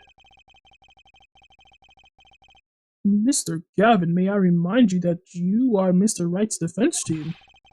Your testimony is clearly disadvantageous to your client. This is like a freaking kangaroo court, or whatever that means. It's just what it is, isn't it? Gavin? I demand you tell me the truth and implicate yourself to protect me, your client. I'm not Phoenix anymore. To protect my client, Mr. Phoenix. What else could I say? I'm standing on the witness stand after all. So you are Mr. Gavin. And you had to testify as you did. Had to tell them how you saw the scene of the crime through that little window. Mr. Wright? You had to say that because that was the only probable window of opportunity. Right, Apollo? Right, Mr. Whatever you're talking about. Yeah, Mr. Wright, the defense should do cross-examination to do the cross-examination of the defendant. Mr. Justice, are you prepared? Yes, Your Honor. Can't believe I'm going up against Mr. Gavin. This trial is getting weirder and weirder. It sure is. We're all getting a little weird, aren't we? Okay. Let me make sure everything's working. My thing that says it's connecting to chat. Nothing messed up, did it? Oh, something did mess up.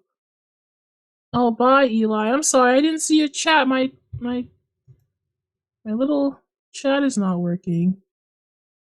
Hey, hi, IU. Welcome to the stream. When I was testing chat, apparently it disconnected my own chat. I don't know what the hell happened, but it's not real time anymore. Hi, IU. Yeah, I guess there's something wrong. Let me see if I can't pop out the chat or something. It's just crazy. Man, it pop out, please. I can't reach this page. Okay.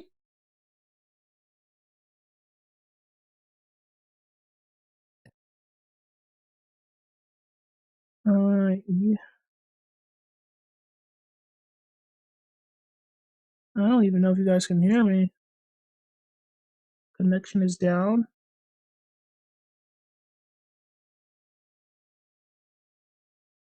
Oh, okay. So you can still see me, but the chat is not working. Okay. I don't know. what that might mean. Maybe I don't know how to refresh the chat. I don't think there's a way to do that. I see the game just fine too. Okay.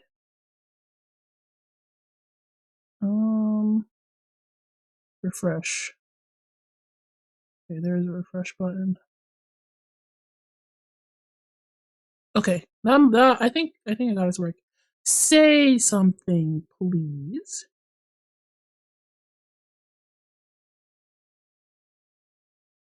Kudasai. Oh, perfect. Okay, it's working again. We're back. We're back. We're so back. We're about to get Gavin. How are you, IU? Welcome to the stream. This is like the pretty much the last part of the trial. That was our last recess. The rage I sensed in that man, huh? Why don't you tell me about that? So, what we know so far is this guy was like, I was trying to protect Phoenix, so I killed that guy. Phoenix is my boyfriend. We've been dating for years. We go out for dinner every night. You know, what's going on? I tried to help him, and now this is what he does to me. Can't trust no one. Can't trust no one, no boy, no more. I'm sorry, Gavin. I'm sorry you have to find out he doesn't like you like that. That man, you mean Mr. Smith? He was different from the other customers, his aura, shall we say. I knew he was a serious poker player, but it was more than that. So then you knew the true nature of your client's job? Of course, but I also knew he wasn't engaged in gambling, which would be illegal. Well, that makes sense. He'd know. They were friends, after all. Worried for my friend, I returned to the club. You see, I feared this Mr. Smith might be someone coming to settle an old score. Oh, I see. What happened then? I'm doing great. I'm so happy to be playing this game, actually. It's like... this is a much more perfect sequel than the Great Ace Attorney is. It's like... It's got the same energy, but also Apollo is just so quirky. He's so quirked up. I like him a lot better than Naruhodo, for sure. And I think I can confidently say that Apollo is not an anti-vaxxer, unlike Naruhodo from The Great Ace Attorney. And that fact comforts me. And he's shown that he's good at math. Apollo? He's good at math. He's so smart. My little guy is so smart. Okay, peek through the window. Okay. What is this window we're all talking about? The little window. You mean those used to keep watch up the stairs? Why didn't they give me this? They did not put this into the evidence locker. Pro-vax, pro-math, let's go. Yes, my intellectual Apollo. Okay, yeah. So the window was right there. Yes, a relic of an ancient past, the Black Marketeers used it, I believe. Why did you go through the trouble of peeking in through the window? Wouldn't it have been easier to just open the door and go into the room? I didn't want to upset Wright, you see. I didn't want to upset Wright, sure. Upset Mr. Wright? Yes. What if my fears had been unfounded? I'd be walking in on their match, bad form to say the least. So far everything he's saying makes sense. It must have been right after the murder took place. Must have been, sure. How do you know it was right after the murder? Really, no need to shout justice. Oh, sorry. That's his voice he's been practicing. Leave him alone. I was just getting to that part of my testimony. There he is. The coolest defense in the West we know and love. Even when you're standing up, there on the witness stand. Something never changed. I was afraid you'd change too, right? But you haven't. You and that overbearing personality of yours. Wow, they're bickering like they're married. They're bickering like they're married and then divorced. They do not seem like friends, do they? But then again, he was friends with Edgeworth, quote unquote. Friends. People just don't understand our cords of steel. Exactly. What's your history with this game, Ayu? Did you play it in the past? By West, he means West Tokyo? Probably. The West. Oh, the West. Or maybe he's saying West as in America. Who knows? I played it a good while ago. Oh, okay. This is my first time playing it. I have avoided spoilers my entire life for this. By photo, you mean the second photograph from the crime scene? Precisely, you see. He wasn't wearing his hat then. I saw his head when he was dead. And then Mr. Wright came along and replaced his hat. Can you describe the scene of the crime for us? You guys have to understand. I knew this game came out the first time I ever even played Ace Attorney, when I was just emulating it when I was like a kid. Whatever age I was, probably somewhere early high school, right?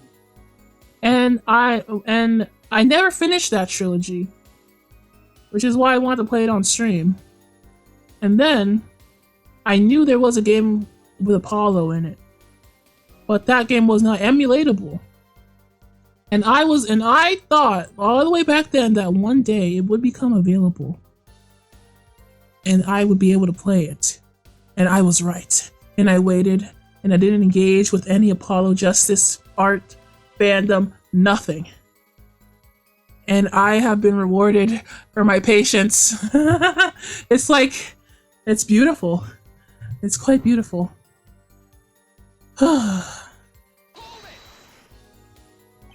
Yes. I know. I'm so happy. Those were the only 3 at the scene of the crime? Yes, as far as I saw at least. Then we're back where we started. The killer was the defendant, Phoenix Wright. Who else could it have been? But why didn't you talk to the police? 2 reasons. First, I didn't actually witness the very moment of the crime. Second, my office was asked to defend Wright. Even after seeing what I had seen, I couldn't abandon my friend. There must have been something else there at the moment of the crime. There must have been someone else, huh? Okay. My man is like a 5th person. 5th person! Put it down on the records. Justice. I just said I saw no one, not a soul. But that goes against what Mr. Wright said. Ah, yes, this mysterious 4th person. Who would conveniently be the real killer, I suppose? Glad we agree, Mr. Gavin. Get him, Phoenix, oh my god. Let me pose a question then. Tell me, what possible reason did the real killer have to swap cards in the victim's hand? That is a good point. Grant, if you swap that card, I'm gonna have to know why. Phoenix, if you swap that card, I'm gonna need to know why. One of you guys swapped it, and I don't know the reason. Perhaps you can show us a reason why such a thing would be necessary. How can I show something I can't find myself? Remember, Apollo, the card that was swapped out was a 5th ace. A 5th... Oh yeah! It had blood on it. Oh, I never looked at it! Oh crap! Okay, sorry. Oh jeez, sorry. Received by a mysterious girl. I never even looked at this thing. Blood! Wait, what color is this card? Okay. This is the missing red ace with the red. Okay. Blood. Volume 8. Is that important? Volume 8? I don't know. A single drop of blood marks the front of the card. That's all it says! Cool. Really cool. Really so cool. I love it. Whoa! This is what it looks like when you're getting attacked by Hisoka's cards with his bungee gum. Wow, it goes like that. Bacha! Bacha! Get sliced. Get sliced. Yeah, these cards don't say anything about volumes.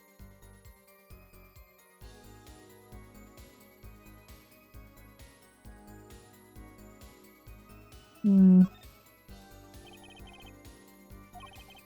much more of a red guy myself. Blue is so not red, you know? You're so right about that! Oh my god, Apollo. Blue is not red. Hardbacks red. For some reason I thought they were blue. Okay, yeah. That's all we know. And the thing that was replaced was this one? He knows colors. My boy is so smart, guys. He knows math. He knows colors. He knows what 2 + 2. Oh my god. Well, Mr. Justice, the question of why the killer would swap out the card has been raised. Can you point to a reason?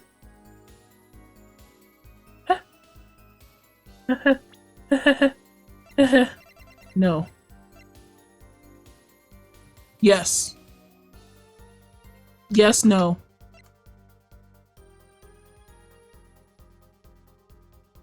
The only thing I can think of is that, you know, he doesn't want to implicate his defendant or whatever.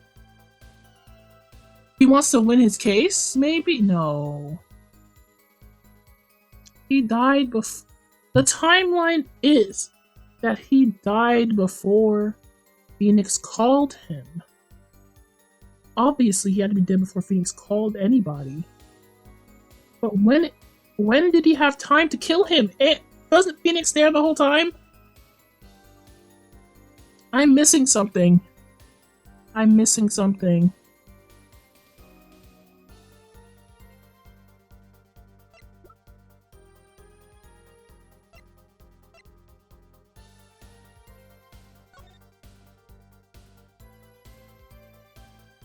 Mr. Phoenix said that this was the reason. I don't have anything yet. There's no reason yet. No, not yet, Your Honor.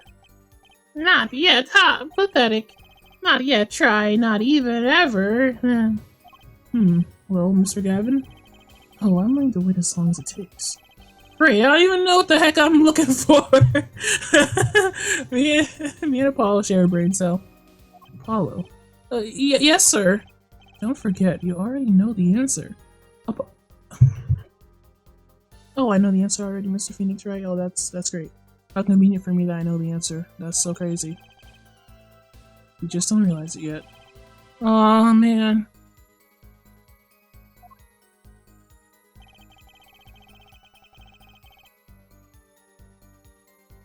So,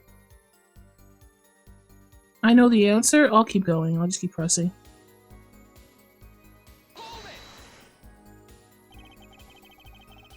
Wouldn't it have been better to wait for the police to arrive? Remember though, by that time I was already rights defensive. Oh wait, I'm not talking like him anymore. It wouldn't do for me to become part of the investigation. That makes sense, or does it? I'm confused. Well, what happened next? There's no call came from right.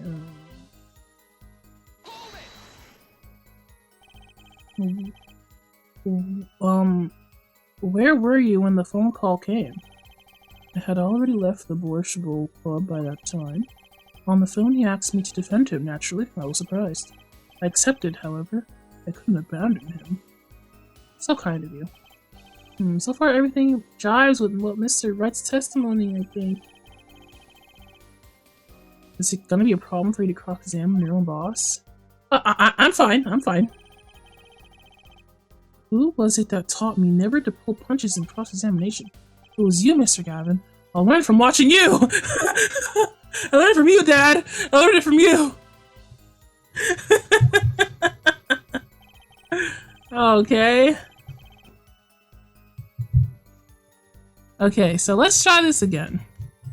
This is another tough one. We're gonna have to use our reasoning skills again. Uh-oh. Yeah, I know. They're very tough. Using our brains? Who would imagine that?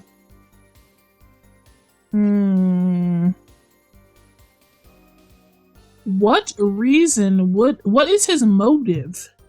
That's what we're trying to figure out here. What is the motive?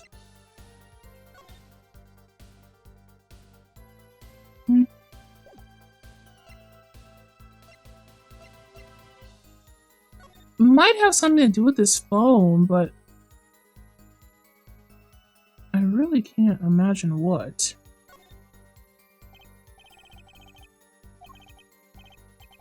Yeah, this just says that he's hiding, like he has a battery in there. Whoa. Whoa. Looking at all the evidence, I really can't... The phone is the murderer? No, it's gotta be Gavin. Mr. Phoenix is so confident that it's Gavin. But he doesn't want to say it. He wants people to prove it before he even says it. A smug little...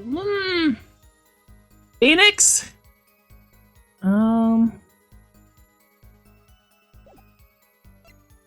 Why would he do that? This is the table. This is the table, what it looked like when they swapped everything. The king was not supposed to be there.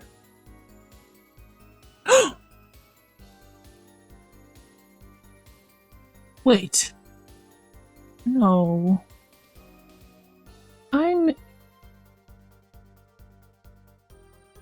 Okay, I think I do have to show the bloody card. I think I do have to show the bloody card. We already... Whoa! Whoa! Whoa, whoa, whoa, whoa, whoa! It's all coming together. So, this deck, you see, is not blue. The, like, deck of cards there is a blue deck and everything, but the cards being played are red cards. And there's only 2 decks. Right? But this card is red. Not blue. It's red. Meaning that this is the card that should have been there in this deck. A blue card right now must be where Phoenix's ace hand should be. Because there's only 2.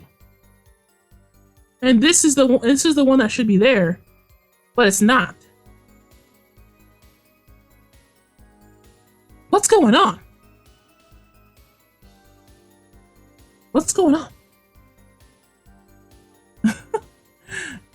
I'm thinking, Jan. I'm thinking. I'm having a thought.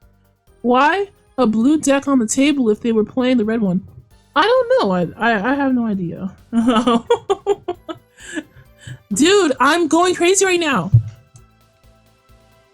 This is a completely different ace than the one seen here.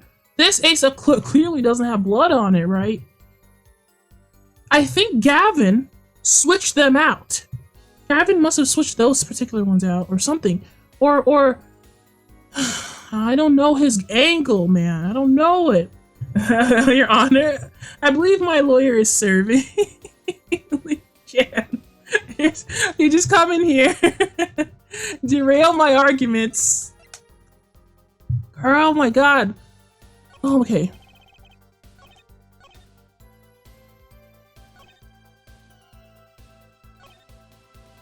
Which one of these was the thing? Was it this one? Okay, I'm gonna show the red. I mean, the bloody ace.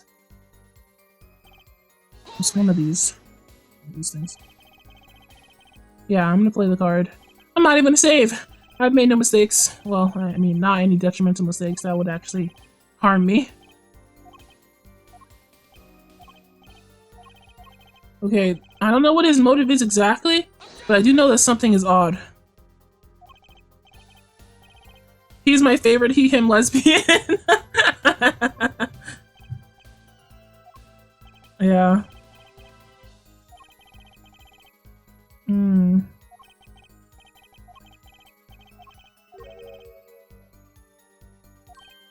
Okay, I'm gonna show the cards, but I'm not exactly confident. I'll save it anyway, so I don't have to do it all over again, just in case.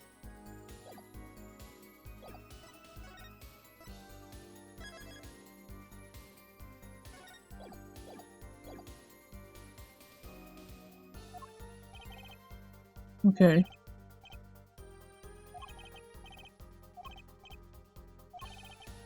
Was he actually just telling me to present the ace? Because if he was, I'm gonna slap him. I do not need your hints. Okay, I don't need your hints. I'm about to turn off the hint thing. I know this is just a tutorial also, so there's a lot of hints. I don't want any. You hear me? None. It's now or never. Defense would like to present evidence to the court. Evidence showing the reason why a card was swapped out. Okay. Okay. Go ahead out and point out your reason, Mr. Justice. Why did the killer take the 5th ace? Bang. The reason is, this. Is that an ace? Why is it's got blood on it? Right next to the spade. The gay laser kitten agrees. This butch has been a lesbian approved. He's also a murderer. You claim him? I see. What? This is insane. Why wasn't I told about this? Why? Could this be the missing 5th ace? Comes to lesbian territory. Oh, I okay. Inconceivable. How could... What are you doing with that card? Well, I'm just a little guy. I don't know. I don't know. It's Gavin, so it's Mr. Gavin. Don't be mad at me. I'm just a little boy. It's just a fishy card from some fishy girl, you know? Oh, that card? It's mine. That is, I picked it up at the Borscht Bowl Club last night after the murder had occurred. Phoenix? Why didn't you tell us about it? You have a master plan going on that I don't know about? I gave it to my daughter. Cards are her stock and trade after all. Your Honor, fish! No, impossible. Unacceptable. The court can't accept this evidence. It's a fraud. A fraud? How can you be so sure? What? I would think the only person who could claim it was a fraud would be the one who took the real card from the crime scene. The real killer. Oh boy. I accept her as she is. You don't like the murder? Grow up. The atrocities are part of her and I've decided they're funny. Yeah. I thought you would say that, honestly. Allow me to elaborate. Phoenix, I will punch you if you should have elaborated from the start. What if this trace of blood was the reason? The reason for the killer to take the card from the scene of the crime. Oh, where are you going with this? Take another look at the photo and in the victim's hand. At the moment of the crime, his hat fell to the floor, and a trickle of blood ran from his forehead down to the back of his head. Couldn't a drop of that blood have fallen on one of the cards? I suppose, but Mr. Phoenix, right? Sir, what the hell are you talking about? The killer then took the card to hide the blood. Regardless, that evidence is non-permissible. Oh? Right. Regardless of how you wasted the last 7 years, you used to be a lawyer.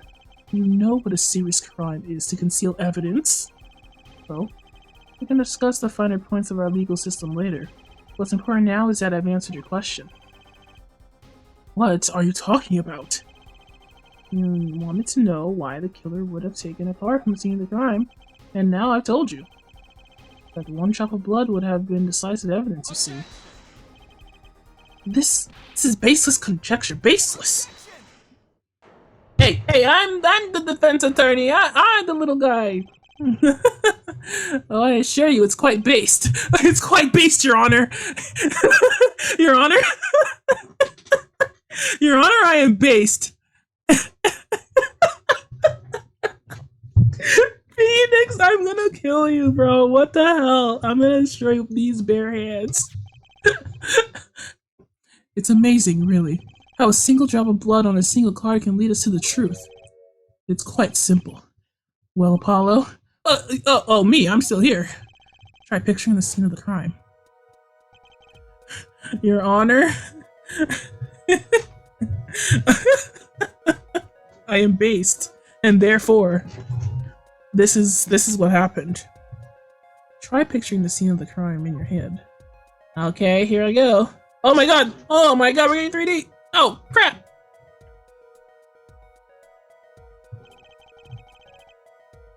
This song is kind of lovely. Base Phoenix Wright is real. He's real! Oh my god, how are more memes not made of this game? The murder took place in the hideout. The body of the luckless victim was found at the poker table. Before the killer swapped the card out, there was a single card with a drop of blood on it in the victim's hand. Given this, there's only one decisive... Excuse me? There's only one decisive problem with the scene. Well, what is it? Let's keep it simple, shall we? Given that there was a drop of blood on the card, which position is the diagram doesn't fit? Whose position?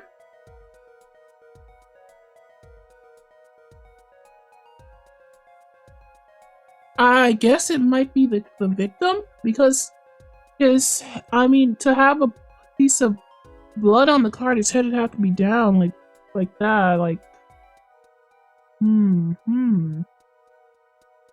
So, his head was facing upward, though.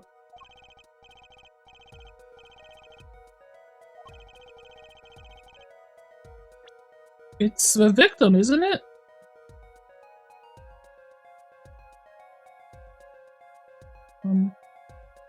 I'm gonna say it's the victim.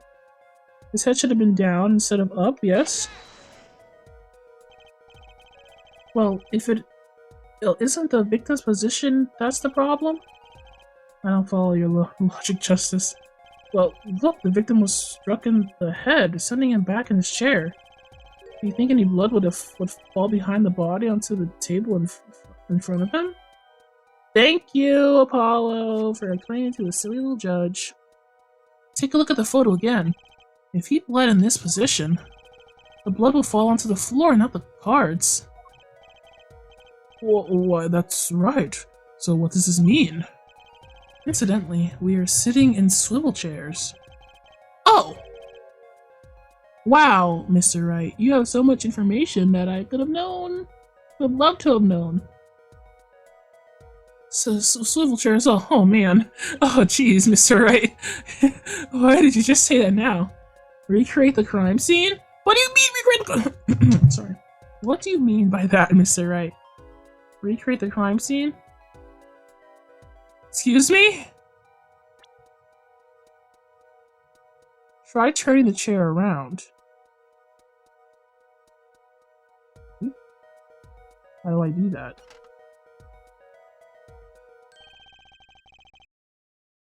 The chair was facing the other way? What? What does that have to do? It would have to be. I mean, I guess. Oh, yeah, the chair is facing away from the table. I did not press autoplay. I don't think I did anyway. When Mr. Wright returned from informing the police, which way was the chair facing? When I came back to the room, the body was facing as seen in this photo. That would mean the killer turned the chair back around. Let's take the next step. Look at the diagram once more. We now know the victim was facing away from the table at the time of the murder. But this creates another significant contradiction. Again? Let's test your reasoning skills again, shall we? Apollo, whose location on this diagram contradicts our new understanding of the crime? The victim, the killers, the witnesses? Um.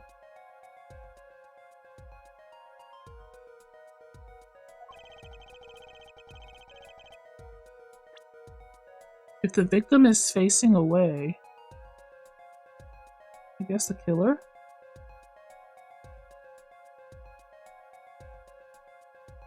Right? Because he was hit on the front of the head, not the back of the head.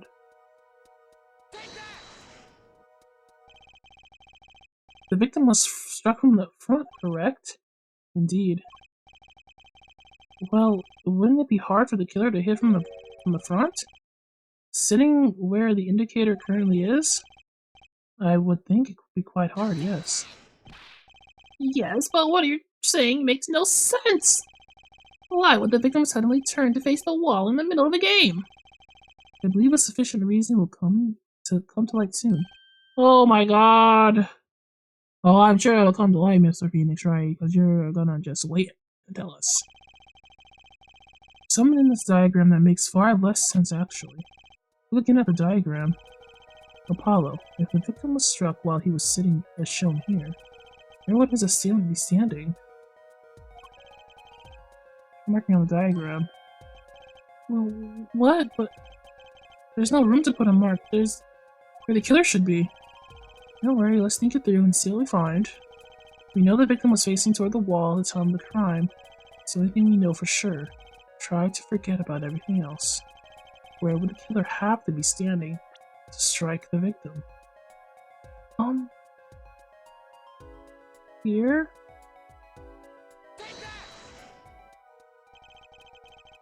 Killer had to be standing, well, here. You'll get points for flair, but that's all you get. I thought I was on something there, too. We hardly need to point out that standing there would be impossible. The victim is facing a solid cupboard. Or are you claiming the killer climbed in the cupboard and hit him from above? Ha! It's simple logic, really. If this was the only place the killer could be standing. And that means that at the very moment of the crime... Wait, I know! At the moment of the crime, the cupboard wasn't there! Oh, what's this now? Something about a cupboard? I was not following. I mean, that's the only explanation, right, Mr. Gavin? Your Honor, a suggestion for this defense. We should arrange to examine the cupboard in the hideout immediately. Oh my god. Immediately. Wow. Bailiff, send the team to the crime scene immediately. Mr. Phoenix Wright has said something. We have to follow through. Have them try to move the cupboard. Your Honor. But there's one more thing your men should look for. Please give them this. Please give this to the bailiff. What is that? I see. You do belong in the courtroom after all, Mr. Wright. I do my best. How did you do that? This was Apollo's case, Phoenix. Can you stop being silly? Let's forge ahead while we wait. Look at the diagram once again. It's been changed. If they were standing here at the time of the crime, then this cupboard wasn't here. Which means Apollo tried moving the cupboard. Okay. It blocked the window.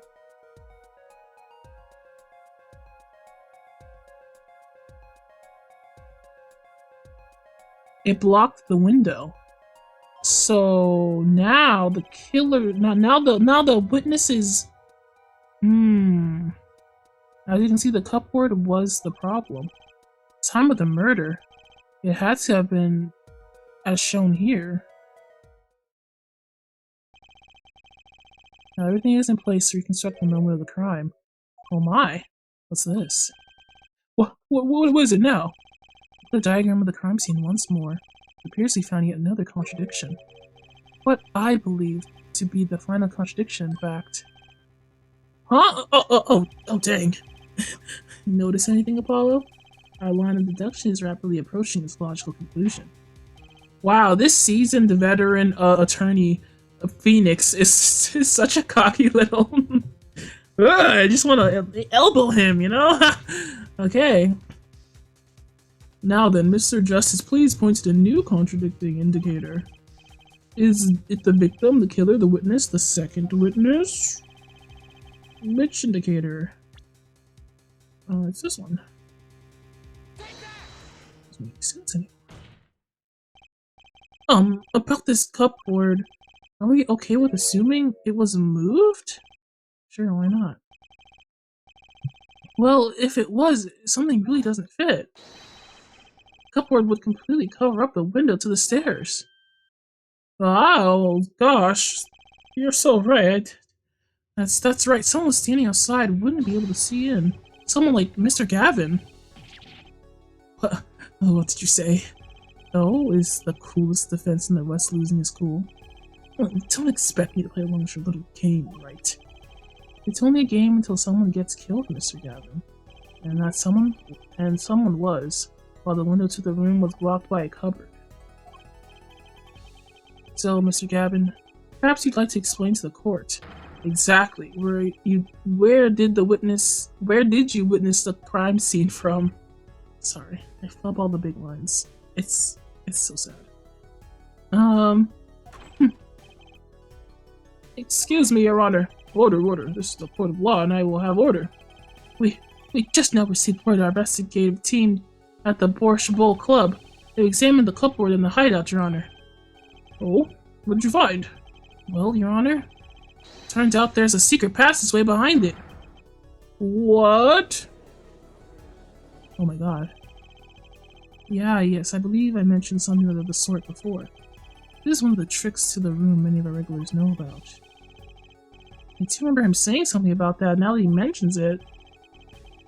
Secret passageway is handy thing to have when you're engaged in illegal goings-ons. You never know when you might need to duck away from the eyes of the law. So the room had a secret passage? Where does it go? The other side connects to the restaurant above. The underworld, the bosses could get away from the cops and enjoy a cold bowl of borscht, no doubt. Just like our killer. Wow, these guys really love borscht. That's what I've discovered. You see where our line of simple deductive reasoning has led us, Apollo? I see it, but I don't believe it. That girl wasn't kidding when she said I needed this trump card for that last hand. At the time of the murder, the victim was blocked and the victim's hat was only off his head for a few minutes between Mr. Smith's murder and Mr. Wright's return from calling the cops. So that's how...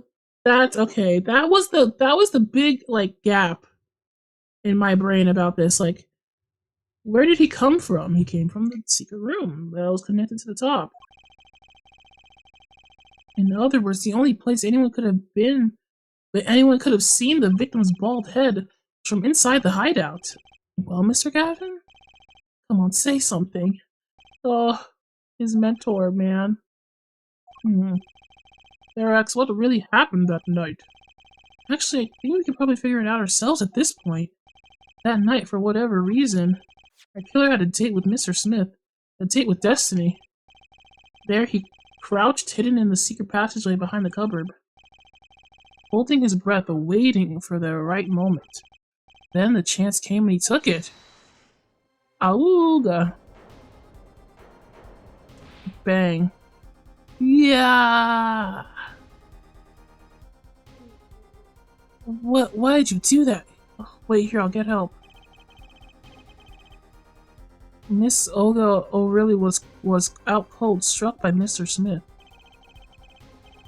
Oh, that was the cry of like her getting hit. That's right, she was hit by him.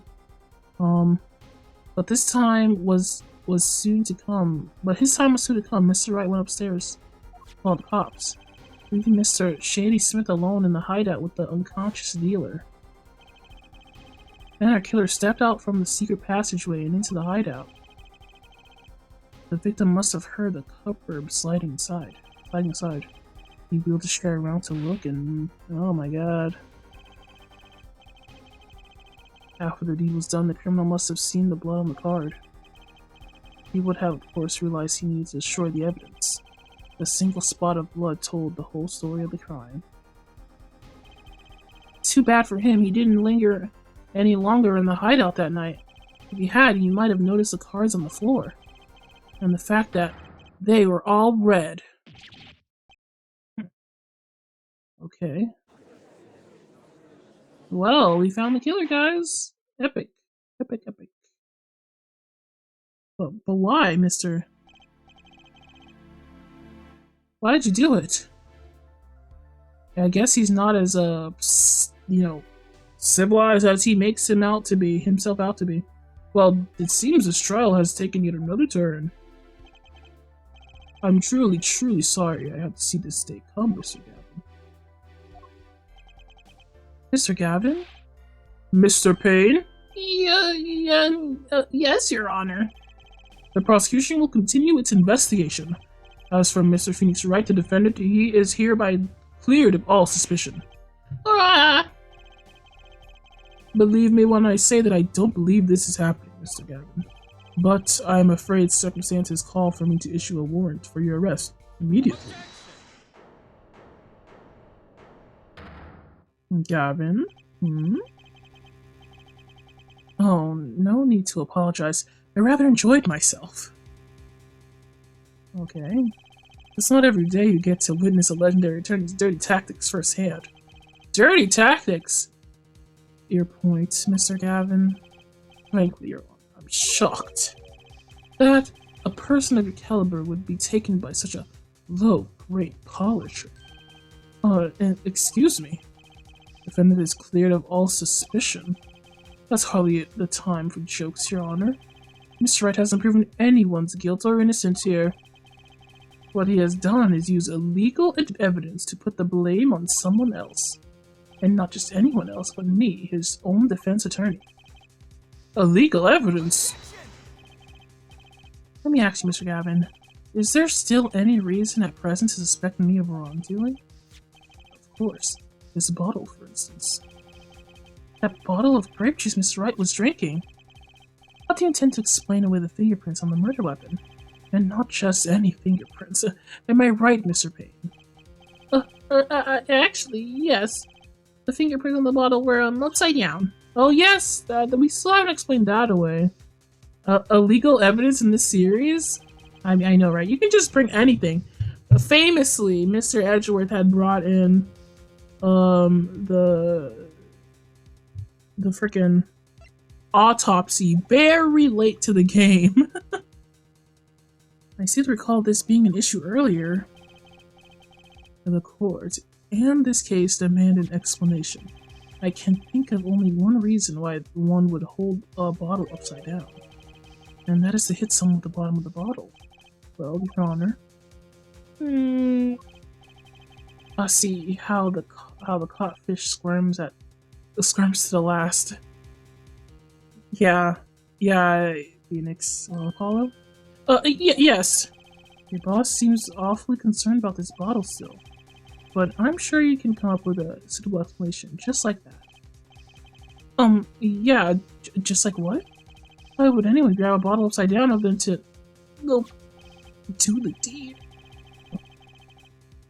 Don't let him trick you into thinking the explanation is the only legitimate one. Is there really another? Take another look at the court record. I believe you'll find a simple answer there, in plain sight. How about you just say the answer in plain words? That's what I'm saying. What if you just wanted to drink right from the bottle? That wouldn't make it upside down. You have to imagine. Imagine you're picking up your cup to flip it over. That's what you have to imagine. That's not a normal way to hold your cup. You know?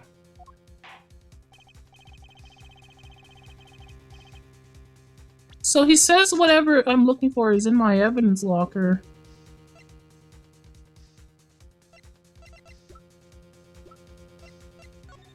I only have this picture. That's the only other place the bottle shows up. Oh, well, you know. Here as well. I mean, he could have just picked up the bottle from the thing right there. You know? But Phoenix said that he put something in the bottle, and that's why he was holding it like that. Well, Mr. Justice, Mr. Gavin said that the court and this case demand an explanation, and I demand to save the game.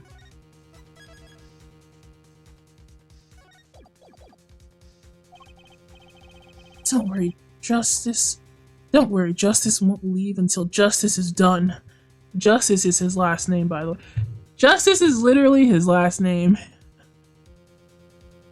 That's so, I mean... Perhaps the defense would care to enlighten the court. What evidence do you have to explain why the fingerprints on the bottle are upside down? Um...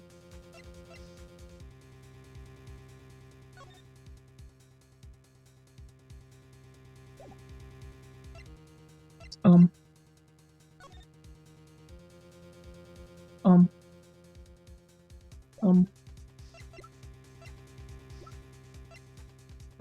I have this picture. I want to put this picture in because if you were grabbing a bottle from the floor like that, you would indeed pick it up upside down with your hand upside down. You know? Was the bottle special for any reason like that? Angelo, was the bottle a special? Angelo! The bottle was the murder weapon, ya goof. It was simply the murder weapon. I don't know. Hey, a bunch of numbers. Welcome to the stream. We're on the big bad freaking last part. We're gonna incriminate my man, you know what I mean? It was just a bottle of non-alcoholic grape juice. Oh, you're a friend of Jan. Okay, welcome. Let's see. What are we doing? I want to say, okay, I want to follow my instincts and say it's because of this. You know? Because it's possible that he just picked it up upside down. There's bottles in the crate right there. That's what I'm trying to say to you peoples. You understand what I'm trying? Okay. Okay. Look at this. Don't look at me, look at this. Bottles. Pick upable. You know what I mean? How else would you pick them up out of there? You know what I'm saying? Mr. Phoenix Wright's print could be on any of these things, in my humble opinion. Greetings, Angelo _VTuber. Yes, welcome. Say, everybody welcome a bunch of numbers to the chat. Okay, I'm gonna present this, because I think that makes sense to, like, you know, practical sense.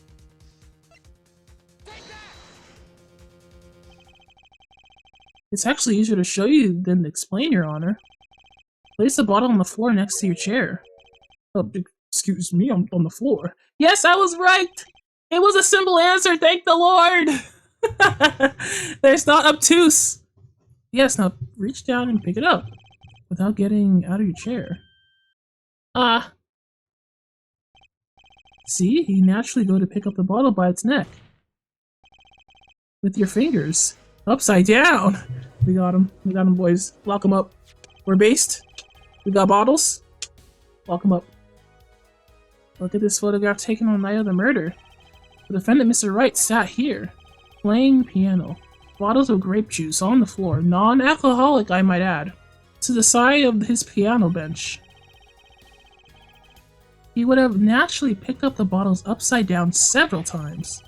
Wow, I can't believe it was that simple. Nothing's ever that simple here. Recall our dinner that evening, Kristoff?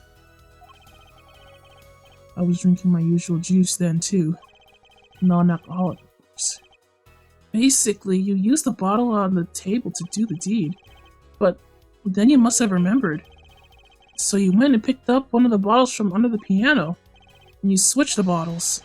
You took one of Mr. Wright's bottles and made it look like the murder weapon. Oh my god. Order, order, order! What do you have to say for these charges, Mr. Gavin? Oh my god. Fascinating. So this is the legendary attorney's famed tactic of misdirection. What? You claim that I switched the bottle? Where is your proof? Proof? That's, as I thought, more baseless conjecture. I'm afraid your bottle of proof is quite empty. I wouldn't be so sure about that.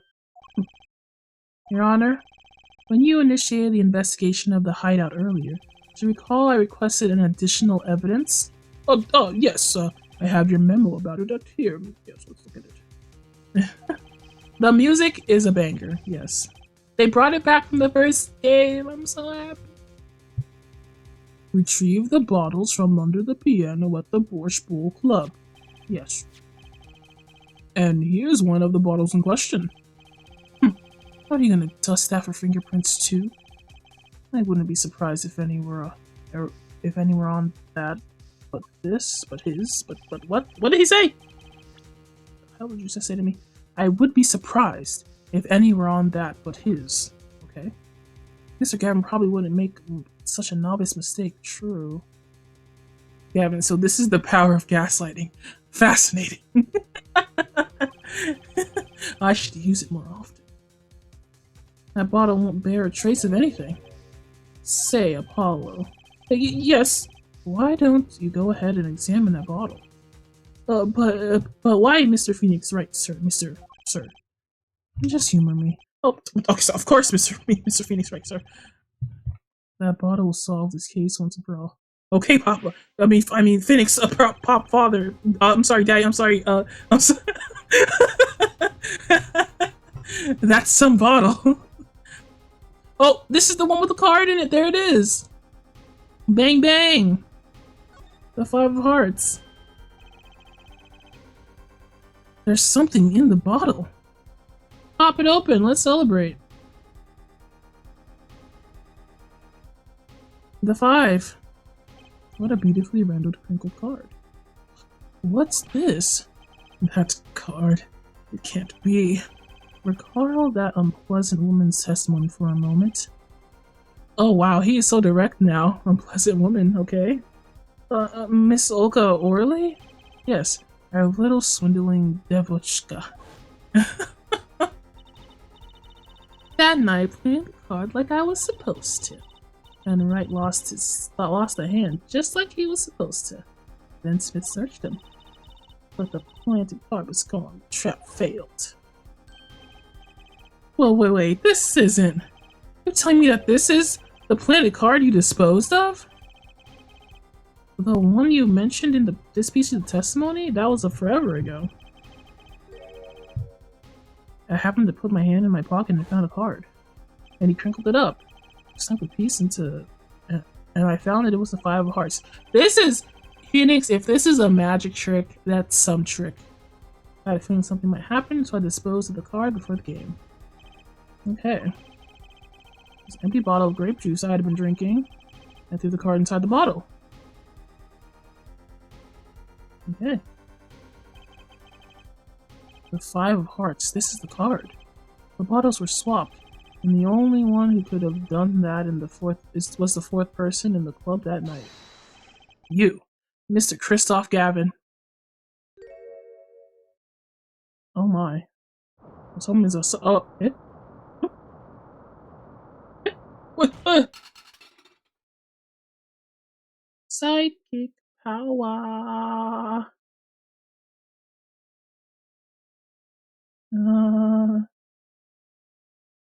I think we got him. But that is all. He's morbing! Oh, bro, don't say he's morbing! He is, though. I came here because I saw Jan, who's been using some of your emails in the streamer chat we both watch. For spreading my propaganda, are you, Jan? I don't know if you're still in here or you're busy at work, but yeah, that's me. That poor lobster. That was the food from the other lady's stuff that she threw out when she took off her Russian disguise. Is this your idea of revenge? Phoenix right. Revenge? Also, Jan scares. She scares. Oh, they scare most people, Jan. I actually did not realize that Jan was like a menacing presence until other people had informed me of this. I always thought Jan was just, normal. Normal. I hadn't considered this. But they be doing and posting art while at work. They're not. Yeah, they work at the airport and stuff. Yeah. I mean, yeah. Every time I see them, I'm like, how did you have time to do that? Revenge for the events that took away your attorney's badge 7 years ago. Huh? Were you a part of that? My past is like my logic, straight and true. Yeah, and your past was not straight. I hate to be the bearer of bad news, but no, it wasn't. Nothing's changed. All I did was point the finger of justice in the proper direction. Fine. I'm glad we could have had this little...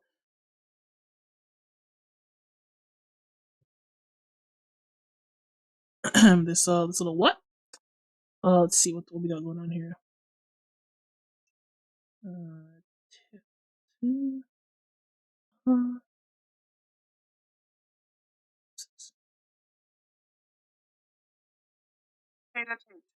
Tater Tate. That's what it says. But if head to, it means head to head? No, it is pronounced tete a tete. This little tete a tete. Okay, I see. A head to head. Okay, thank you. Tater Tate. That's what the Google said it was. That's how Google pronounced it. Tater Tate. I love taters. I love tater tates.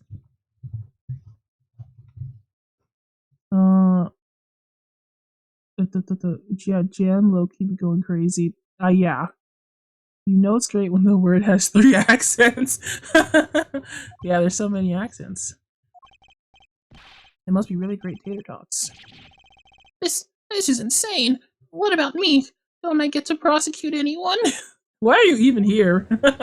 Honestly, we're having a discussion. We can leave, Mr. Payne. I believe this time we finally come to the end of our trial. Mr. Payne, do you have a report for us on Christoph Gavin? He's admitted everything. We're processing his arrest now. I see. Still, one has to wonder why he would do such a thing. He didn't even have a connection to the victim, did he? No, none that we know of. Mr. Wright, do you have anything to add? I'm afraid I can't shed any more light on the matter. About the victim, Mr. Shady Smith. His occupation was listed as traveler. An odd profession, to be sure. And that's not all we know about him. I'll arrange a follow-up investigation, Your Honor. Good. Mr. Wright. Yes? 7 years and you still haven't lost your touch. Christoph Gavin was a man with much significance for me, both as a friend and a lawyer. He was extremely talented, to be sure. I needed 2 things before I could confront him. The first was a place where no justice would be tolerated, this courtroom. The second was a man who would tolerate no injustice. In other words, a defense attorney. You, Apollo. Me? It's a dark time for our legal system. A twisting of justice brought on by our very own initial trial system. We have to set it right. Mr. Wright! Our work lies ahead of us, and I, for one, am looking forward to it. Phoenix! You're back, Papa! Well, this seems like a good time to announce a verdict. This court finally defended Mr. Phoenix right. Not guilty! Freaking put on the fireworks, boys! Throw the confetti, let's go! Let's go! That's right. Court is adjourned. Bazinga, everybody! Yay! Let's freaking go. And we got to meet Mr. Phoenix's daughter. And thanks, Apollo. You came through just like I thought you would. I'm pretty sure I didn't do anything in there.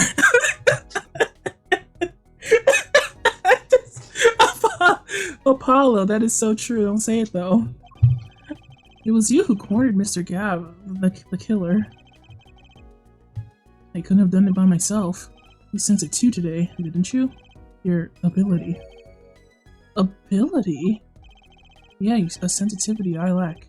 You've come to understand it soon enough. Wait, I wonder if he means... Yeah, when he, like, noticed the tell. I have a question for the witness, then you say you saw the moment the defendant hit the victim. Is that true? Well, it's true. She's a terrible liar, by the way. Terrible. Got a weird vibe. What was that, Mr. Wright? You'll have to find the answer to that question yourself. The answer? Right. Today was full of questions without answers, most of them about Mr. Gavin. A possible reason could he have had to commit murder? Perhaps you'll learn that in the days to come. Huh? Wait, you don't know, do you? This locket is the key. Oh, this locket is the key. Oh, that reminds me. I met that girl whose picture is in their locket. Let's see his child. Oh, cutie! Kawaii! Kawaii Musamida! But, oh, your daughter, right? That's right. She's my daughter. You know, you're right about this locket. Eh? I took this off the neck of the night he died, but it looks like our dear Russian scam artist saw me. So the truth is, the locket really did belong to him. Wait, but that's perjury! What? Did I read that right? I took this off his neck the night he died, but it looks like our dear Russian scam artist saw me. Oh, did you take it? I guess did you take it off after he died? Like, what's going on? You testified. You said the locket was yours. But you took it even if it wasn't yours? I said no such thing, actually. Huh? You said that it was a locket with my daughter's picture inside. A subtle distinction, but a distinction nonetheless. Oh, you're so tricky, Mr. Wright. And it's the truth. Wait, but you know something? I do remember that, actually. When we asked him that, he never confirmed or denied that was his locket. He said that it had... I thought that was weird. They brought it up. Wait, then, but why? Why was the victim wearing a locket with a picture of your daughter's inside? Sometimes the straightest path to the truth is the best one. Give it time. You're still just getting started with your career. Speaking of which, I may be out of a job. I work for a Gavin law office after all. I still can't believe I just saw Mr. Gavin led away in handcuffs. Yeah, that is messed up. Apollo. Yeah. How about coming to work for me? What are you talking about? I thought you were a gambler. I mean a pianist. I mean a guy that is not homeless, despite everything. Eh? You mean at the Wright & Co. law offices? I mean, there's not a single attorney in my generation that doesn't know it. I can't imagine that to be true, but... Wait, but didn't you... You're not a... Oh, I turned in my badge, yes. I'm not an attorney anymore. Professional juice drinker. Yeah, that's my man. Oh, that incident 7 years ago? That legendary trial. What was it? And at the middle of it all was one man. Phoenix Wright. The case reached a sad conclusion, and he left law for good. My man took one L and just walked off. No wonder he keeps gambling. If he doesn't lose, he has no reason to stop. Have you ever thought about coming back to the courts? I'm not qualified to stand in the court of law, I'm afraid. Didn't you notice in today's trial? There was a single piece of forged evidence. Forged evidence? What are you talking about? I'm talking about the evidence that shouldn't have existed. A naughty magician's secret. A naughty magician's trick. So evidence struck me as odd. It's true. It just seemed, well, too perfect. I bet this was the forged evidence. It was the card, wasn't it? The fifth ace. It is this card! It must be forged. Because, like I was telling you guys earlier, the whole deck that they were playing with was red, but the back of this card was red. Meaning that either the ace was swapped out for a blue card, or he had... Oh my god, okay, I can't think about this. You mean this, don't you? I got this from your daughter, Mr. Wright. Yeah, that card should have been found at the crime scene. Why? Because the killer took it with him when he left. Leaving the wrong card in its place, luckily for us.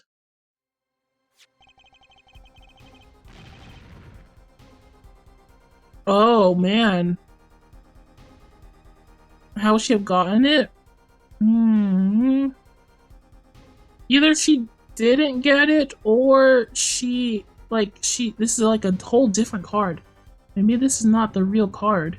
Maybe it's a forged card, like they're saying. Like, they just recreated evidence that should have been at the scene. A fraud, how can you be so short? I would think only a person who could claim it was a fraud would be the one who took the real card from the crime scene. The real killer. My verdict was already handed down 7 years ago. Then you really? Yeah, I forged this card. Brother! One look at the crime scene should have told you it wasn't real. But you can't do something like that and call yourself an attorney. Who's calling themselves an attorney, Apollo? So it's true. The rumor's true. 7 years ago. Well, that matters much now, does it? Girl. Girl! Oh my god. Yeah, I heard it. I heard it. I punched him. It's your story from here on out, Apollo. Perhaps I can help you turn the next page. My office address. Drop in if you like. Mr. Wright. Oh, about your uppercut? Try yelling, "Take that!" next time. It packs a little more punch. Apollo, thanks for today. I had a good time. Oh my god. Phoenix! So in that trial 7 years ago, apparently maybe he forged some evidence? Man, you can't... That's crazy. That Mr. Wright walked out the door, and that's how my first trial ended. A lot of mysteries went unsolved, and at the time I had no idea they were all related. Every mystery that day, connected by a single thread of logic. I'd find out soon enough. My name is Apollo Justice, attorney at law, and that's how my story begins. Oh, that was so good. That was so good. Thanks. Please just start a podcast or become a VTuber like the rest of us. You don't have to do this.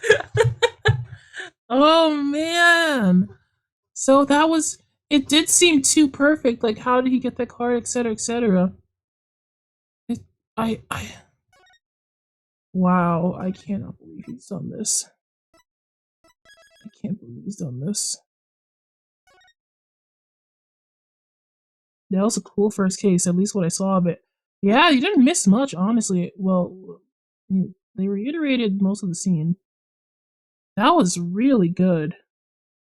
We're gonna have to end the stream here, guys. Timely as well. That was actually a timely case. Remember the first time we played Ace Attorney and the trial lasted like 1,000 years?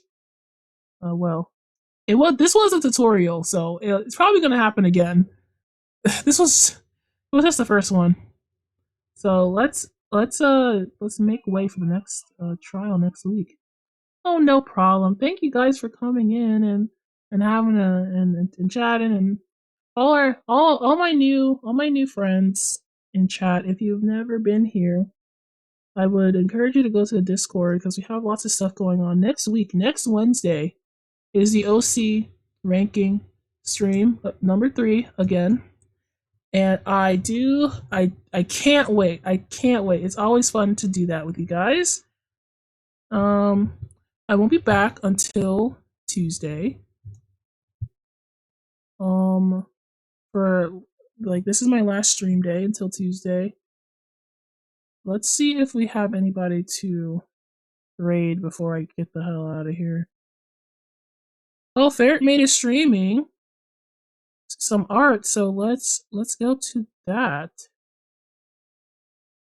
Raid Kudasai. Ferret Maid is a lovely Ferret Maid PNG tuber. So yes, take your raid message. Say hi. Have a beautiful time. She's drawing right now. And we love some arts. And I will see you again next time. John, Ferret Maid is a Ferret Maid. Name is in the title. Thank you for coming. I will see you guys next time. Bye.